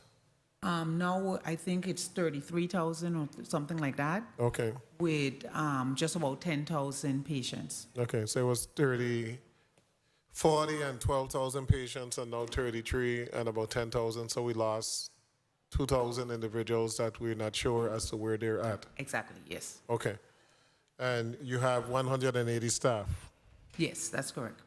How many locations do you run? 5 sites. To include the new one? Yes, including new one. Okay. And how many of them have dental services? Princess, up here, Yellowbird. 3. And Inglewood Nesbit, right now it's 3. And as I said, by the end of the summer, the Lena Schulterbrandt Health Center will be open for dental services. Okay, so the only one that wouldn't have dental services is The Scion Scion Farm site, yes.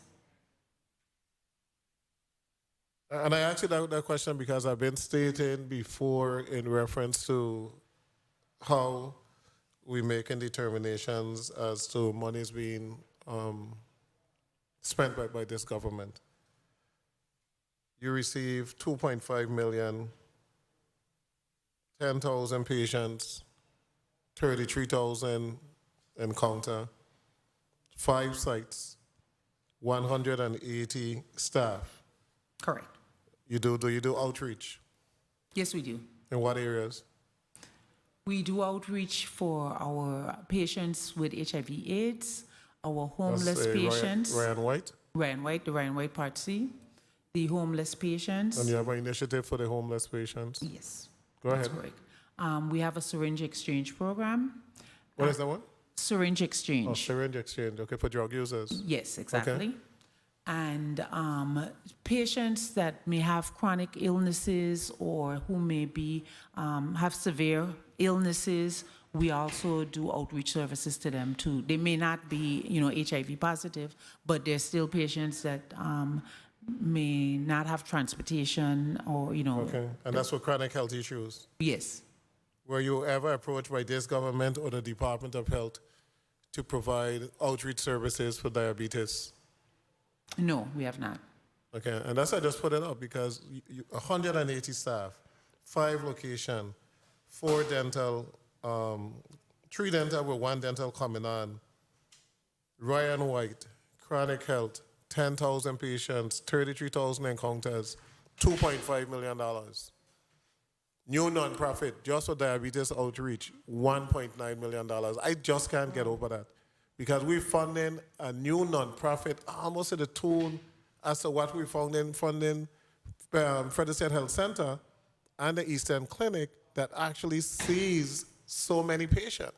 So you give an outreach maybe a couple hundred, how much have they reached? And you give them $1.9 million and never ask Frederick State Health Center, which has the capacity to do outreach, would you like $1 million and provide this service for us? Would you like X amount, or what would it cost? I just find that to be totally irresponsible, and it's not picking on that particular nonprofit, but we have an entity that have been providing service for years. Do you have any issues with audits?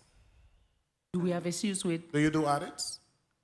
audits? Yeah. Audits? Mm-hmm. Clean audits every year. Every year. And when is your last audit? Just this currently in the past, middle. when, Let's see a photo one. She working 20 Yes, years. right. Then put it on the record. We're currently in the middle of an audit now for fiscal year 2021. So you're literally up to date. Yeah. Clean audits. clean.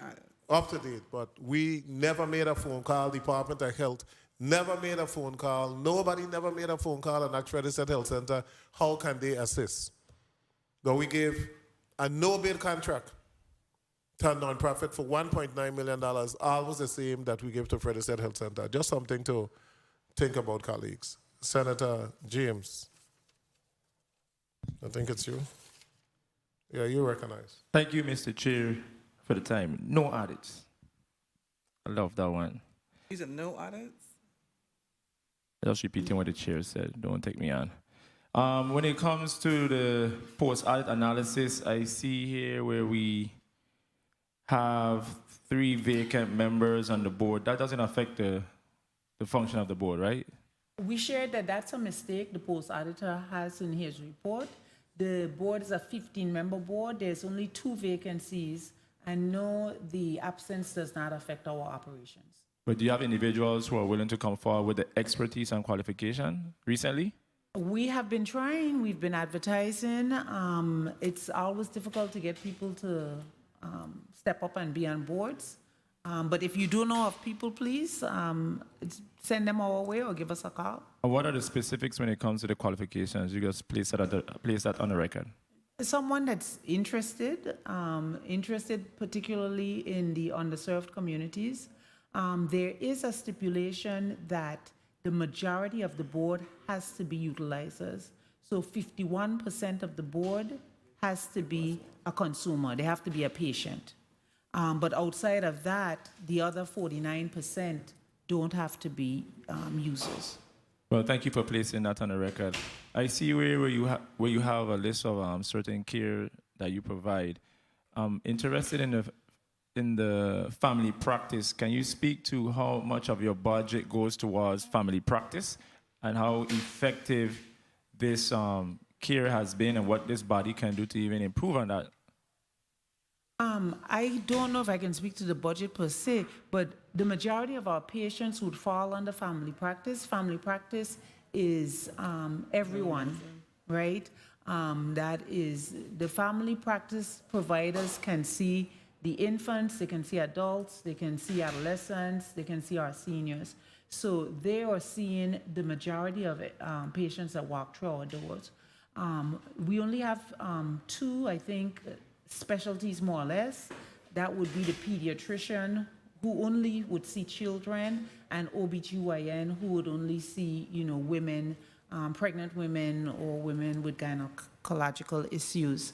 But the family practice see everybody. So that would be, I would say, 80% of our budget, give or take. So I just want to make it clear. You say you do not know the exact amount of what is in the budget as far as allotment that goes towards the family practice? So, Ms. George, you want to speak to that? If there's a number or figure. So, I mean, I can tell you how many providers we have that are family practice providers. No need to move forward. I just want to know a number. I just want to figure out how much of the budget goes towards that care. But don't worry about it. I don't want to go past my time. And as far as substance abuse, we have a lot of individuals in the Frederiksted town, who consume alcohol, and the list goes on, and the hard drugs. How effective this program has been, and as far as manpower and resources, do you have more than enough to take it on, or is underutilized as far as that care that you provide for substance abuse? I would say that needs more manpower. It definitely is a major concern for our community overall. We offer HIV testing, as we see this group as a group that's high risk. We offer the syringe exchange, again, as a measure to provide harm reduction in terms of the spread of HIV and AIDS. But in terms, and then we have some limited counseling, but what we are doing does not reach the masses of substance abusers. Okay.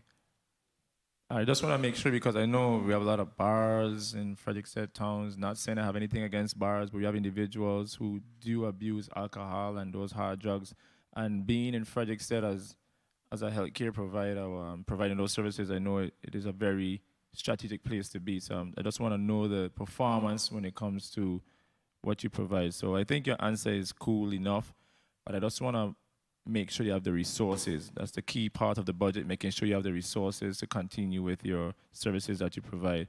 And I see here in the American Rescue Plan, in the post-audit report, under federal grants, you're receiving $1.2 million. Have you been able to expend any of those funds? And if so, for what purposes? So those funds were received after COVID to help with salaries. And so we do have salaries that is on that budget that we are spending. So we are in the second year of that, and the first year was fully spent. So let me get this clear. It's strictly for salaries. Mm-hmm. And when that money is finished, what would you do as far as being able to fill that void, the $1.2 million? Do you have a plan in place, or do you plan to come back to this body to make up for that? Time. No, there'll probably be additional funding, federal funding. If not, we would have to move them onto program income. Okay, thank you. I just want to make sure in the long run you can sustain. It's all about sustainability within our government and continuity. And then my last question, Mr. Chair, with your indulgence. I see you provide mental health counseling. As far as your resources, financial resources and manpower, anything in addition this body can do to make sure the effectiveness of this care is being provided when it comes to you all? Can you speak to your successes with this mental health counseling? Are individuals coming forward? We definitely had successes when we had therapists. Prior to COVID, we had 3 licensed therapists full-time on staff. With COVID, these staff members have either relocated or are no longer with us at FHC.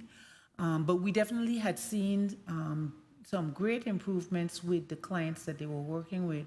I was sharing earlier that that is a challenge for us, finding behavioral health staff. And we continue to try to recruit, but that definitely is a challenge. Okay, I don't want to abuse my time. This is my fourth time doing this as far as the budget process when it comes to the Frederick healthcare, and I think, and I know for sure you deserve every single cent. And like the good finance chair said, anything we can do within your power, within our power, we would help you. So it's a straightforward budget, and I hope and pray that you continue to do your best for those individuals who really need those services in Frederick. Thank you, Mr. Chair, for the time, and of course, St. Croix as a whole. Thank you. Thank you, Senator James. You spoke about expanding your administrative officers at the North Shore facility, which is really Princess. I like the name North Shore. It doesn't sound like Princess. But well, what's the plan there? How much square foot building? What's the proposed cost? And what's your thinking around funding? The proposed cost is 1.6 million. We received a grant from the federal government for 600,000, and the 1 million the board of directors has decided to invest from program income to create the building. The 600,000 could not give us much of a building or build, hardly anything here. The plan is we have admin staff in some of our medical facilities where we could have additional exam rooms. So if we could get staff out of these facilities, we could turn those spaces into exam rooms. Okay. And you had actually purchased a facility using program income to rent? For the North Shore, the Princess, yes, we purchased those. Okay, and it shows you how you have reinvested the monies that you have received through running the various programs, and the government also being able to assist. So that's a good thing. So it's going to be in the parking lot that exists now, the parking lot adjacent. So we have 2 plots there. We purchased 2 plots. So it would be the plot that's eastern. The purchased the next plot? 6B. Excuse me, we have 6B and 6C. So 6B is the one that's right next to James Funeral Home. That plot would be the plot that we're going to put this building on. Okay, 6C is your present parking lot now. Well, 6C is the health center itself. And then in the back, there's a parking lot. So you're right. Where the parking lot is 6B. Okay, You're so correct. a portion of that would become the administrative part of in the it, back yes. part, and then the parking would remain in the front. That is correct. Okay. Senator Gittins. Thank you, Mr. Chair. I was just trying to write a quick note before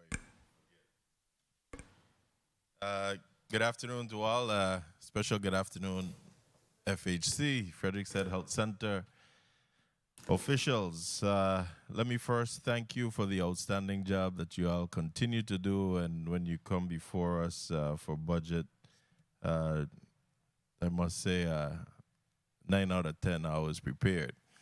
I'm going to be like my good former boss, Governor Turnbull, and don't give a perfect score. So you got 9 out of 10. May he rest in peace.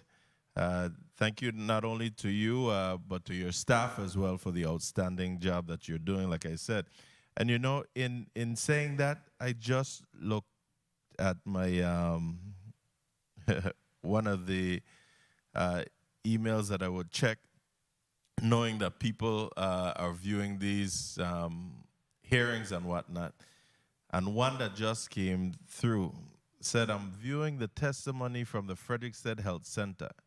Interestingly, I reached out today for an appointment, and the telephone service I got was exceptional to the point it brought tears to my eyes. That's the level of care people of the Virgin Islands need from all government institutions and departments. So my statement to you, thanking you for your outstanding job, you and your staff. This is the level of responses that we want to get from the people who we serve. So thank you again.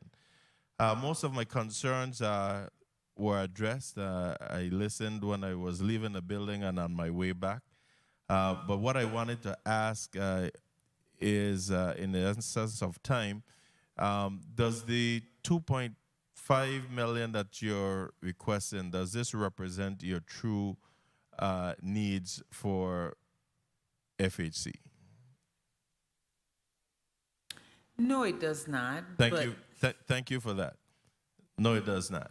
And I asked that too because I also heard, I think in one of your responses, you spoke about having upwards of 1,000 clients or something, and only 2 dental chairs. Was that what you said? No, the ratio wasn't enough, though. What was the number that you used? I was sharing that you have about 16,000 people on Medicaid. There's another 16,000 right on Medicaid. another 12,000 that are uninsured. Those individuals have no place to go for dental services than at Frederickstead Healthcare. We only have 14 dental chairs. So the 14 dental chairs you refer to, that's territorial wide? No, for Frederickstead Healthcare here on St. Croix. I mean, for your 5 sites on St. Croix? 2 minutes. That is correct. Yes, that is correct. And how many dentists do you have, doctors? We have 3 full-time dentists. We have 2 part-time dentists. So then the amount of chairs you would have is sufficient for those doctors? That we have right now. Right. Okay. Now, so your reception for dental health is a big one, is a big demand? Absolutely. The premium pay for your employees. Your staff members are considered government employees or private employees? They're private, non-profit employees, but yes, non-profit. So they were to be part of the first set of people to receive theirs, and especially being in the healthcare facility, under the healthcare umbrella. To your knowledge, or first off, have FHC submitted all documentations to OMB for premium pay for your employees that will be affected? We just received notification that we were supposed to submit W-9s for the employees, so we're working on getting that and submitting that to them now. That we did not submit that. But you submitted documentation prior?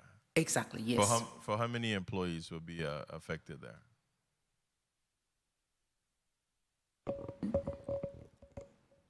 I think about 80 of our employees qualified. 80? Mm-hmm. Okay, and all documentation besides the W-9s were submitted? Yes. Any of those employees make in excess of $70,000? No, our understanding was you weren't supposed to submit for employees making more than 70, Well, so we did not. I wish that wasn't your understanding and that you guys had seen the documentation. So all we you have called. all you have to do is submit justification for those making over $70,000. And that's what I've been trying to make sure from all agencies, that you submit everyone who is directly affected, especially in the healthcare or first responding agencies, and just submit the proper justification for those that might be making over $70,000. So I'm asking you to go back and take a look at that and make those submissions. Time. Up to yesterday, if I can, up to yesterday, I spoke to staff at OMB to get clarity on that same thing, and it was reiterated, no employees over 70,000. And they sat here before us and told us and agreed that the justification, as long as they make the justification, that it will be paid. I ran a copy and made sure that everyone got a whole of what the federal government requires. I'm asking that you submit those because rightfully, again, I sit in a White House briefing, and this question was asked, and it was relayed to me that according to the ruling, as long as you're able to justify what those employees are doing for COVID, that they too are entitled to receive this payment. So I know that you'll probably have some RNs and doctors that make clean over that $70,000 threshold. There's no way in our good conscience that we could say that they are not entitled to it when they have been in the trenches of this COVID pandemic. Thank you, Mr. Chair. Thank you, Senator. I think you have, I'll come back to you now. You have had that same argument for 6 months. And in that 6-month period, the administration has not sent down any documentation allowing these various entities or telling them that they need to submit exactly what you're saying with a justification. And I think that is where the standoff is, because as CEO Webster just said, they receive a mandate not to. So it needs to be cleared up with the administration and not with the various entities. Because they're just following whatever is sent down to them in terms of submission of documents. And I know that the 1099 now is a result of the premium pay not going to the business or the entity, and the pay going directly to the employee. So there is now a need for a 1099 so that the employee could get the money directly, which means that that is a next couple weeks in this process. Senator Gittins. Thank you, Mr. Chair. Remember again, the financial team or those persons responsible sat right here before us. And I went up to my office, I printed those copies, I ran copies, I brought it back down, gave it to everyone, read that part of the rule, and it was agreed, and they said that they were in a position to do so. And as of that, what I've done was every entity that comes before us, I ask, because I don't want it to be that it's the agency neglected to submit those documentation. That is why the hospital said that they submitted every single employees. I think it was some 606. Now, we will just wait to see if the justifications were made for those individuals who make in excess of the $70,000. But I don't want for the entities, the agencies to not submit for those employees, and then you have to go back again. But the part that I was writing on my little note, I just wanted to ask quickly. I know it's the Frederiksted Health Center, but what happens to the name bearing Ingeborg Nesbitt Clinic? Is that still up on the building, and do you still recognize that as the Ingeborg Nesbitt Clinic? Yes, that's the facility. The facility actually was named by the legislature. A bill was created for that. Right. So the facility is the Ingeborg Nesbitt Clinic, and when we name our sites, it is listed as a site. Okay. So we have, each site has its own name. The organization is Frederiksted Healthcare Incorporated.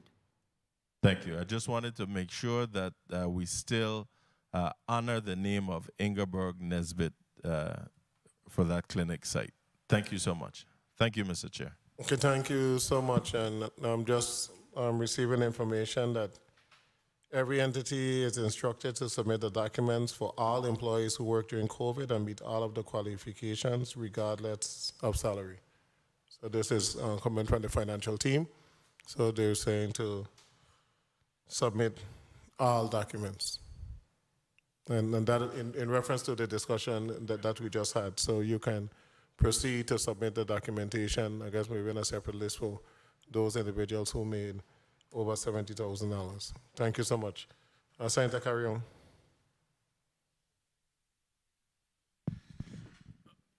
Thank you, Mr. Chair, and good afternoon. Good afternoon, CEO Webster.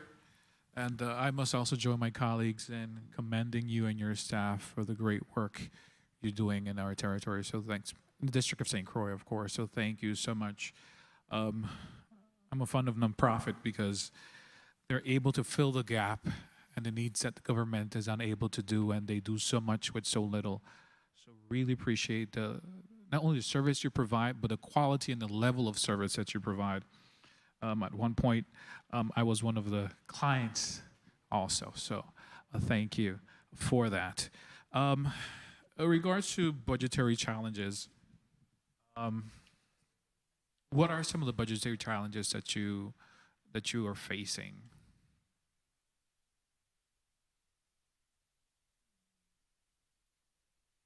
If any.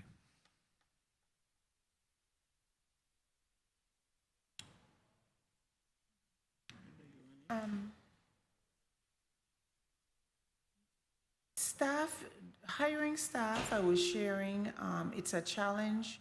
Hiring providers, hiring nurses, hiring and keeping, particularly the medical staff, dentists, dental hygienists. Prior to COVID-19, we had 4 dental hygienists. Today, we don't have any dental hygienists.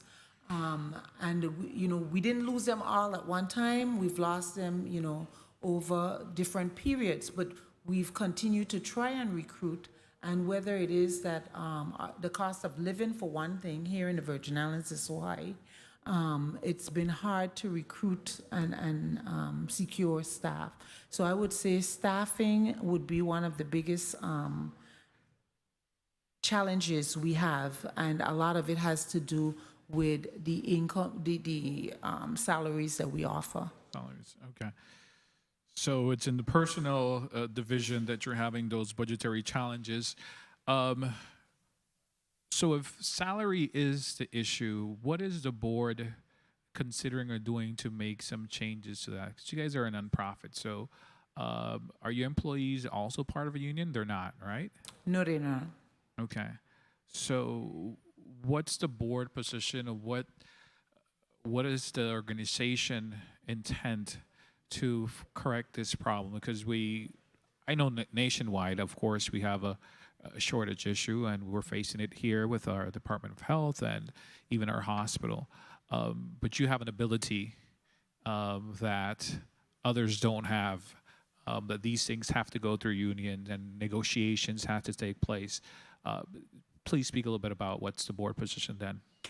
The board is definitely committed to the employees. They are concerned about salaries and would like to see us give, salaries that are appropriate. They too have to balance the question of can we sustain it.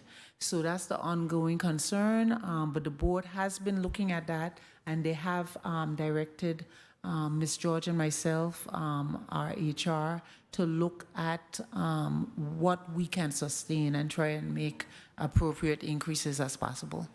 Okay. And what percentage of your staff is covered by our government fund that's provided by this legislation?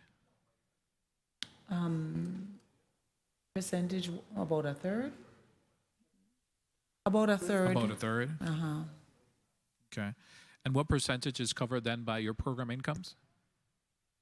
I would say it's a third all around. A third on program federal and income, so forth, and then okay. a third on federal funds. 2 minutes. Okay.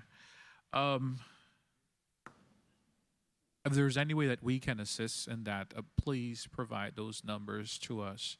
Because again, it's different in your field than in the other government agencies where we have appropriated funding, but it still has to go through negotiation. We need to ensure that, especially the type of services that you provide, that you have the qualified staff and the retention that we're able to keep them. What about staff training? You guys provide staff training? Yes, we do, definitely.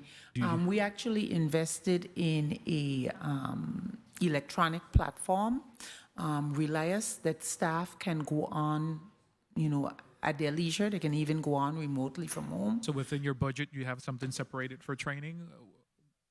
We do have training dollars, yes, Okay. yes. Overtime, is that something that your organization has to get into? Do you pay overtime at times? We do, we do. Okay. What's your actuals in overtime to this date, or May 31st? I'm not sure. Some have them up to April. You have those numbers? So I do not have that information here with me, but it's something that we can provide. Okay. Give us an idea. And then CEO Webster, what is your vision? And of course, that's attached to your financial goals regarding capital outlays. You own one property. What are you envisioning the other buildings that you have that are under lease? What's the plan that you and the board have? We are interested. We would hope to own other properties as opposed to rent. Right now, we're looking at an additional rental. However, the cost of the rent that they're suggesting or requesting is rather exorbitant. So, definitely our goal or what we would prefer to do is put that money in a building that belongs to us as opposed to monthly rent outlays. Time. If I may, Mr. Chair, I heard that you were mentioning about building the North Shore site that you have, and that's for your administrative group. But you're also looking to expand, you say, so there's another property you're looking to lease to expand the services that you're currently providing? So in the earlier discussion, one of the questions had to do with the fact that we didn't have dental at our Scion Farm location. So there is a suite there that's available for rent. However, the rent that they're suggesting seems a bit high. So the question is, as I said, with all the properties, really, instead of monthly rentals, I think the best thing would be to own property if we can. So that's something that we're always going to be looking at. Well, if I can clarify your question. Yeah, just state your name. You asked about the expansion that we had discussed earlier. Yeah, just state your name for the record. Jacqueline Ryman George. I'm a CFO at FHC. So what Ms. Webster had explained is once we remove the administrative staff that are at our current sites, their space will be used for examination rooms. So that is the expansion. We're moving them out to be able to expand and have additional exam rooms. Okay, very well. And what, other than adjusting the salary, what other mechanisms you have in mind to be able to attract physicians and the staff that you need? To attract? Yeah, other than salaries. We do sign on bonuses. That might be something that we need to look at and increasing, particularly for providers coming from off island. We do relocation, and again, that's sort of been at the same levels for several years, and everything is going up, so that's probably something to look at.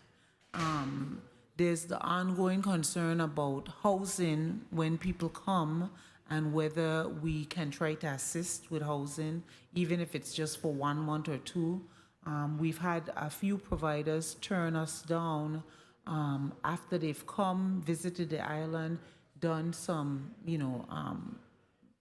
visited the inventory and see what they're asking for rent, decided that they couldn't afford to live here at the salary we were offering. Gotcha. Well, thank you very much, and thank you, Mr. Chair, for the leniency. Thank you so much, Senator Carrion. And before I go to a point of information, we're still receiving the HRSA grants? Most definitely, yes. So we're receiving the Ryan White and the Rural Health Cluster Yes, that is correct. in the same amount? Ryan White continues to decrease every year. Because of participants or? No, I think just the federal government. Okay. The federal government, yeah. What's the requirement to receive a HRSA grant, if you know? One must be a nonprofit organization. They have what's called service area competition grants. So the grant that we have right now, about every 3 years, it goes up on a service area competition. Other nonprofits could apply, and they would select the best application. So Frederick Said Healthcare doesn't always have to have it. Okay, because the question was asked when Wang Louis was before us, and also I'm sure we're going to ask it when Snyder Hospital come before us, and I was just doing some research, and they're saying that HRSA funding opportunities include public, private, and nonprofit organizations, but I was hearing some justification as to why Wang Louis has not been able to receive those HRSA grants, and I'm hearing that there's a pending justification application before the territorial board. This isn't for you guys, but I'm just hoping that the territorial board will instruct both hospitals to do whatever possible to be able to qualify for HRSA grants, because I'm looking at it, it's billions of dollars that's available to healthcare industries, and it's and what I'm reading is common for hospitals to apply for these type of grants. And seeing that you're getting it mean that the Virgin Islands can definitely apply and receive those fundings. Senator Gittins, you recognize your point. Thank you, Mr. Chair. Obviously, we've been receiving some conflicting information. The bottom line is you need to submit the documentation for all employees who worked during COVID at FHC. We did receive communication that someone from OMB should be reaching out to you to advise you of such. But if I was almost tempted to ask you to submit to us what you received in writing. However, we were assured that someone from OMB will be reaching out to you to let you know to submit those documentation. It's just not fair to those who have been in the trenches, like I've said. And as the liaison to the White House, I am 110% sure of what I'm saying, and I will continue to fight and to ensure that all our healthcare and first responding employees gets what's due to them. Thank you so much. Thank you, Senator Gittins. And it's been a while. I've always felt that our hospitals and our healthcare workers should have been the first individuals that receive monies, because you just remain open. People get sick all the time. You can't close. You know, and it's been a long time coming. And we have heard about the monies being will be distributed to healthcare individuals, and we await that day. But it's late. So we need it to happen and happen as soon as possible. And now we have clarification. So this would go for Wang Louis and every other, and all those other health entities, that if the employees are making more than $70,000, which include most of the nurses, by the time they receive overtime, that you can still submit that documentation for them along with a justification. Colleagues, if anyone has any more burning questions, Senator DeGraaf, you're good? Or? You're good? Senator Carrion, you're good? Okay, great. And I'm receiving word that they're going to send an email with more clarity in reference to those employees over $70,000. So you should be receiving that particular email. Okay, I think that we have exhausted all of our questions. It's always a pretty easy budget hearing on the Freddie Said Health Center, because they come prepared with their documentation and are able to easily justify how they have spent those monies given to the health center by the legislature and by the government of the Virgin Islands. So at this time, I'm going to allow you to put a closing statement on the record.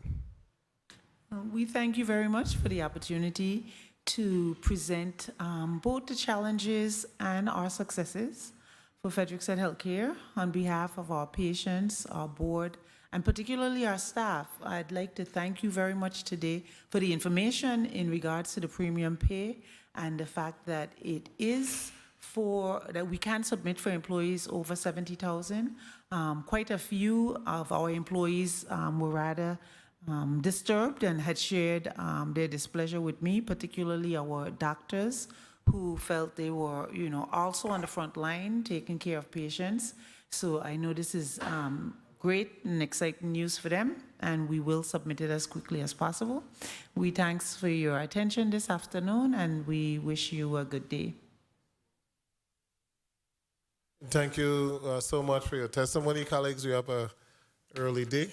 We'll begin this process again tomorrow on the island of St. Thomas. I want to thank you for attending the Committee of Finance meeting. Thank the entities that came before us today. thank the staff of the legislature and thank my staff. The Committee of Finance is hereby adjourned.